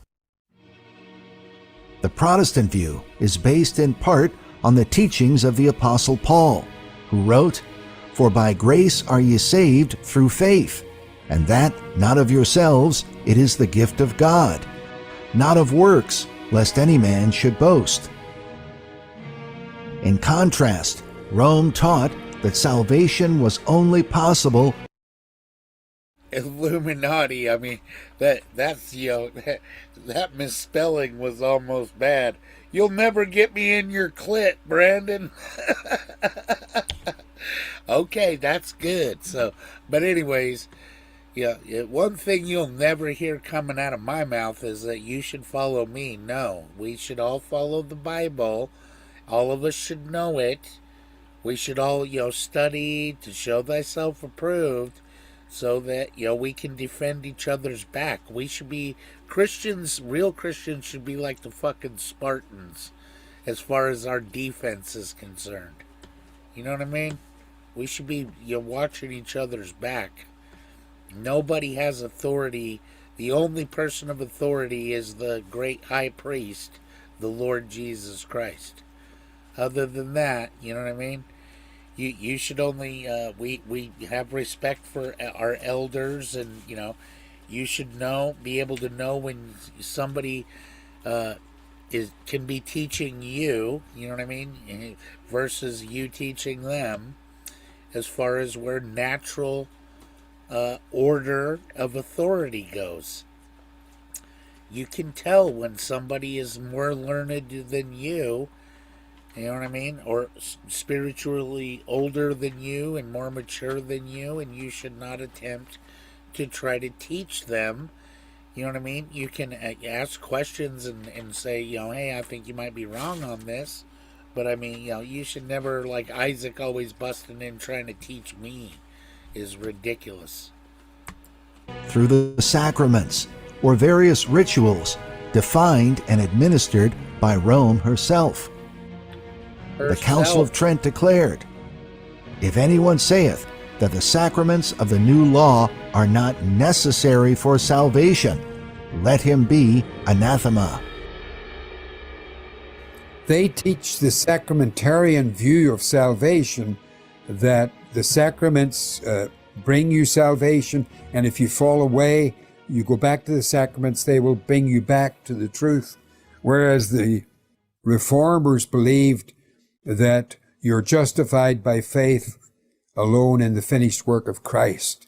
So they would use the scripture, through this man Jesus is preached unto us the forgiveness of sins, so that all who believe can be justified from all things that they could not be justified under the law of Moses. Now that's what the Bible says, and that's what makes it clear. Luther and the Reformers argued for a return to the clear teachings of Holy Scripture, to believe the Bible as the only true Word of God. The Protestant preaches that we should believe the Word. And Paul says in Romans 10:17 that faith comes by hearing and hearing by the Word of God. And so the Protestant would say that it's through the foolishness of preaching the gospel that God has ordained to save his people. The Roman Catholic would say that it's by believing in the church. Yet according to the Council of... And there's the gatekeeper maneuver right there. That's how they became a gatekeeper. And look at what a profitable position a gatekeeper can be.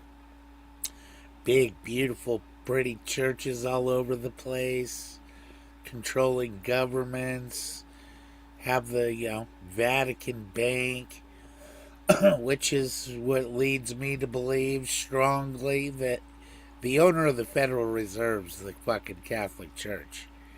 They could fucking write a check today to end world hunger right now.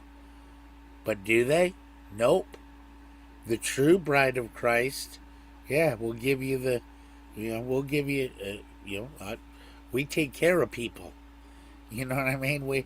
You can't fucking, I don't know anybody that could be indwelt with the Holy Spirit that could just sit billions of dollars in the bank and not do shit to help the poor and the needy and the widows and all of that stuff. The true religion. Nothing fucking true religion about them. And every other little harlot fucking church that the mother of harlots gave birth to. Trent, faith in the church and its sacraments does not necessarily lead to heaven, since a Roman Catholic can only hope to end up in purgatory, a place where they must be burned for an indefinite period of time until their sins are fully removed. So even though you go through all the sacraments, you still have... So that's the Catholic hope, that you'll end up in fucking purgatory. Well, my hope is Jesus. Find peace with God, you'll have to go to purgatory and be cleaned up. So that, to me, is blasphemous, because I'm saying that Christ's blood doesn't cleanse me from all sin when I confess my sins unto him. He is faithful and just to forgive us our sins and to cleanse us from all unrighteousness. So the Protestants preach a sudden, definite change that occurs when a person believes the gospel. He's saved by the power of God. He's born from above. He's reconciled to God, who before was at enmity with God. All those things take place when he believes on Jesus as a Savior. Whereas in Rome, none of those things take place because they never come into focus. Despite these arguments, the Council of Trent pronounced an anathema on anyone who would deny the doctrine of purgatory. Loyola's contribution towards the absolute authority of Rome. Well, I fucking absolutely deny it, you pieces of shit. How about that? Put that in your Catholic fucking pipe and smoke it. Was significant. his spiritual exercises established rules for how his followers were to think. He said, "We must hold fast to the following principle. What seems to me white, I will believe black, if the hierarchical church so defines." The initial weapon of the counter-reform was based in doctrine and theology. But when that proved ineffective, the Jesuits looked to the use of force and developed a network of spies and assassins. At some point, they established a secret oath for those who reached the higher levels of the order. The Jesuit oath has been known for more than 200 years and remains a point of controversy, with some questioning its very existence. Nevertheless, the oath has been published repeatedly in books and articles and can be found among the records of the Library of Congress and in the National Library of Australia.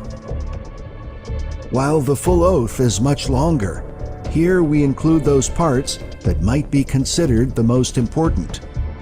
It begins with a Jesuit superior speaking to a younger initiate who is already a Jesuit priest but is now brought under what is called the fourth vow of the order.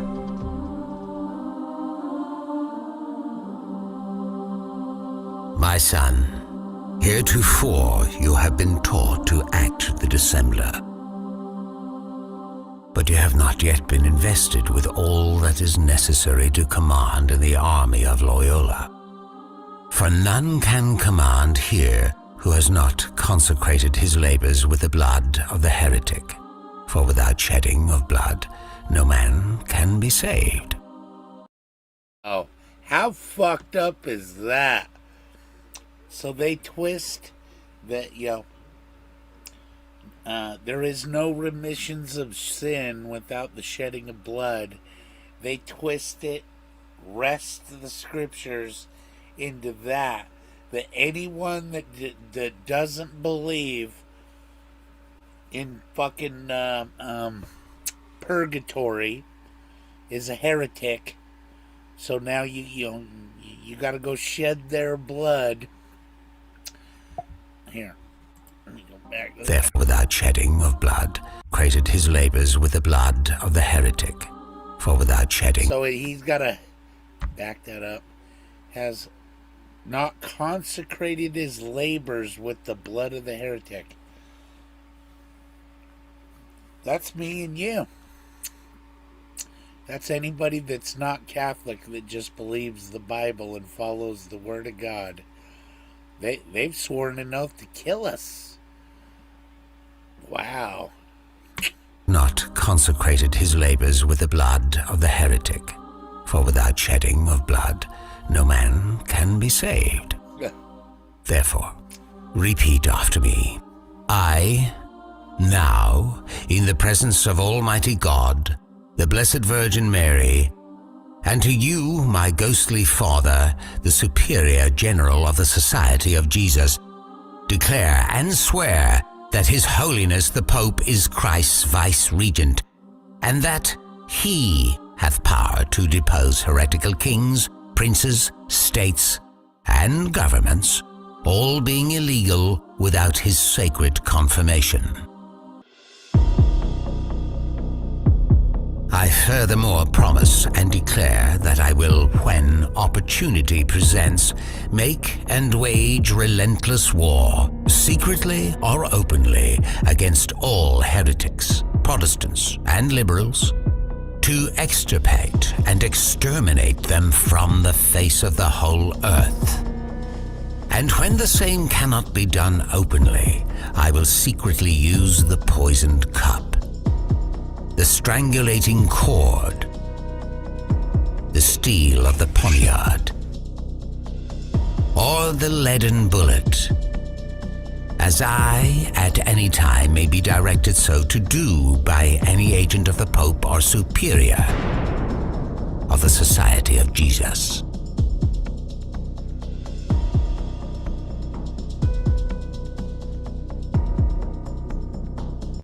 Go ye then into all the world and take possession of all lands in the name of the Pope.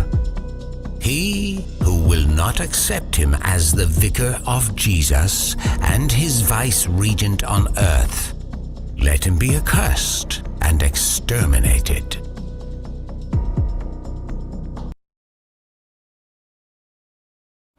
I gotta share something with you guys. Let me show you. This is from old Pope Leo, the first pope, the first actual declared the pope. Let me see if I can find it. It's the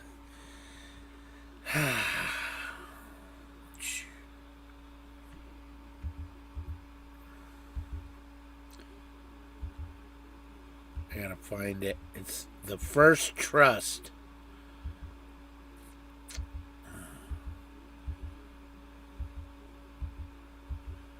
Of the Pope.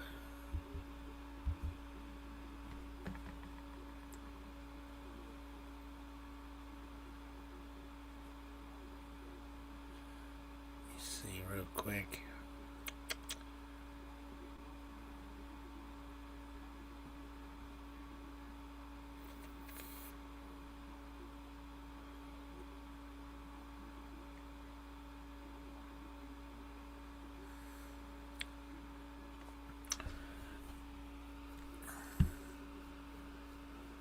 Shit.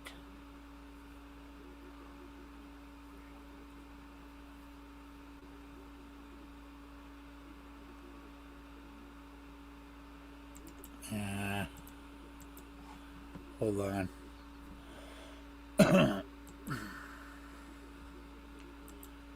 What was the name of the first trust ever done by Pope Leo?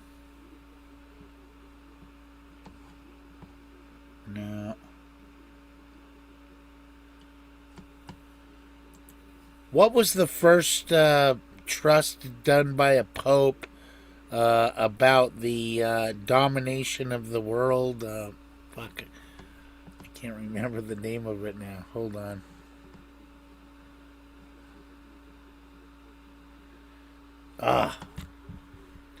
Anyways. I cannot remember the name of it now. But anyhow, there's a... I mean, talk about arrogance, man. It's... I'll find it. Anyway. Let me see. Try this real quick. One other thing.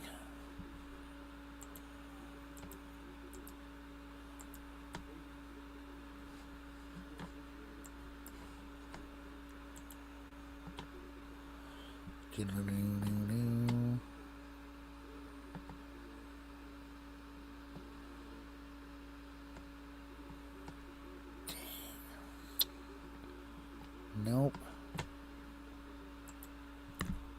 Try this.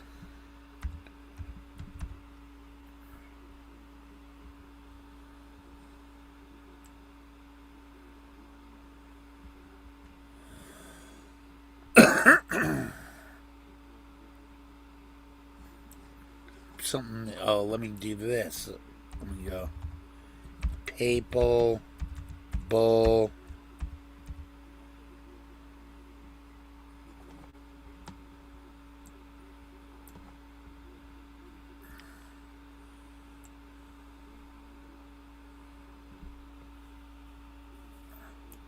Here it is, Unum Sanctum. All right. First trust of the world.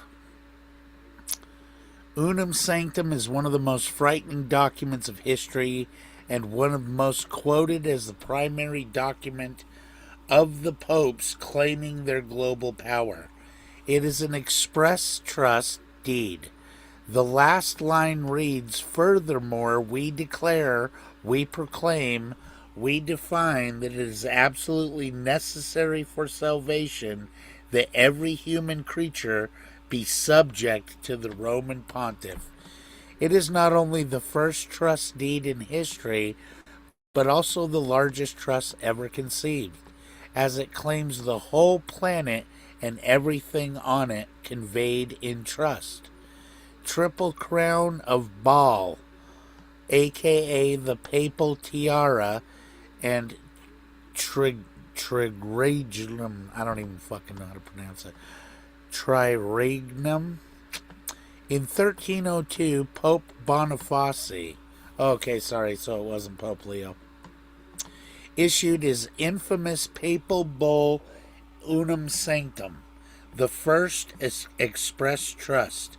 He claimed control over the whole planet, which made him king of the world. In celebration, he commissioned a gold-plated headdress in the shape of a pine cone, with an elaborate crown at its base. The pine cone is an ancient symbol of fertility and one traditionally associated with Baal, as well as the cult of Cybele. It's also the pine cone looks like the pineal gland in the brain. So anytime you walk into some, building or something and you're noticing a lot of pine cones all over the place, yeah, the chances are you might be in an adrenochrome zone where they like adrenochrome and that's produced in the pineal gland and whatnot. So anyhow, we're held there. I don't exactly know the whole biology breakdown on that, but anyhow, the pine cone is an ancient symbol of fertility and one traditionally associated with Baal. So anytime you hear symbol of fertility, it's sex. So anyway, as well as the cult of Cybele. It also represents the pineal gland in the center of our brains. My bad, I didn't realize it was going to say that. Crystalline in nature, which allows us access to source, hence the 13-foot tall pine cone in Vatican Square. Think about why the pontiffs would idolize a pine cone. The first crown of Crown Land, Pope Boniface XIII, was the first leader in history to create the concept of a trust. But that's not true. But the first testamentary trust through a deed and will creating a deceased estate as created by Pope Nicholas V in 1455 through the papal bull Romanus Pontifex. This is only one of 3 papal bulls to include the line with the incipit for a perpetual remembrance. This bull had the effect of conveying the right of use of the land as real property from the express trust Unum Sanctum to the control of the pontiff and his successors in perpetuity. So there's really where the whole apostolic succession bullshit came from. Hence, all land is claimed as crown land. This first crown is represented by the first Sestacute V Trust. Created when a child is born, it deprives us of all beneficial entitlements and rights on land. Anyhow, I encourage you to read that because it's just shows you the fucking absolute total arrogance of the Catholic Church, dude. They're fucking, they are nothing but a gatekeeper organization. That's all they are. That's the whole scam and the scam of every other little harlot church that she gave birth to. And that's, Mormons, Jehovah's Witnesses, Masons, all these religious fraternal orders that swear all these secret oaths. What'd the Lord tell you about swearing oaths? He's against it.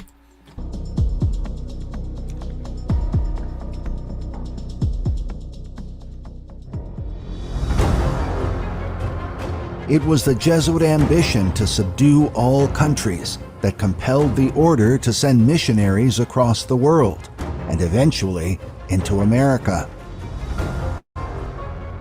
In the 19th century, one of the many voices sounding the alarm was a close friend of the Marquis de Lafayette, the famed professor Samuel F.B. Morse, inventor of the telegraph and the Morse code. Morse communicated with Lafayette about the dangers America faced from Rome and her Jesuit priests. He published a book titled Foreign Conspiracy Against the Liberties of the United States in 1841. In it, he warned of the agents of a European plot on American soil. He said, "And who are these agents? They are, for the most part, Jesuits, an ecclesiastical order proverbial through the world for cunning, duplicity, and total want of moral principle. An order so skilled in the arts of deception that even in Catholic countries, in Italy itself, it became intolerable and the people required its suppression." Countless books, essays, and sermons were published in the 19th century, warning about the intentions of Rome and her Jesuit priests against the United States. Most of these works were published by Christian churchmen. Perhaps one of the more interesting titles is from a minister named Elijah Lucas. His book is called Shall Liberty Die or Patriots to the Front? Published in 1897, the book warned that the anti-Christian power is now at work in undermining the institutions and destroying the liberties of this great and free and prosperous nation.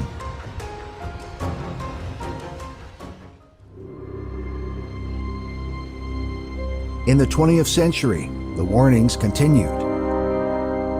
An ex-Catholic priest named Emmett McLaughlin wrote a number of books warning about the activities of the Catholic hierarchy, including a book on the assassination of Abraham Lincoln, where he blamed the Vatican and the Jesuit order. At one point, he wrote, "The Roman Catholic Church was deliberately and culpably involved in the assassination of President Lincoln." Meanwhile, when writing of the society and its methods of murder, he said, "The Jesuits became the true cloak and dagger hatchet men of the Vatican, a deadly papal mafia." Soon after the assassination of President Lincoln, all fingers seemed to point in the direction of a Jesuit conspiracy to assassinate President Lincoln, and soon after, our And in case you didn't know, like every mafia boss has a Monsignor to report to. A Monsignor is a Catholic priest that has had personal audience with the Pope. That's why he has the title of Monsignor. So, mob bosses report to Monsignor, Monsignor reports to the Pope. You think it's a coincidence that in every mafia movie there's Catholic priests around? Congress acted to revoke all diplomatic ties with the Vatican. So even at the heart of American governance, we saw the effect and influence that the Jesuit order was having.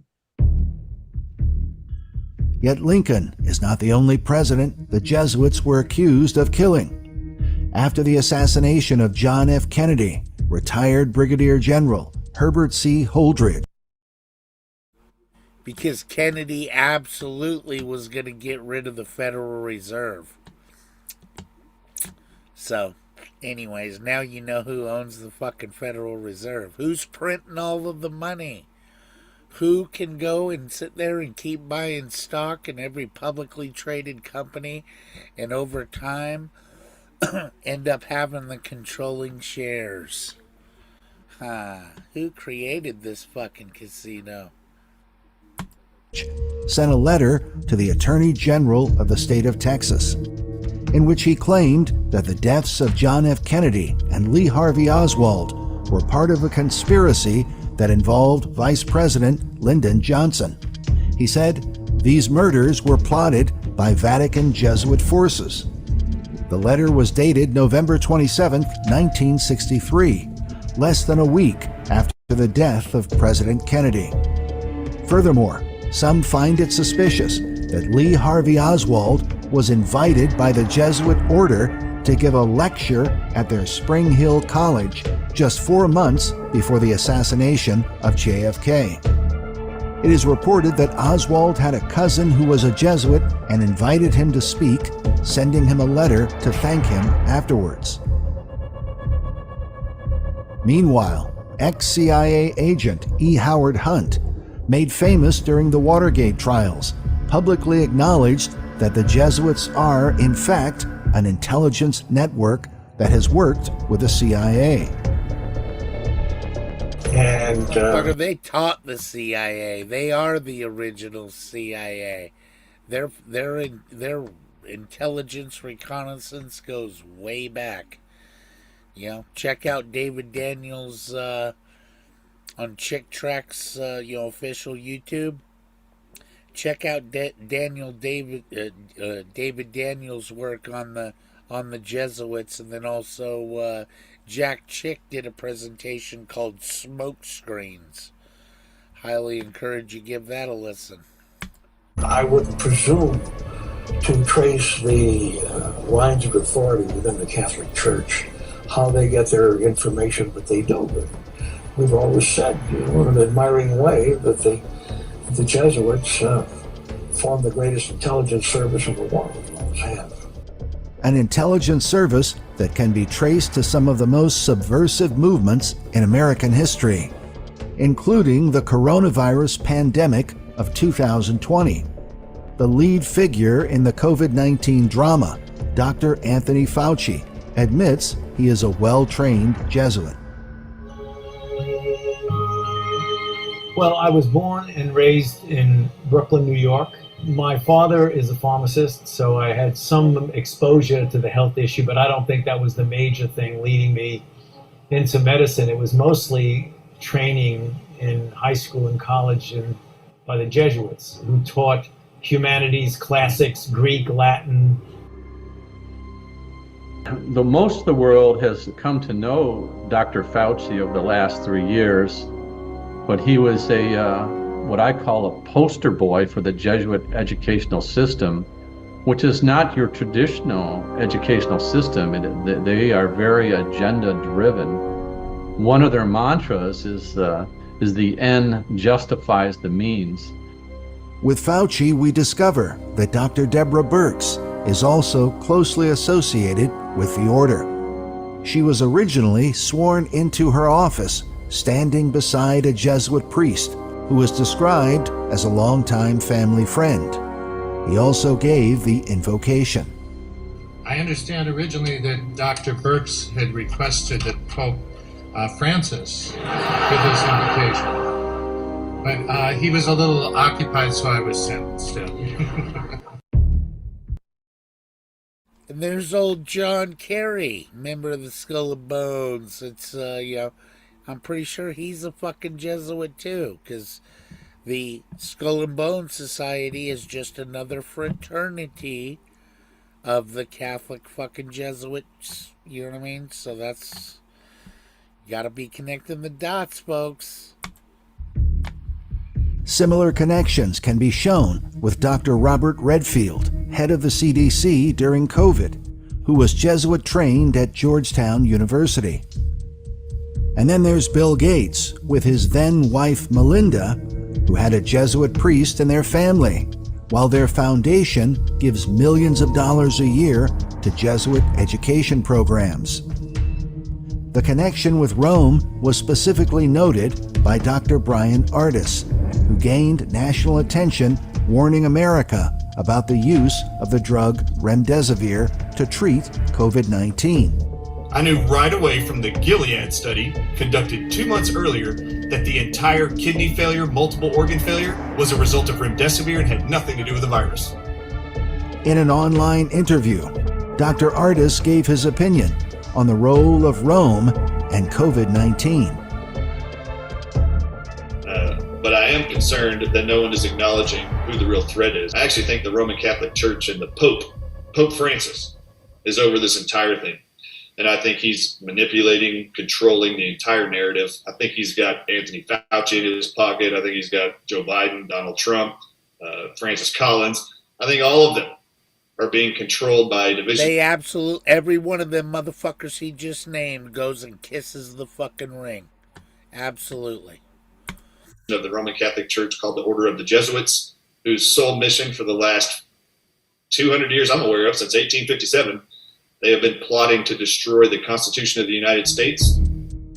Dr. Ardis then goes on to... Absolutely. Satan cannot have a nation of free men. It doesn't work in the beast system.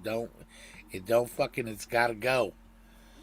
And that's where, we need to be willing to fight to the fucking death. Period. To warn about the issue of open borders, as promoted by Joe Biden, who is shown here being sworn into office on a copy of the Jesuits' Douay Rheims Bible, a symbol of the Counter-Reformation.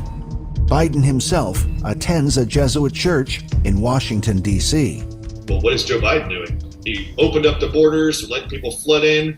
It's exactly what the Pope and the Roman Catholic Church have always wanted. So, and if you don't realize what the religion of Mexico is, who's flooding our borders right now from the south, it is Catholic. In the Catholic doctrines, they have stated that we need to flood America with Catholics. Illegal One immigration. hell of a job. So that's even why, if you watch the movie Gangs of New York, Bill the Butcher, I'm Irish. And he's sitting there throwing rocks at the Irish because he knew they were all Catholics. That's why, Bill the Butcher's supposed to be the villain in that movie. And, he's actually the fucking good guy. It's funny. So, because Scorsese was Catholic. Is a form of social justice, according to Rome. There was a document that was published, it was put out by the U.S. Conference of Catholic Bishops in conjunction with the Mexican Conference of Catholic Bishops. And it's called Strangers No Longer Together on a Journey of Hope. And it was basically a position paper of the Roman Catholic Church on facilitating mass illegal immigration into the United States. And it was like, hey, y'all come on up here. That's basically what the Roman Catholic bishops and the Mexican bishops were talking about in this paper. And of course, you're seeing the... So if you really believe George Soros was giving up his money to fund all of those fucking people coming up from Mexico, no. Catholic Church funded the whole fucking deal. Guarantee it. Actual results of that right now. Former federal police officer Doug Thornton served 10 years with the Department of Homeland Security. Much of his time was spent on the Mexican border. We asked him to comment about the role of the Catholic Church and their involvement in illegal immigration. You have entities like almost every Catholic church, and to include the Red Cross, that are all sponsored by the Vatican, controlled by the Vatican. They are the main culprits in moving people. It's always been a Catholic church shows up somewhere at midnight with a van when we got, a busload or two of illegals, and then they come and pick them up and they drive them away because they are helping the government with repurposing these people, bringing them to other places. They're bringing these people across the border and then they're funneling them all over the United States. While the problems of illegal immigration seem to be of recent origin, most Americans are largely unaware that the plan to invade the United States through Mexico is one that dates back to the American Civil War. In his book on the assassination of Abraham Lincoln, Emmett McLaughlin even warned about the issue in a chapter titled Conspiracy South of the Border.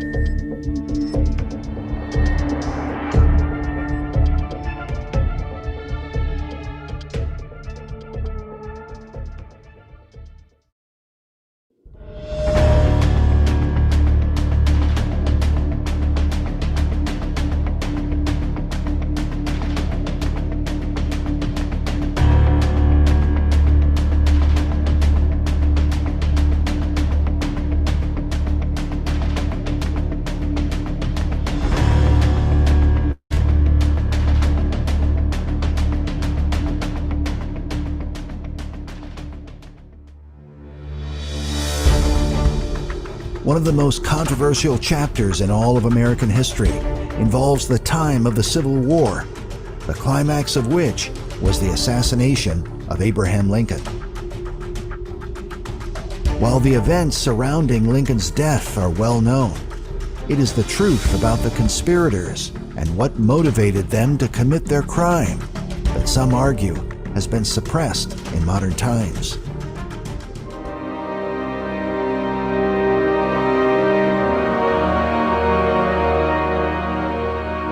It's been suppressed because the victors are the ones who write history. That's the problem again with the Catholic Church controlling the education system, especially the history books.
The American Civil War is said to this day to have been the bloodiest war in American history. Historians have written about the terrible havoc of death, with the shrieks of the wounded and dying, how the soldiers fell in battle as grain falls before a reaper. Men on both sides were subjected to murderous fire, so much so it appeared to some that only mutual extermination would put a stop to the awful carnage. Such are the descriptions of historians, both past and present. Most historians estimate that over 600,000 men perished during the struggle. Many of them fell in battle, while others died of disease and also as prisoners of war. It was a conflict that divided the nation. While we are told that slavery was the key issue, how is it that the war began when Abraham Lincoln had no intention of abolishing the slave trade? The answer may be in the role played by the powers of Rome during the conflict.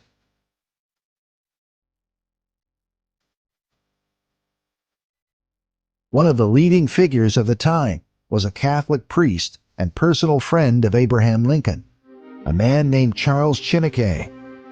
According to Chineke, the plot to kill Lincoln was instigated by the Jesuit order. The man who kills Abraham Lincoln will be an immortal. You start scratching anybody who is connected to the assassination of Lincoln, you're going to find Jesuits. You're going to find people who were Jesuits, people who were related to Jesuits, people who were connected to Jesuits, people under the authority of Jesuits. It's a Jesuit plot.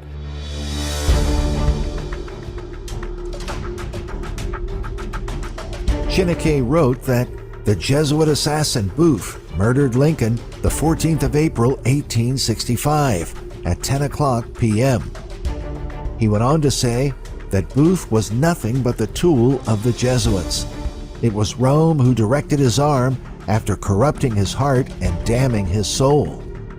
He said that horrible crime was the work of popery. And after 20 years of constant and most difficult researches, I come fearlessly today before the Guess what? So was Kennedy. Same shit, different path. American people to say and prove that the President Abraham Lincoln was assassinated by the priests and the Jesuits of Rome. The testimony of Chineke was recorded in his book, 50 Years in the Church of Rome, where he detailed his life as a Catholic priest and how he also became the friend of Abraham Lincoln. In this book, we learn a lot about the Jesuits and a little more about Lincoln himself and about the assassination of Lincoln. Because of Chineke, we have an insight into a lot of background concerning even Lincoln in the days and what the Jesuits were doing in the days of Abraham Lincoln. Charles Chineke was originally from Canada, where he was ordained a Catholic priest in 1833. During his time in Quebec, he was dedicated to opposing alcohol abuse and became known as the Apostle of Temperance. He would later immigrate to the United States, where he would become the founder of St. Anne, Illinois. The memory of his influence is still preserved in St. Anne to this day. In modern times, his writings, which have inspired much debate, have been defended by a fellow Canadian. Well, I read Charles Chineke's autobiography, 50 Years in the Church of Rome, way back in 1986. And I was so startled, so intrigued by his stunning allegation of the involvement of a powerful religious organization in the murder of Abraham Lincoln. And I remember looking at this book and thinking, wow, what a thing to say. And wondered who this man, Charles Chineke, was. And so I started to do research. Canadian author Paul Sarup would spend more than 20 years investigating the story of Charles Chineke, and especially his claims concerning Lincoln and the American Civil War. His research was published in the book, Who Killed Abraham Lincoln?, where he reveals much about the historic character of Chineke himself. He was an accomplished, celebrated clergyman, born. And in case you didn't know, the Civil War was really orchestrated and fought in order to install the 13th and the 14th Amendment. So the 13th Amendment is what declares that, yeah, you have all the rights to life, liberty, and happiness, unless, of course, you commit a crime. Then if you commit a crime, you have no rights. Your property. Then the 14th Amendment is what introduces all of our civil rights, what allows you to exchange all your God-given rights for privileges. In 1809, the same year as Abraham Lincoln, he gained worldwide fame and influence during his lifetime. When he died, his obituary, for instance, was on the front page of the New York Times, and it was reported around the English-speaking world. He was born in Quebec, a Roman Catholic, but he was raised as such, but uniquely, in that he also learned and came to know God's Word, as his father had a French Bible. He then went on to become a Roman Catholic priest, and thanks to his remarkable eloquence, he'd persuaded about half of Quebec to give up drinking. And most Quebec families had a portrait of him in their household. In his book, Chineke says he first met Lincoln in the year 1856, when he was being falsely accused by a fellow Catholic named Peter Spink. According to Chineke's account, the controversy was stirred up by a powerful bishop named Anthony O'Regan of Chicago. Supposedly, he was angry at Chineke, who had challenged his authority and sought revenge through Peter Spink.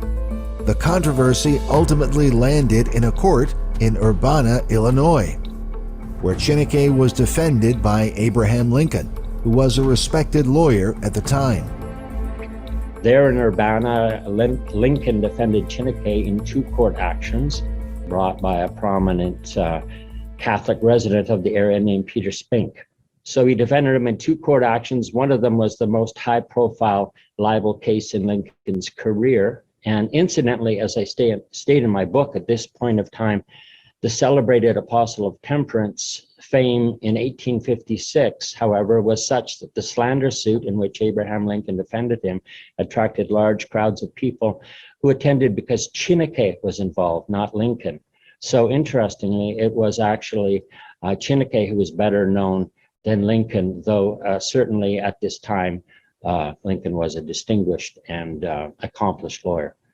In the fall of 1856, with Lincoln's help, the case was won, and Chineke said that ultimately the Bishop of Chicago and was behind it, and with the bishops of the world really supporting him. According to Chineke's written account, Lincoln recognized that the Canadian priest had been wrongly persecuted by the hierarchy of the Catholic Church. But the victory against Rome compelled Chineke to give Abraham Lincoln a warning. Well, at the conclusion of the trial in Urbana in 1856, Chineke said he was crying, and Lincoln said to him, "Why are you crying? I mean, you should be very happy."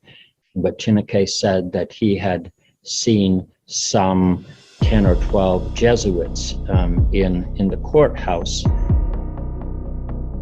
Chineke said that he could see Lincoln's sentence of death in their eyes. He says Lincoln became more solemn and said, "I know the Jesuits never forget nor forsake, but man must not care how and where he dies, provided he dies at the post of honor and duty." When I read the words that Chineke wrote about Abraham Lincoln's words, they match what I understand of his speech so well, it's hard not to see.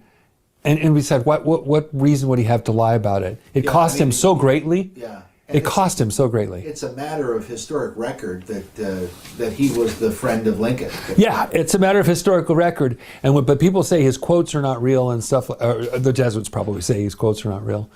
But the truth is, they represent Lincoln so well, and they represent history so well, and again, they cost him greatly to make those statements. So I found the only reason to believe that what he said was pretty accurate. He also knew Lincoln while he was president in the White House. Yes, he did. Did he not warn Abraham Lincoln that he was going to be assassinated? Yes, and Lincoln's response is so famous, I have to say it.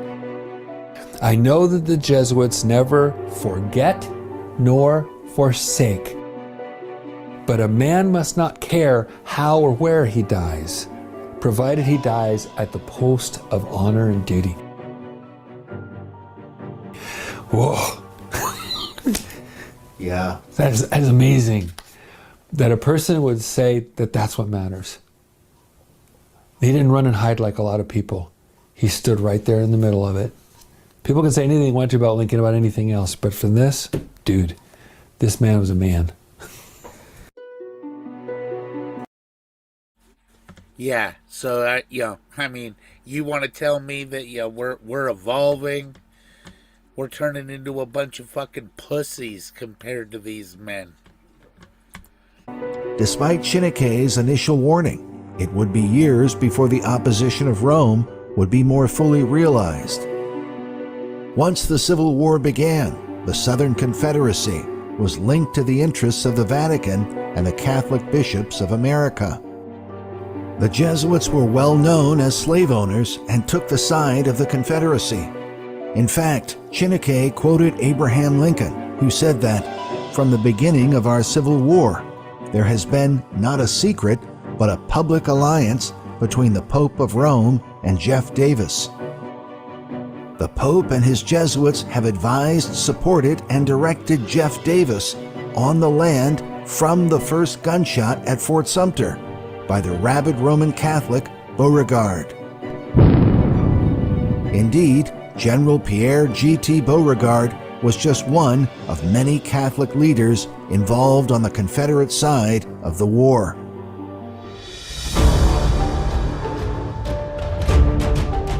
Meanwhile, Jefferson Davis, the President of the Confederate States, was an Episcopalian, but had been educated at a Dominican's boys' school in Springfield, Kentucky. From an early age, he was sympathetic to Roman Catholics. One of his closest advisors was a Catholic priest named Father John Bannon, who would later become a Jesuit. He was enlisted by Davis to lead a diplomatic mission on behalf of the Confederacy to gain official recognition from the Pope. But according to Lincoln, the person who convinced the Vatican to support the Southern cause was Bishop John Hughes, the Archbishop of New York. While pretending to support the Union, Bishop Hughes went to Rome and advised the Pope to recognize the legitimacy of the Southern Republic. The only nation in the world that recognized the Southern Confederacy with its cornerstone of slavery was the Vatican. Chineke said this was shown by the 1863 letter of Pope Pius IX to Jefferson Davis, whom the Pope addressed as the President of the Confederate States of America. Chineke reported that he visited Lincoln 3 times in the White House, and he and the President talked about this letter, and Lincoln agreed that it was a recognition of the Southern Confederacy by the papacy.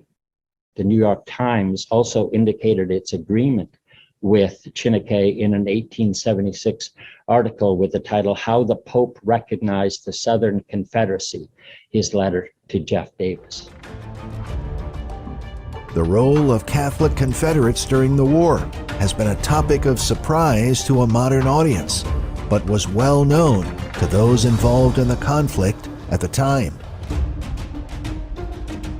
According to Chineke, Abraham Lincoln said, "I feel more and more every day that it is not against the Americans of the South alone I am fighting. It is more against the Pope of Rome, his perfidious Jesuits, and their blind and bloodthirsty slaves, than against the real American Protestants that we have to defend ourselves." Yet Chineke was not the only witness from that era who recognized the role of the Vatican in both the war and the killing of Lincoln. Thomas Maley Harris, who was both a medical doctor and major general in the Union Army, also published a book titled Rome's Responsibility for the Assassination of Abraham Lincoln. General Harris served as the commander for the 10th West Virginia Volunteers during the Civil War. Afterwards, he was one of the military commanders who was appointed to the committee to investigate the assassination of Lincoln, and also to try the conspirators for the crime. As such, General Harris had virtually all of the first-hand information about the plot to kill Lincoln in the months that followed the event.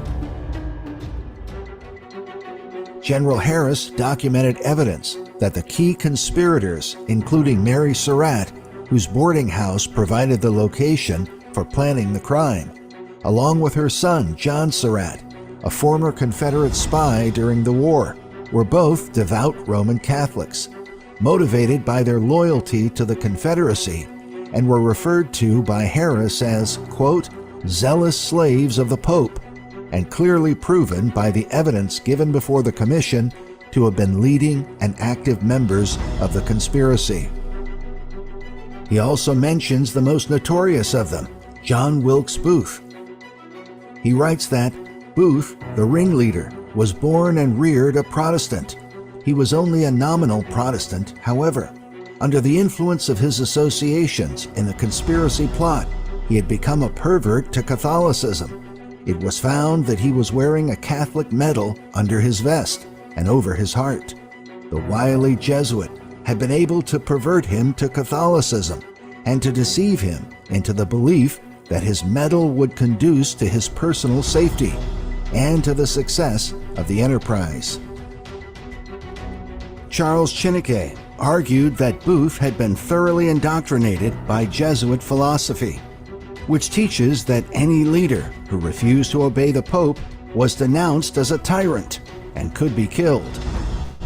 This appears to be the reason why Booth shouted, "Sic semper tyrannis," thus always to tyrants, after he leaped to the stage in Ford's Theater.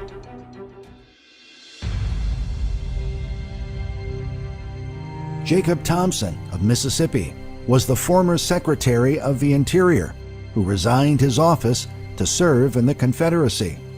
He is remembered as a Confederate secret agent in Canada. About him, General Harris tells us that Thompson used the Jesuitical argument that to kill a tyrant was no murder, and so, assuming that President Lincoln was a tyrant, it would be a glorious and praiseworthy act to take him off.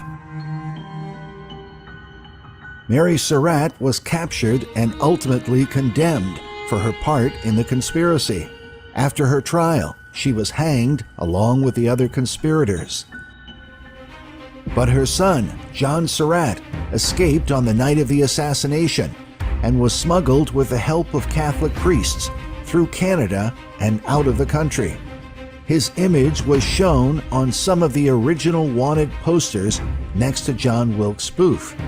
But Surratt was discovered sometime later, we are told at the door of Rome, enrolled under the banners of the Pope in the 9th Company of his Zouaves, under the false name of Watson. This historic image shows John Surratt dressed in the uniform of a papal Zouave, a member of the Pope's army dedicated to defending the Papal States.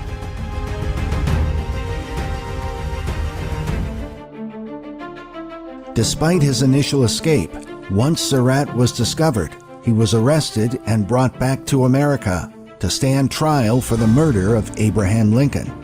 But historians tell us that the jury was compromised, and in spite of overwhelming evidence, a conviction could not be obtained. In the end, charged with murder and conspiring to murder the president, despite the preponderance of evidence showing his guilt, the jury couldn't agree on a verdict. And Charles Chineke alleged the reason John Surratt was not convicted was because the Catholics on the jury refused to find him guilty, despite the evidence, just as years earlier, a Catholic member of a jury refused to acquit Chineke in his court battle with Peter Spink. Academic Kate Clifford Larson commented in her book, The Assassin's Accomplice, Mary Surratt and the Plot to Kill Abraham Lincoln, saying, much more evidence was introduced shedding light on the extensiveness of the conspiracy as well as new details about Mary's complicity in it. But despite the new evidence, John's case ended in a mistrial. The civilian jury was packed with Southern sympathizers.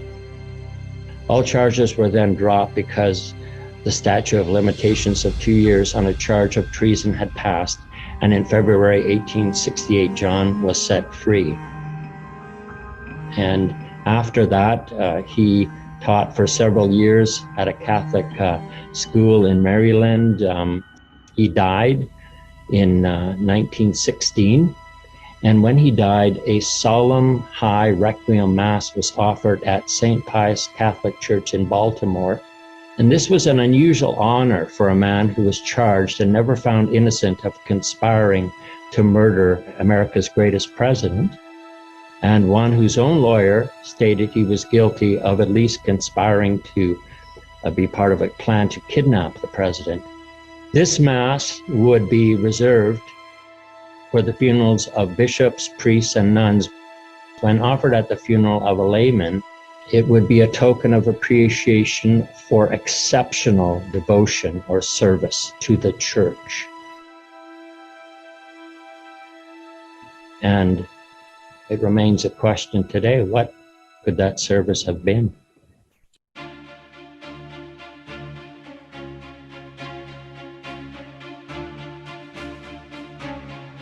Yet according to General Thomas Maley Harris, the killing of Lincoln was only part of Rome's plan against America. The Jesuits and Catholic hierarchy worked with the powers of Europe in an attempt to provide aid to the Southern Confederates through a French army that would invade Mexico and take control of the country in order to establish what General Harris called a Roman Catholic Empire in Mexico, with their own monarch, an Austrian prince named Maximilian I. The European plot was said to be the work of Pope Pius IX in Rome, along with the Emperor Napoleon III of France. Charles Chineke made the same argument in his later work titled 40 Years in the Church of Christ. He said, during the Civil War, the French Emperor Napoleon and the Pope conceived the idea that there was a good opportunity to establish. Keep in mind, there ain't nothing new under the sun, so here we go. You know, they've modified the play, but they're orchestrating another civil war right now. An empire in Mexico. That we, the people, are going to destroy the Constitution ourselves. The expectation was that such an empire would be a great Roman power in this continent and be likely to become part of the slave and Romish nation to be founded on the ruins of the Republic of the United States and the ultimate control of North America. Did Abraham Lincoln blame Rome for the American Civil War? Yes, he did. Chineke visited Lincoln 3 times. He visited his friend 3 times in the White House, and they talked about things like the Civil War. And I can quote Chineke saying what he said Lincoln said. And Lincoln said, "This war would have never been possible without the sinister influence of the Jesuit. We owe it to popery that we now see our land reddened with the blood of her noblest sons." Though there were great differences between the South and the North on the question of slavery. And can you guess where the 13th and the 14th Amendment came from? Give you fucking one guess. It was fucking. These were directly rooted back to Roman civil law. Ta-da! That's right. This is how they funded their whole military, and everything was on their taxing power and ability to just throw people in prison for all kinds of fucking bullshit. That's right. Neither Jeff Davis nor any one of the leading men of the Confederacy would have dared to attack the North had they not relied on the promises of the Jesuits that under the mask of democracy, the money and the arms of the Roman Catholics, even the arms of France, were at their disposal if they would attack us. Modern historians often overlook that a French army did invade Mexico in 1862 during the American Civil War. The French attempted to take control of the country, but were stopped short at the historic Battle of Puebla on May the 5th, where the Mexican army defeated the French and halted their advance. The Battle of Puebla is celebrated every year during Cinco de Mayo. Yet in time, the French would succeed in capturing Mexico and installed their European monarch, Maximilian I, as the ruler. But his reign was short-lived, as the United States sent aid to help the Mexican fighters defeat the French. Ultimately, Maximilian was deposed and executed by a Mexican firing squad. Yet because of all the intrigues with Rome and the evidence that the Jesuits were behind the assassination of Lincoln, the United States cut off diplomatic relations with the Vatican in the year 1867, a decision that stood for 117 years, until the Reagan administration in 1984. But Reagan was such a good president. He was such a good Christian guy.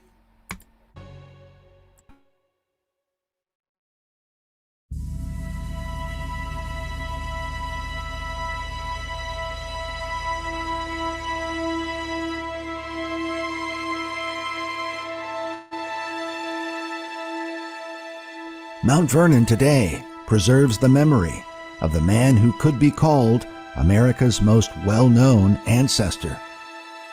While much is remembered about George Washington on the fields of battle and enduring the winter at Valley Forge, a lesser-known history is his role as the spy master for American resistance.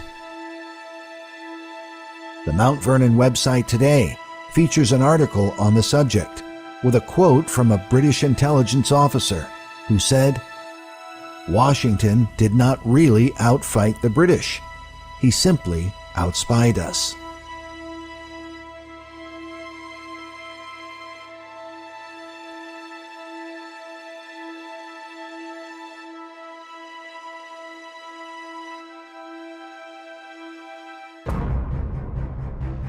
Perhaps the most controversial topic in modern America is the hidden activity of what is commonly called the deep state in our political system. Made up of shadowy figures who are part of a secret government in the United States, operatives whose identities are generally unknown, and yet their influence seems to be the real control behind decisions being made, even when the policies oppose American law or the will of the American people. The deceptions of the deep state have compelled many Americans to investigate and to wonder, what will the end result of these things be? Is America headed for a time of tyranny?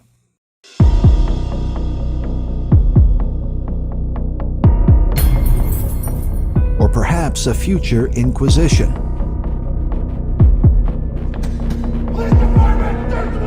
Open the door!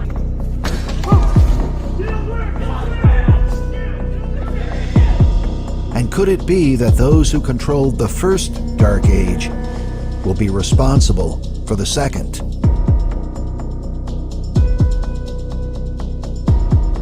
Absolutely, man. They'll fucking outlaw that King James Bible.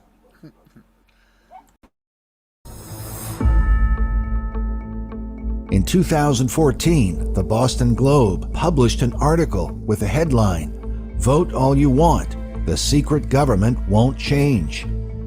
The article focused on the book, National Security and Double Government, by Professor Michael J. Glennon.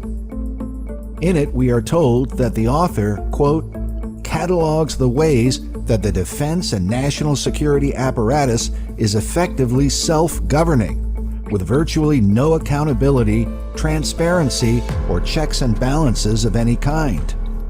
Glennon himself is a professor of law at Tufts University and has worked as legal counsel for a variety of congressional committees and the State Department. His book is based on his own experience. Here he explains his views on what he means by double government. We have developed a bifurcated set of institutions. One set for public show and a second set that operates behind the scenes in the realm of national security. And I underscore that. I'm talking about in the realm of national security. The public institutions of the presidency, the Congress, and the courts, what I call the Madisonian institution, which the people in this country believe run, define, manage American national security policy. But in fact, that policy is managed behind the scenes by a network of several hundred managers. The people believe that are a bunch of fucking Satanists, straight up, that the Madisonian institutions are in charge. But it is, in fact, the so-called Trumanite network, as I call it, that traces back to the Truman administration when the great transfer of power began, that actually call the shots. According to Professor Glennon, the Trumanite network is made up of the CIA, the NSA, the FBI, and to a lesser extent, the State Department. But how did a government designed to be of the people, by the people, and for the people arrive in this condition? And who is controlling this secret network operating behind the scenes? Perhaps the chief clue is found in the fact that the spies for the Central Intelligence Agency are said to be trained at the Jesuits' Georgetown University in Washington, D.C. Georgetown University is the principal Jesuit university in the United States of America. It's right in Washington, D.C. And of course, there are a lot of very powerful people, very well-known people, very people that are high in American government that have been students of Georgetown University. One of the ones that, of course, comes to mind immediately is Bill Clinton. There is a book from 1996 called First in His Class by David Moranis, a biography of Bill Clinton. And it tells about a 24-year-old Jesuit who wasn't yet ordained a priest, but he was teaching an introductory philosophy course, and Clinton was in it. And in it, he talked about three kinds of people. People who see everything as black and white. Then there's the second kind of people who see everything as unclear. And the third is the people called the analogical, who see clarity within complexity. So it's kind of this in-between thing. And he saw this in Bill Clinton. And remember, Jesuits are always looking for more Jesuits. They're looking for people who think like a Jesuit. So you got to hear this. He saw an analogical mind at work in the essays of 18-year-old Bill Clinton. One day after class, Hentz invited Clinton out for dinner.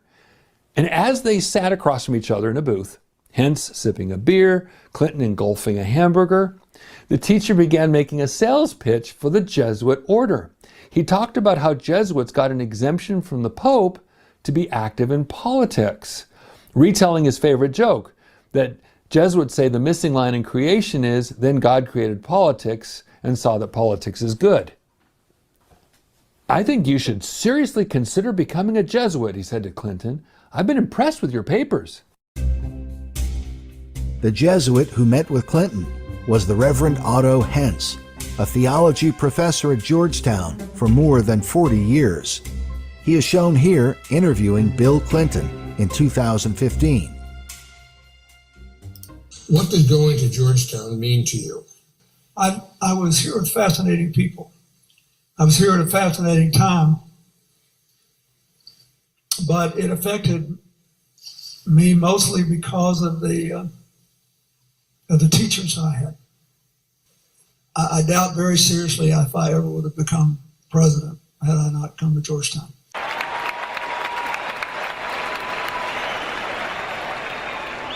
He became aligned with globalists and set up. They literally set him up. So then do you believe that Bill Clinton's path into globalism was through the Jesuit order? Oh, yes. Here, listen to this. In 2000, September 26th, I accidentally stumbled on the pages sitting live at the government printing office online. I don't know if you can still do that or not, but I was happy to find it. This is from a speech, okay? September 26, 2000. He said, I'd like to thank the faculty and staff and students who are here and all the members of my administration and administrations past who are here and my friends from Georgetown days who are here. Georgetown Law School has given more talent to this administration than any other single institution in America. And I'm almost afraid to mention some for fear that I'll ignore others or admit them anyway. But among the people in the administration who are Georgetown law grads are my Chief of Staff, John Podesta, my White House Counsel, Beth Nolan, my Deputy Counsel, Bruce Lindsay, former White House Counsel, Jack Quinn, Budget Director, Jack Lew, former Trade Ambassador and Commerce Secretary, Mickey Cantor, Counselor to the Chief of Staff, Michelle Ballantyne, Deputy Communications Director, Stephanie Cutter. They're all graduates of Georgetown Law, and I've had various ambassadors and other appointees, and Lord knows what else you gave me. So I'm grateful for that.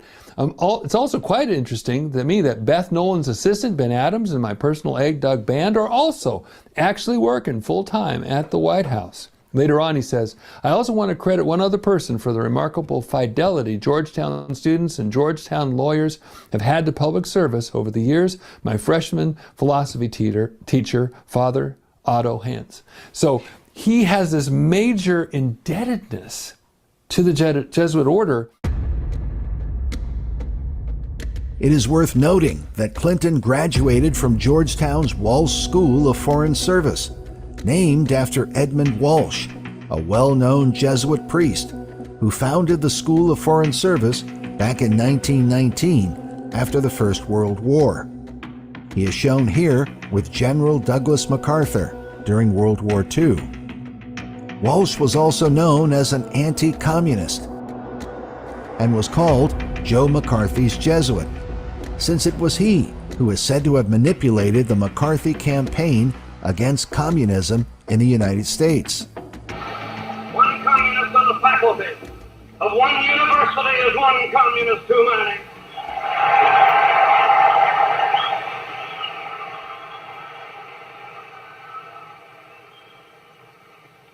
One communist among the American advisors at Yalta was one communist too many.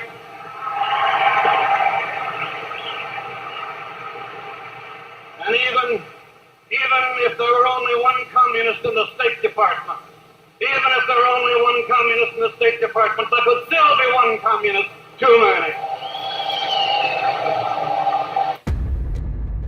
McCarthy's Inquisition-style approach is well known, but the Jesuit influence behind him is more obscure. McCarthy was Jesuit educated at Marquette University. His famous meeting with Walsh in January of 1950 at the Colony Restaurant in Washington, D.C. is said to be the birth of McCarthyism. But what was the real purpose of Edmund Walsh, considering that his fellow Jesuits helped to create communism back in the 19th century? Is it possible that Walsh used McCarthy for the purpose of controlled opposition? In the book, America, the Last Best Hope, conservative author William Bennett gives They're doing the same, playing the same game with Trump right now. Trump and the Pope are acting like they're against each other. They're not. his analysis of the damaging influence of the McCarthy movement. He writes that, worst of all, McCarthy besmirched the honorable cause of anti-communism. He discredited legitimate efforts to counter Soviet subversion of American institutions. From this point on, it would only be necessary for disloyal people or groups to yell McCarthyism to distract public attention from real problems.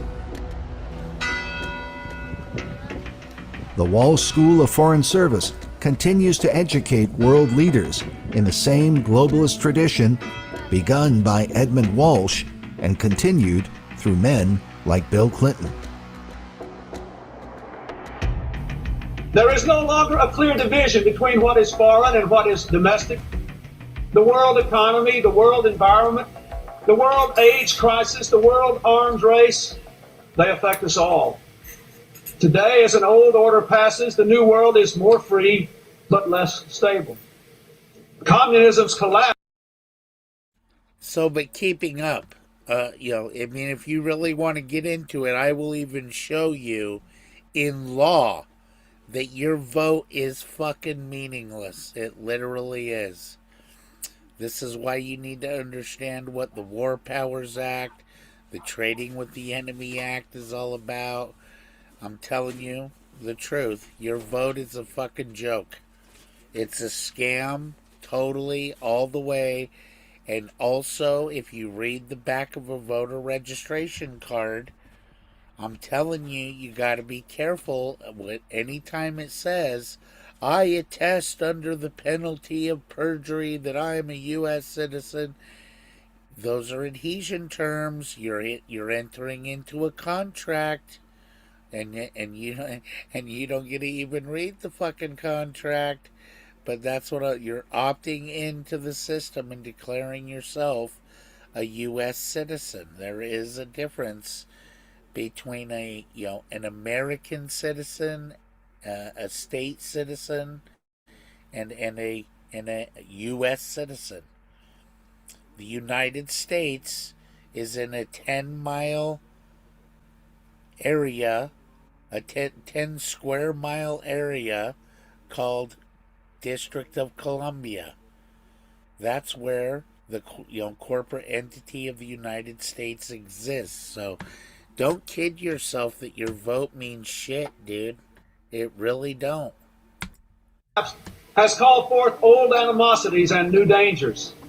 Clearly, America must continue to lead the world we did so much to make. Bill Clinton was a student at Georgetown University. He's a graduate of Georgetown University.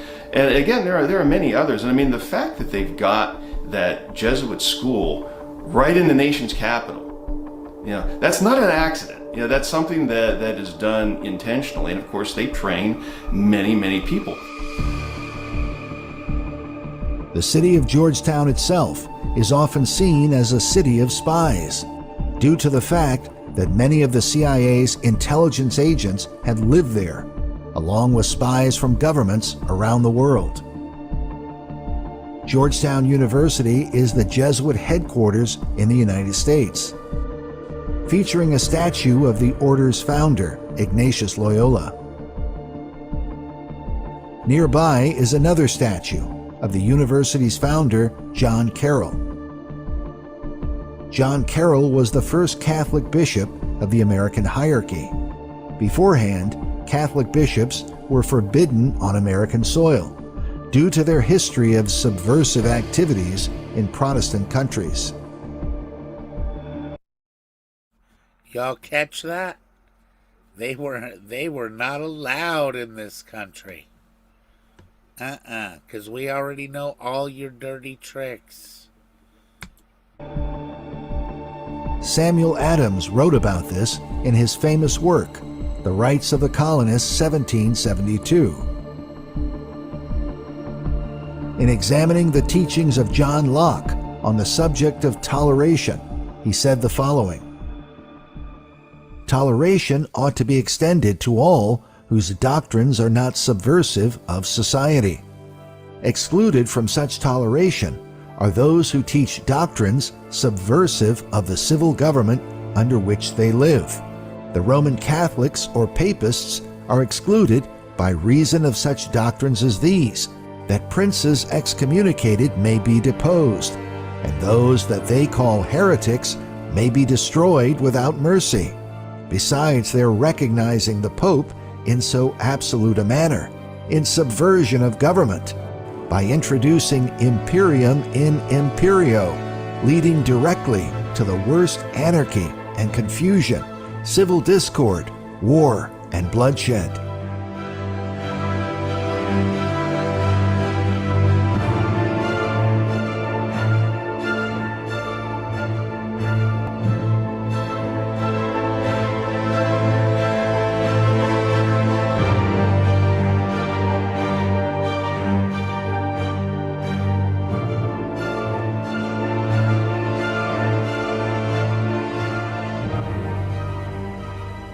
The Latin phrase imperium in imperio means a state within a state, or a hidden government operating inside the established government.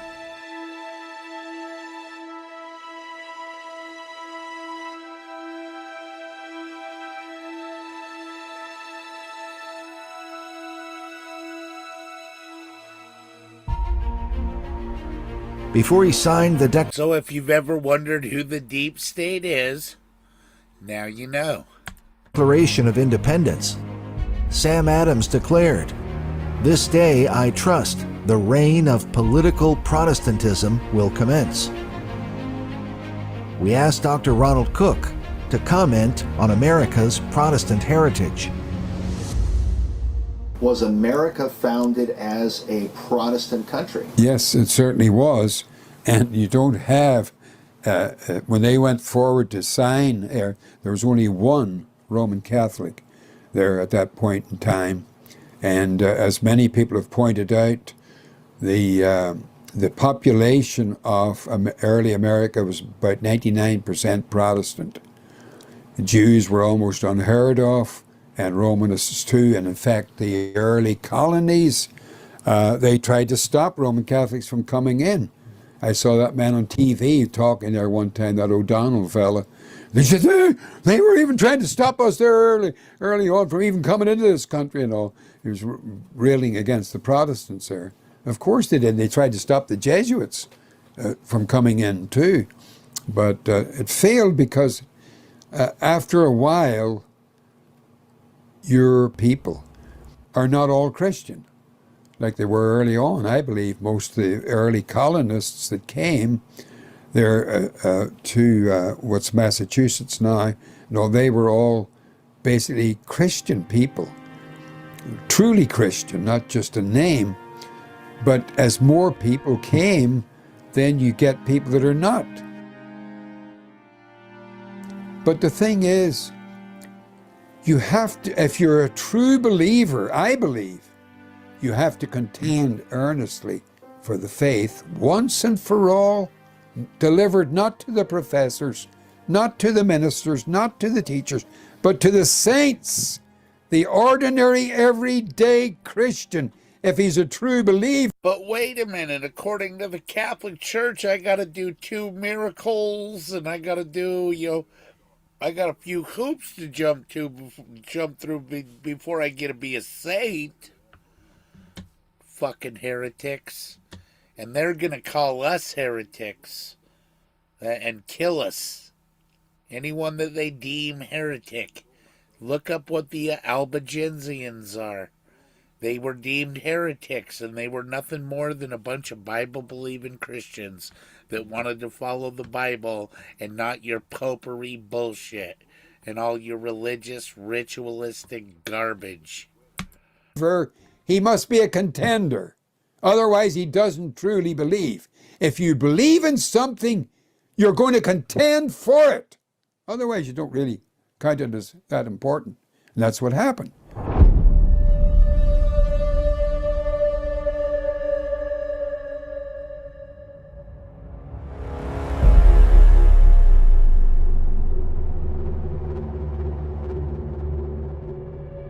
In an article titled From Georgetown to Langley, the controversial connection between the prestigious university and the CIA, author Alan MacLeod writes, "If you have ever wondered, where do America's spies come from?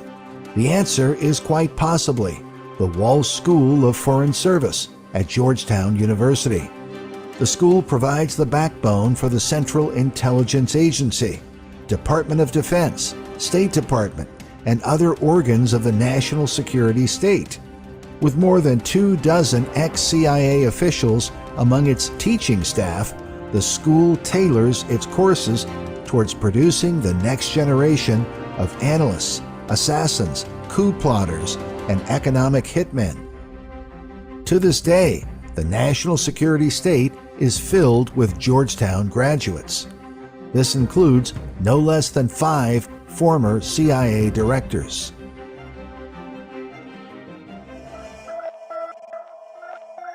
To understand how the Jesuits achieved such influence, we must consider that not all those who are called Jesuits are necessarily priests. Many Jesuits operate in secret and often appear in a variety of professions in society. Do all Jesuits appear to be priests? Not at all. In fact, only a certain number end up as priests. There's so many filtration systems on the way to becoming a priest. Many of them are coadjutors, formed coadjutors. That's a type 2 class, second class. And that means they can either be spiritual coadjutors, which means they can hear confessions, but they can't go a whole lot beyond that. There's some things they can do, but most they cannot. And then there's the temporal coadjutors, and those are the ones you got to watch out for. They may be your janitor. They may be a librarian, college professor, public relations, any number of things. No SJ, nothing to tell you that they're actually Jesuits, but they're full Jesuits, just not priests. I guess you can be educated by the Jesuits and consider yourself more or less a lay Jesuit. A man wrote to me, and he said his mother was a lay Jesuit, and he mentioned other people, like I'm a lay member of a church, where you wouldn't be the clergyman in the church, but you would be a member of it. In a book called The Papal System, first published in the year 1872, 19th century minister William Cathcart writes on the history of the papacy and the Jesuits in particular. He says, a Jesuit might be a leading Protestant, a prominent politician, the wife of a cabinet officer, a servant in a family. Anything, anywhere. They are everywhere in every guise.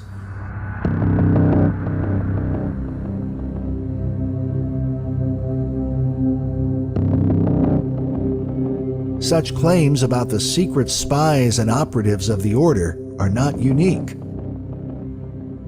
Even John Adams, who often warned of Jesuit intrigues, in a letter to Thomas Jefferson, wrote the following. He said, I do not like the late resurrection of the Jesuits. They have a general now in Russia, in correspondence with the Jesuits in the U.S., who are more numerous than everybody knows. Shall we not have swarms of them here, in the shape of printers, editors, writers, schoolmasters, etc.? If ever a congregation of men could merit eternal perdition, on earth and in hell, it is this company of Loyola.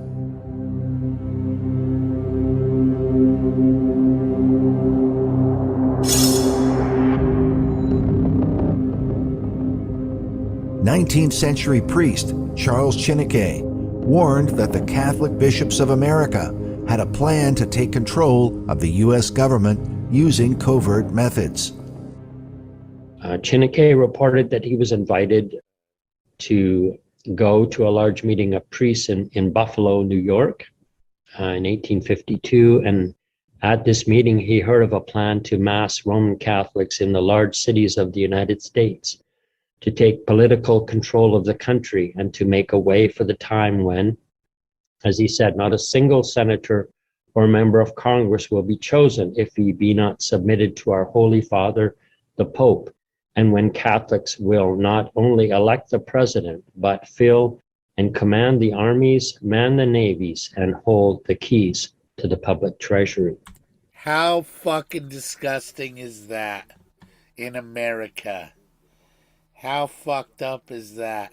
That now an actual American that ain't gonna fucking, kiss the fucking Pope's ring can never be president.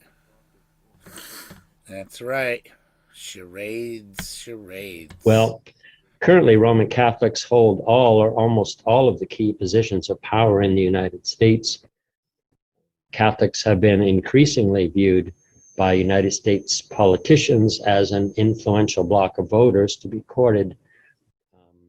The Catholic magazine, The Tablet, declared back in 2003 that Catholics in America now represent the most important shifting demographic for the vote.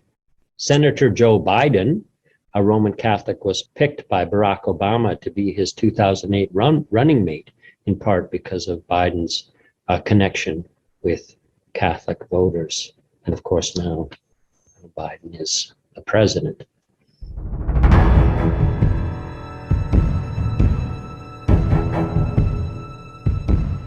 To understand how Rome and the Jesuits gained the upper hand in the American deep state, we must study the foundations of the CIA and how the American intelligence system was established during the Second World War.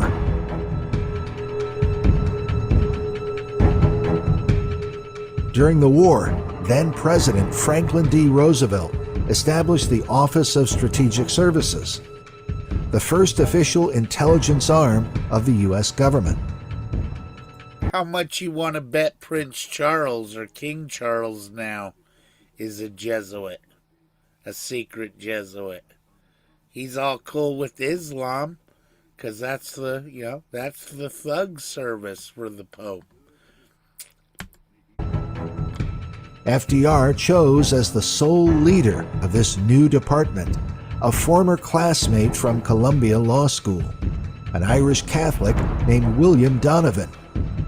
Donovan was also known as Wild Bill because of his exploits during World War I.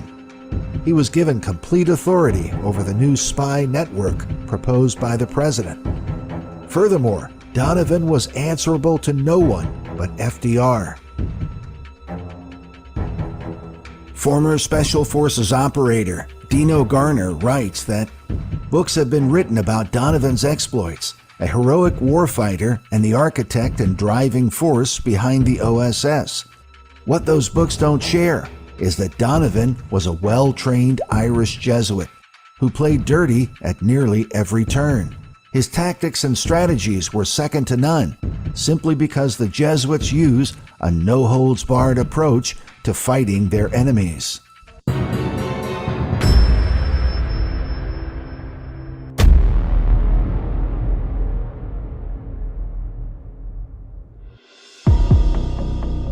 Garner goes on to say, the guys who wrote Donovan's field manuals were also high-ranking Jesuits who'd been trained in the art of warfare.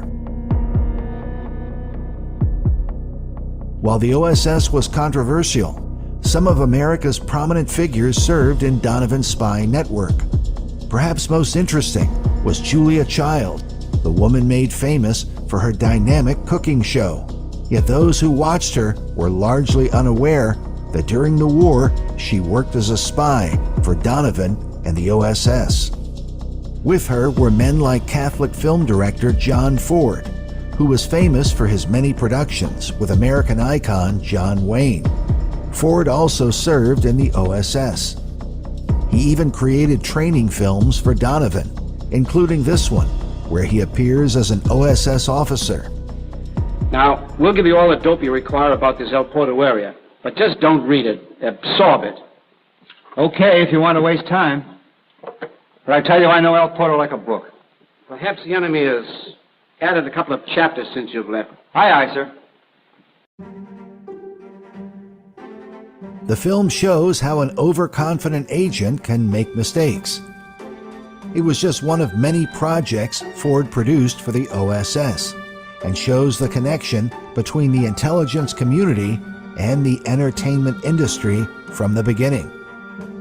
Other notable agents were men like actor Sterling Hayden, Chicago White Sox player Mo Berg, the historian Arthur Schlesinger Jr., and even Henry Ringling North of the Ringling Brothers circus fame.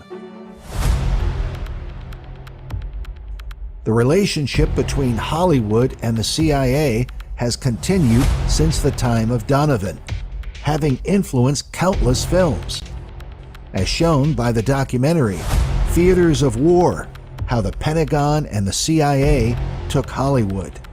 In the film, Dr. Matthew Alford claims that what we found is that thousands upon thousands upon thousands of products have been affected and are often rewritten at script level by the national security state in the United States.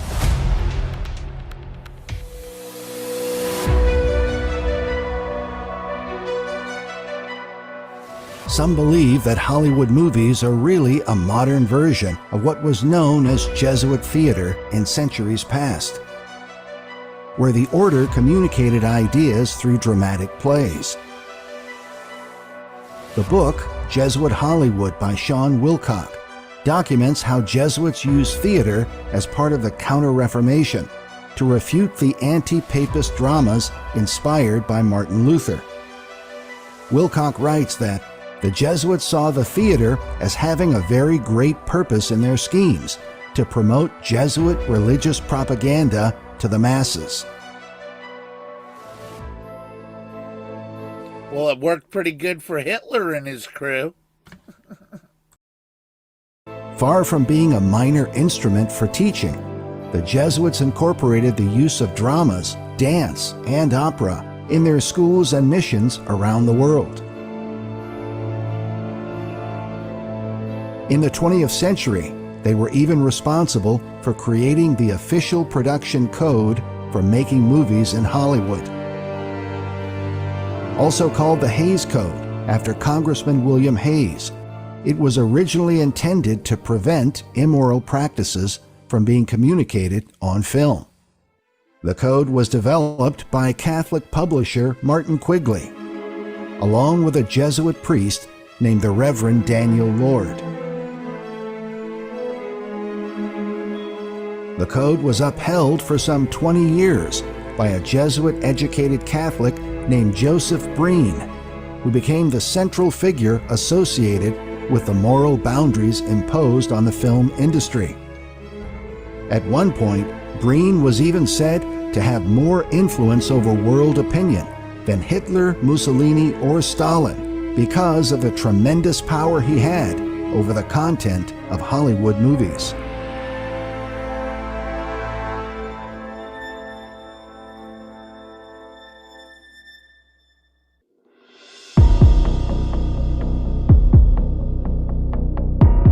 But while the code was done away with, the influence of Rome did not cease.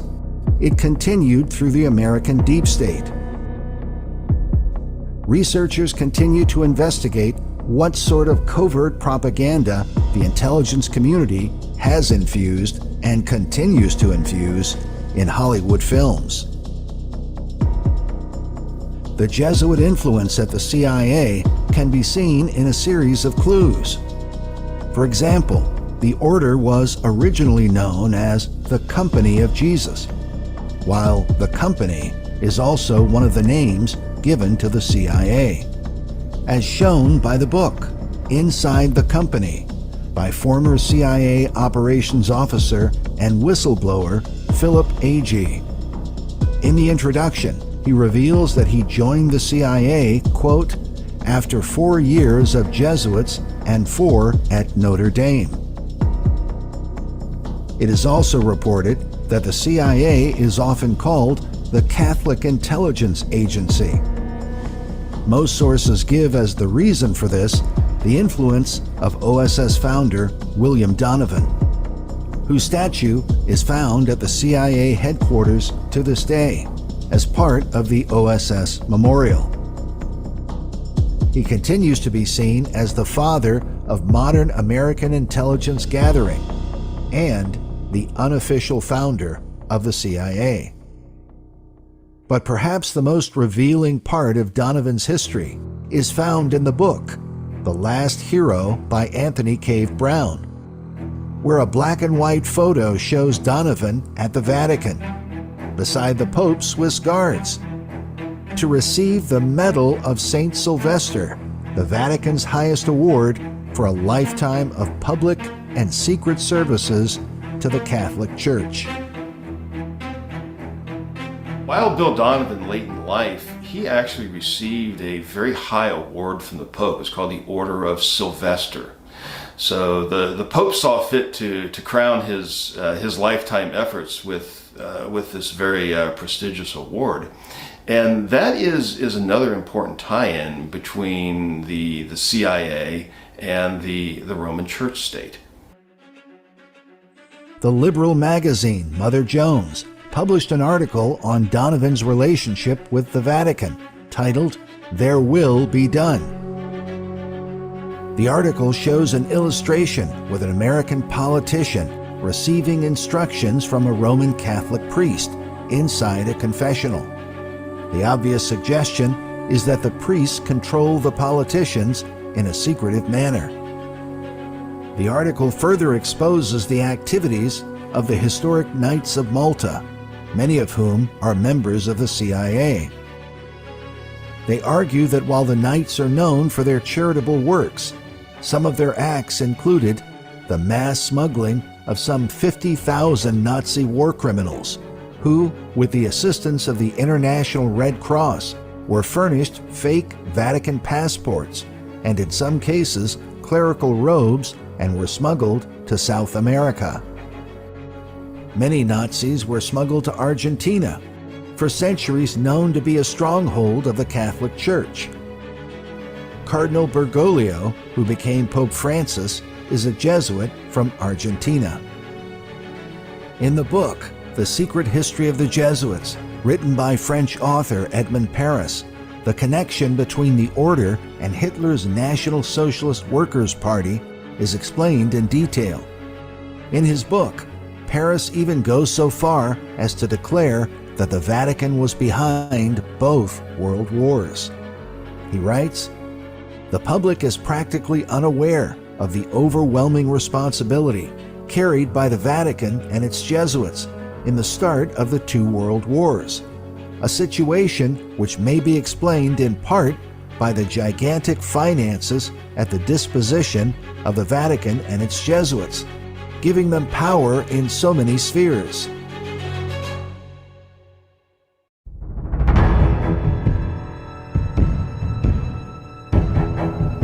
Furthermore, Paris documents how it was reported by the French media that Pope Pius XII made Hitler. He came to power not so much through legal means, but because the Pope influenced the Centrum, the German Catholic Party.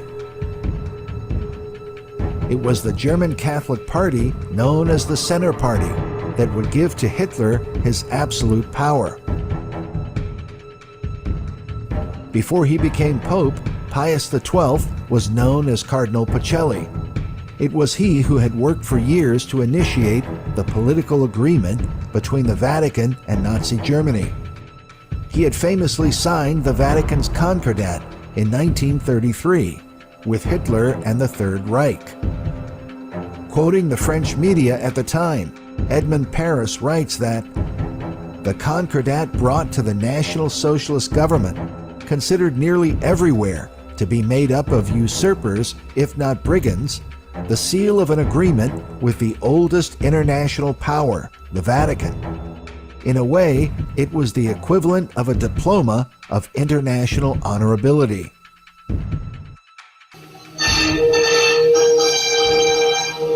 Their rise to power was based on fraud, deceit, intimidation, and coercion, culminating finally in terror and blame. Let's hear that one more time. Into that flame, culminating finally coercion, fraud, deceit. Their rise to power was based on fraud, deceit, intimidation, and coercion, Intimidation. culminating finally in terror and blame. Coercion is being coerced into fucking signing contracts when you don't even identify them as contracts. You disguise them as forms and applications. This is the state of fucking bureaucracy that we're stuck in now. To where little bureaucrats, little fucking retards like Ryan and shit are gonna be telling you what to do. Little tattletale motherfuckers that'll go rat on you to the higher ups at any given moment. That's where we're heading. Little fucking retards like that running shit, telling you what to do. Little pussy fucking cowardly fucks telling you what to do. Ugh. Into that flame went the democratic constitution of the Weimar Republic and the freedom of the German people.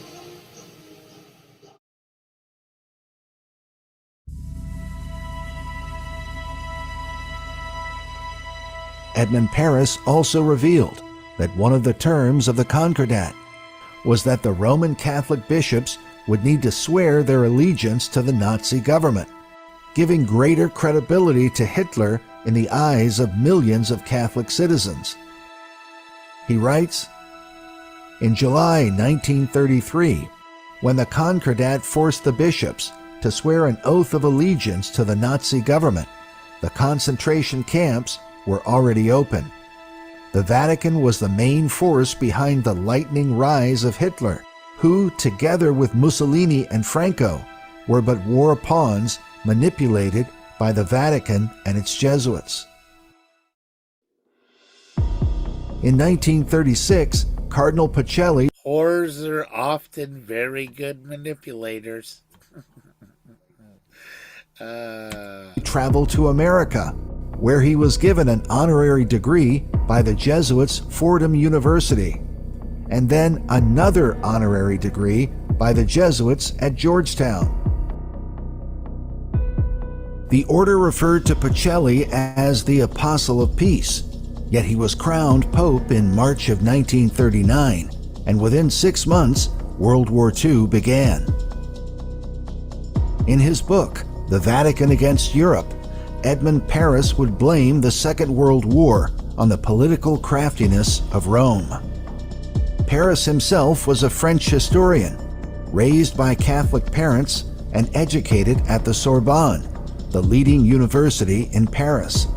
His writings about genocidal events during the war are even preserved by the United States Holocaust Memorial Museum in Washington, D.C.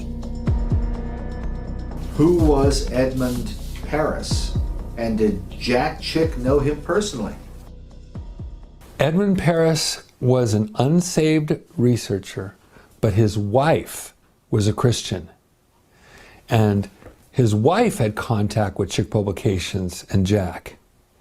And his wife so believed in what her husband was doing and his researches about the Catholic Church and the Jesuit order, like the secret history of the Jesuits, that she deeded that stuff over. She said, please publish this, and gave permission to Jack to publish it. That's how we got it. Because this Christian wife of this man, and some say, and I cannot prove it because all the people I could ask are no longer here, that he converted just before he died. I sure hope he did, because he sure has made a great contribution in the secret history of the Jesuits. But Edmund Paris confronted not only Rome's influence with Hitler, but also with Nazi allies in Croatia, known as the Ustashi, whose leader was a notorious war criminal named Ante Pavelic. Edmund Paris documented Ustashi crimes in his book, Genocide in Satellite Croatia. Pavelic is seen here, meeting with Adolf Hitler in 1941. The Ustashi were an alliance of Roman Catholics and Bosnian Muslims who saw the Orthodox Serbian Christians as their enemies. They are perhaps one of the most dreadful companies of genocidal killers in history, whose gruesome murders were said to shock even their Nazi allies. Yes, well, I have a book, a Time Life book entitled Partisans and Guerrillas. Shows that not just the Jewish people who were persecuted, and it contains really horrific information. It states the Nazis took over Yugoslavia and installed a quote, a vicious homegrown fascist named Ante Pavelic, a longtime advocate of Croatian independence and the founder of a pro-Catholic terrorist organization known as the Ustashi, or rebels. As Hitler's puppet, Pavelic set about eliminating what he called alien elements, Serbs, Jews, and Gypsies. The Serbs comprised approximately 30% of the state of Croatia's population, and nearly all were members of the Eastern Orthodox Church. Pavelic's formula for dealing with the Serbs was simple and brutal. 1/3 were to be expelled to Serbia, 1/3 converted to Catholicism, and 1/3 exterminated. The massacres went on and on. By the time the killing was finally brought to an end, the Ustashi had taken an incredible toll of Serbs, variously estimated at from 350,000 to 750,000.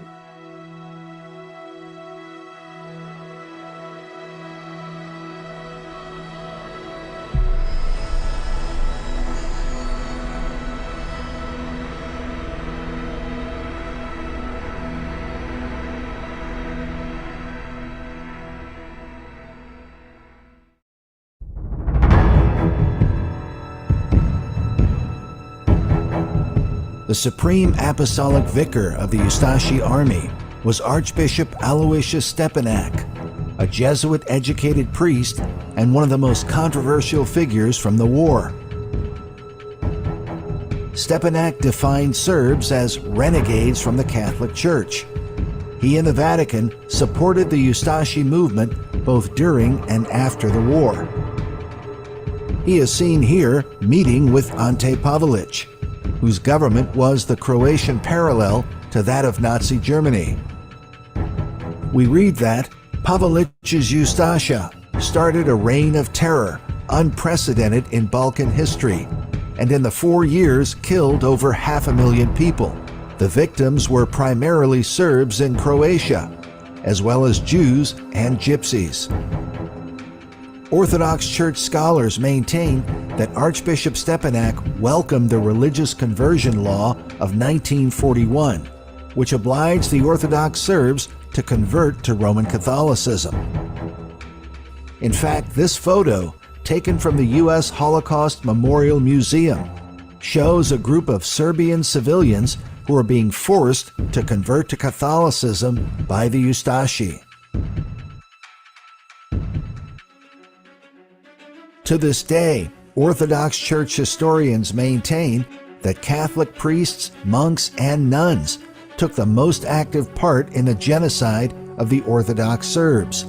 Franciscan monks carried out mass executions in the villages of Draculic and Sargovac, where about 2,000 Serbs were slaughtered.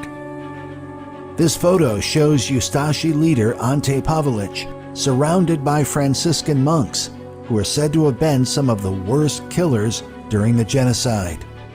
By far the most nefarious was a Franciscan friar named Miroslav Filipovic. He is seen here dressed in his monk's robe on one side, while in his Ustashi uniform on the other. He became the chief guard at the Jasenovac concentration camp and confessed to personally killing at least 100 prisoners. His crimes were done with such wickedness and cruelty that he was nicknamed Fra Sotana, which means Brother Satan. For his crimes, Filipovic was executed by hanging after the war. In the book, Croatia Under Ante Pavelić by Rob McCormick, the author details the general nature of the atrocities. He says, "The Ustashi reveled in the bloodlust, employing various acts of torture, such as skinning and burning victims alive, sexual mutilation." Yeah, keeping up, that's what you were taught in school. Now that's the problem when you have a Catholic-controlled education system. So, I encourage you to pay attention on this documentary. Was widespread and was embraced by the especially wicked. Some Serbs were hacked to pieces with their noses, ears, and tongues cut off. There's really gruesome details. According to one Italian correspondent, Pavelić once put a wicker basket on his desk filled with 40 pounds of eyes gouged from the victim of the Ustashi. And I comment in my book, during the war, Pope Pius XII met with Pavelić and most assuredly knew what was going on in Yugoslavia. If anyone would have listened to the Pope, wouldn't have been this man who was trying to make his jurisdiction completely Catholic. Why then didn't the Pope tell him to stop the murders, the forced conversions, and other crimes? Was it not because what was going on was nothing new for the papacy and the church? And of course, when you say the church, you mean the Roman Catholic Church. The Roman Catholic, yes, that's correct, yeah. Jasenovac was the most notorious concentration camp in Croatia. In what is called by one author the blackest page of the Ustashi regime, because of the hundreds of thousands who were tortured, raped, and murdered there. 20th century author Avro Manhattan also documented the horrific crimes of Rome's Ustashi.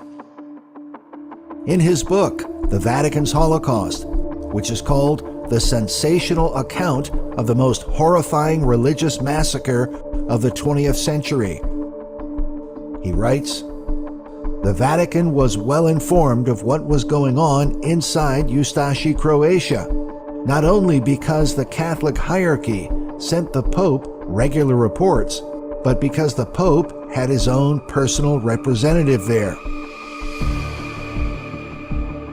The personal representative of Pope Pius XII was Monsignor Giuseppe Marcone, shown here with Ante Pavlovich, and also here, seated next to Archbishop Stepanak.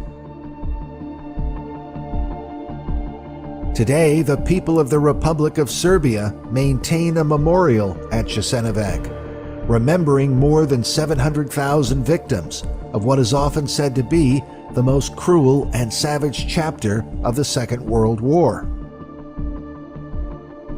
While Hitler's Holocaust against the Jews has been given the greatest attention, authors like Avro Manhattan and Edmund Paris published their works as a warning to future generations. Especially when, as the war came to an end, the Vatican began to look for ways to help those who committed such terrible crimes escape accountability. The Roman Catholic system was very deeply involved. That's exactly how the Bride of the Lamb behaves, you know? That's totally what the Bible teaches. It teaches us to be deceptive, murderous, covetous, you know. I mean, give me a break, dude. How can anybody, even take fucking Catholicism and shit seriously? It's ridiculous. You think these are Christians? Don't be stupid. And the influence of the Jesuits is more easily seen in World War II. But in both wars, the Vatican backed Germany and certain other powers, the purpose being to take control of Europe and the world, as they had often tried to do in the past and had succeeded in doing in Europe, and wanting to do it again, but using the most powerful nation in Europe at the time, which was Germany. And when that failed in World War I, moving on to preparations for World War II. Hitler, as is played down today, but was a Roman Catholic from Austria, a very Jesuit part of the German nation. He had a lot of influence from them, and Hitler actually pretty much fashioned the Gestapo along Jesuit lines, and that's just some of the evidence. There's a lot more, and of course World War II and the pretty much the Jesuit state of Croatia. Croatia is predominantly Catholic, but has a large share of Orthodox adherents as well. The Ustashi, Pavlovich elite guard, are disintegrating now due to the corruption of their membership and disrepute even in German eyes. Croatia, which was a Nazi state, but which committed atrocities that at times made the Nazis of Germany look like they were in kindergarten. It was a terrible time, and it was run by a Jesuit, as was Slovakia. So the influence of the Vatican in general, the Jesuits in particular, in these wars is immense.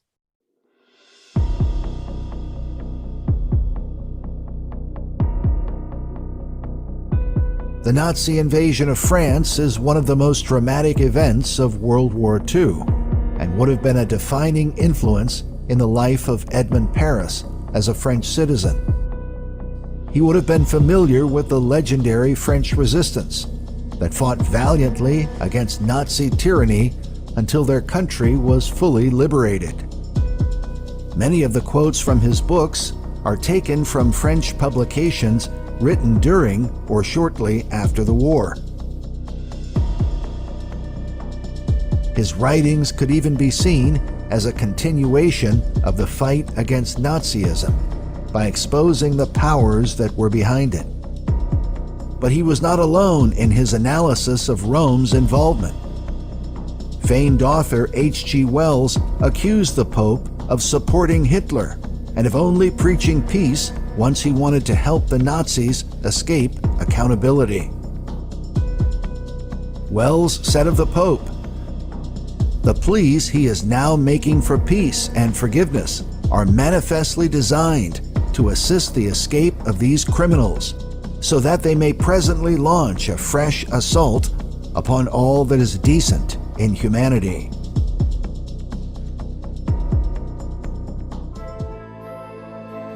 In the Bible, there are many scriptures that warn against accepting a false peace from a dangerous enemy. In the book of Ezekiel, God warned, "Therefore thus saith the Lord God, because ye have spoken vanity and seen lies, therefore behold, I am against you. Because, even because, they have seduced my people, saying peace, and there was no peace." Meanwhile, in the New Testament, the Apostle Paul warned that the day of the Lord would come as a thief in the night. "For when they shall say peace and safety, then sudden destruction cometh upon them, as travail upon a woman with child, and they shall not escape." The theme of false peace seemed to echo in Europe when Neville Chamberlain famously negotiated with Adolf Hitler, and then returned to England with a peace treaty signed by the Führer.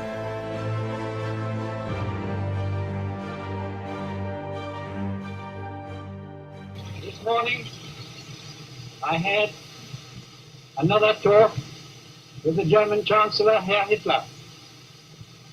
And here is the paper which bears his name upon it as well as mine. We regard the agreement signed last night and the Anglo-German naval agreement as symbolic of the desire of our two peoples never to go to war with one another again.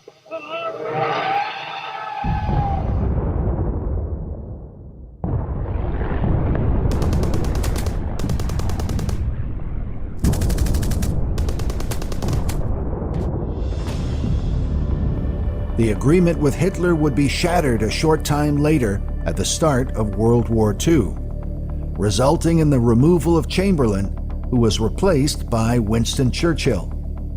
Churchill's uncompromising determination helped to drive the Allied forces during the war. "We shall defend our island, whatever the cost may be. We shall fight on beaches, landing ground, in fields, in streets, and on the hills. We shall never surrender." While Churchill's views on God have been debated, it is clear that he saw Protestant England as the historic champion of freedom, fighting against the villain of Romanism.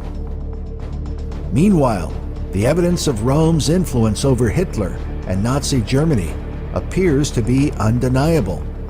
In the book Hitler Speaks by Hermann Rauschning, the author relates some of the dialogue of Hitler in private conversation.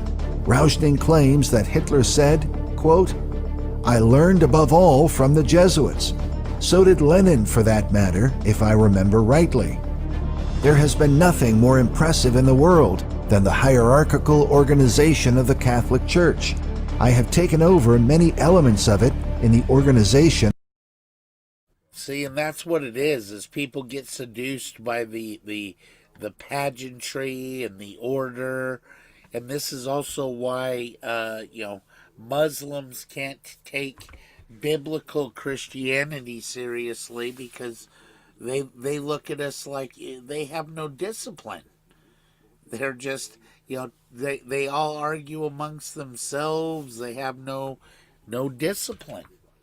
So that's why that's what convinces them that Islam is true. Of my party, to have lasted almost 2,000 years under changing fortunes, is an achievement. Rauschning's testimony is important because he was a former member of the Nazi Party who got out before the war began and left Germany.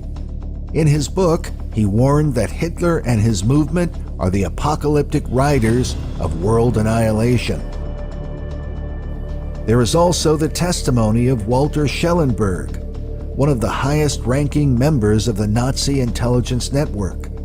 He described the development of the SS under the leadership of Heinrich Himmler who became its highest-ranking member.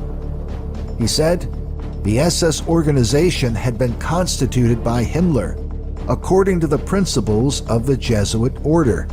Their regulations and the spiritual exercises prescribed by Ignatius of Loyola were the model Himmler tried to copy exactly. The Reichsfuhrer SS, Himmler's title as Supreme Chief of the SS, was to be the equivalent of the Jesuits' general." Hitler himself even said, "I see in Himmler our Ignatius de Loyola." Furthermore, Franz von Papen, the man who oversaw the controversial Concordat between Hitler and the Vatican, declared that the Third Reich is the first world power, which not only acknowledges but also puts into practice the high principles of the papacy.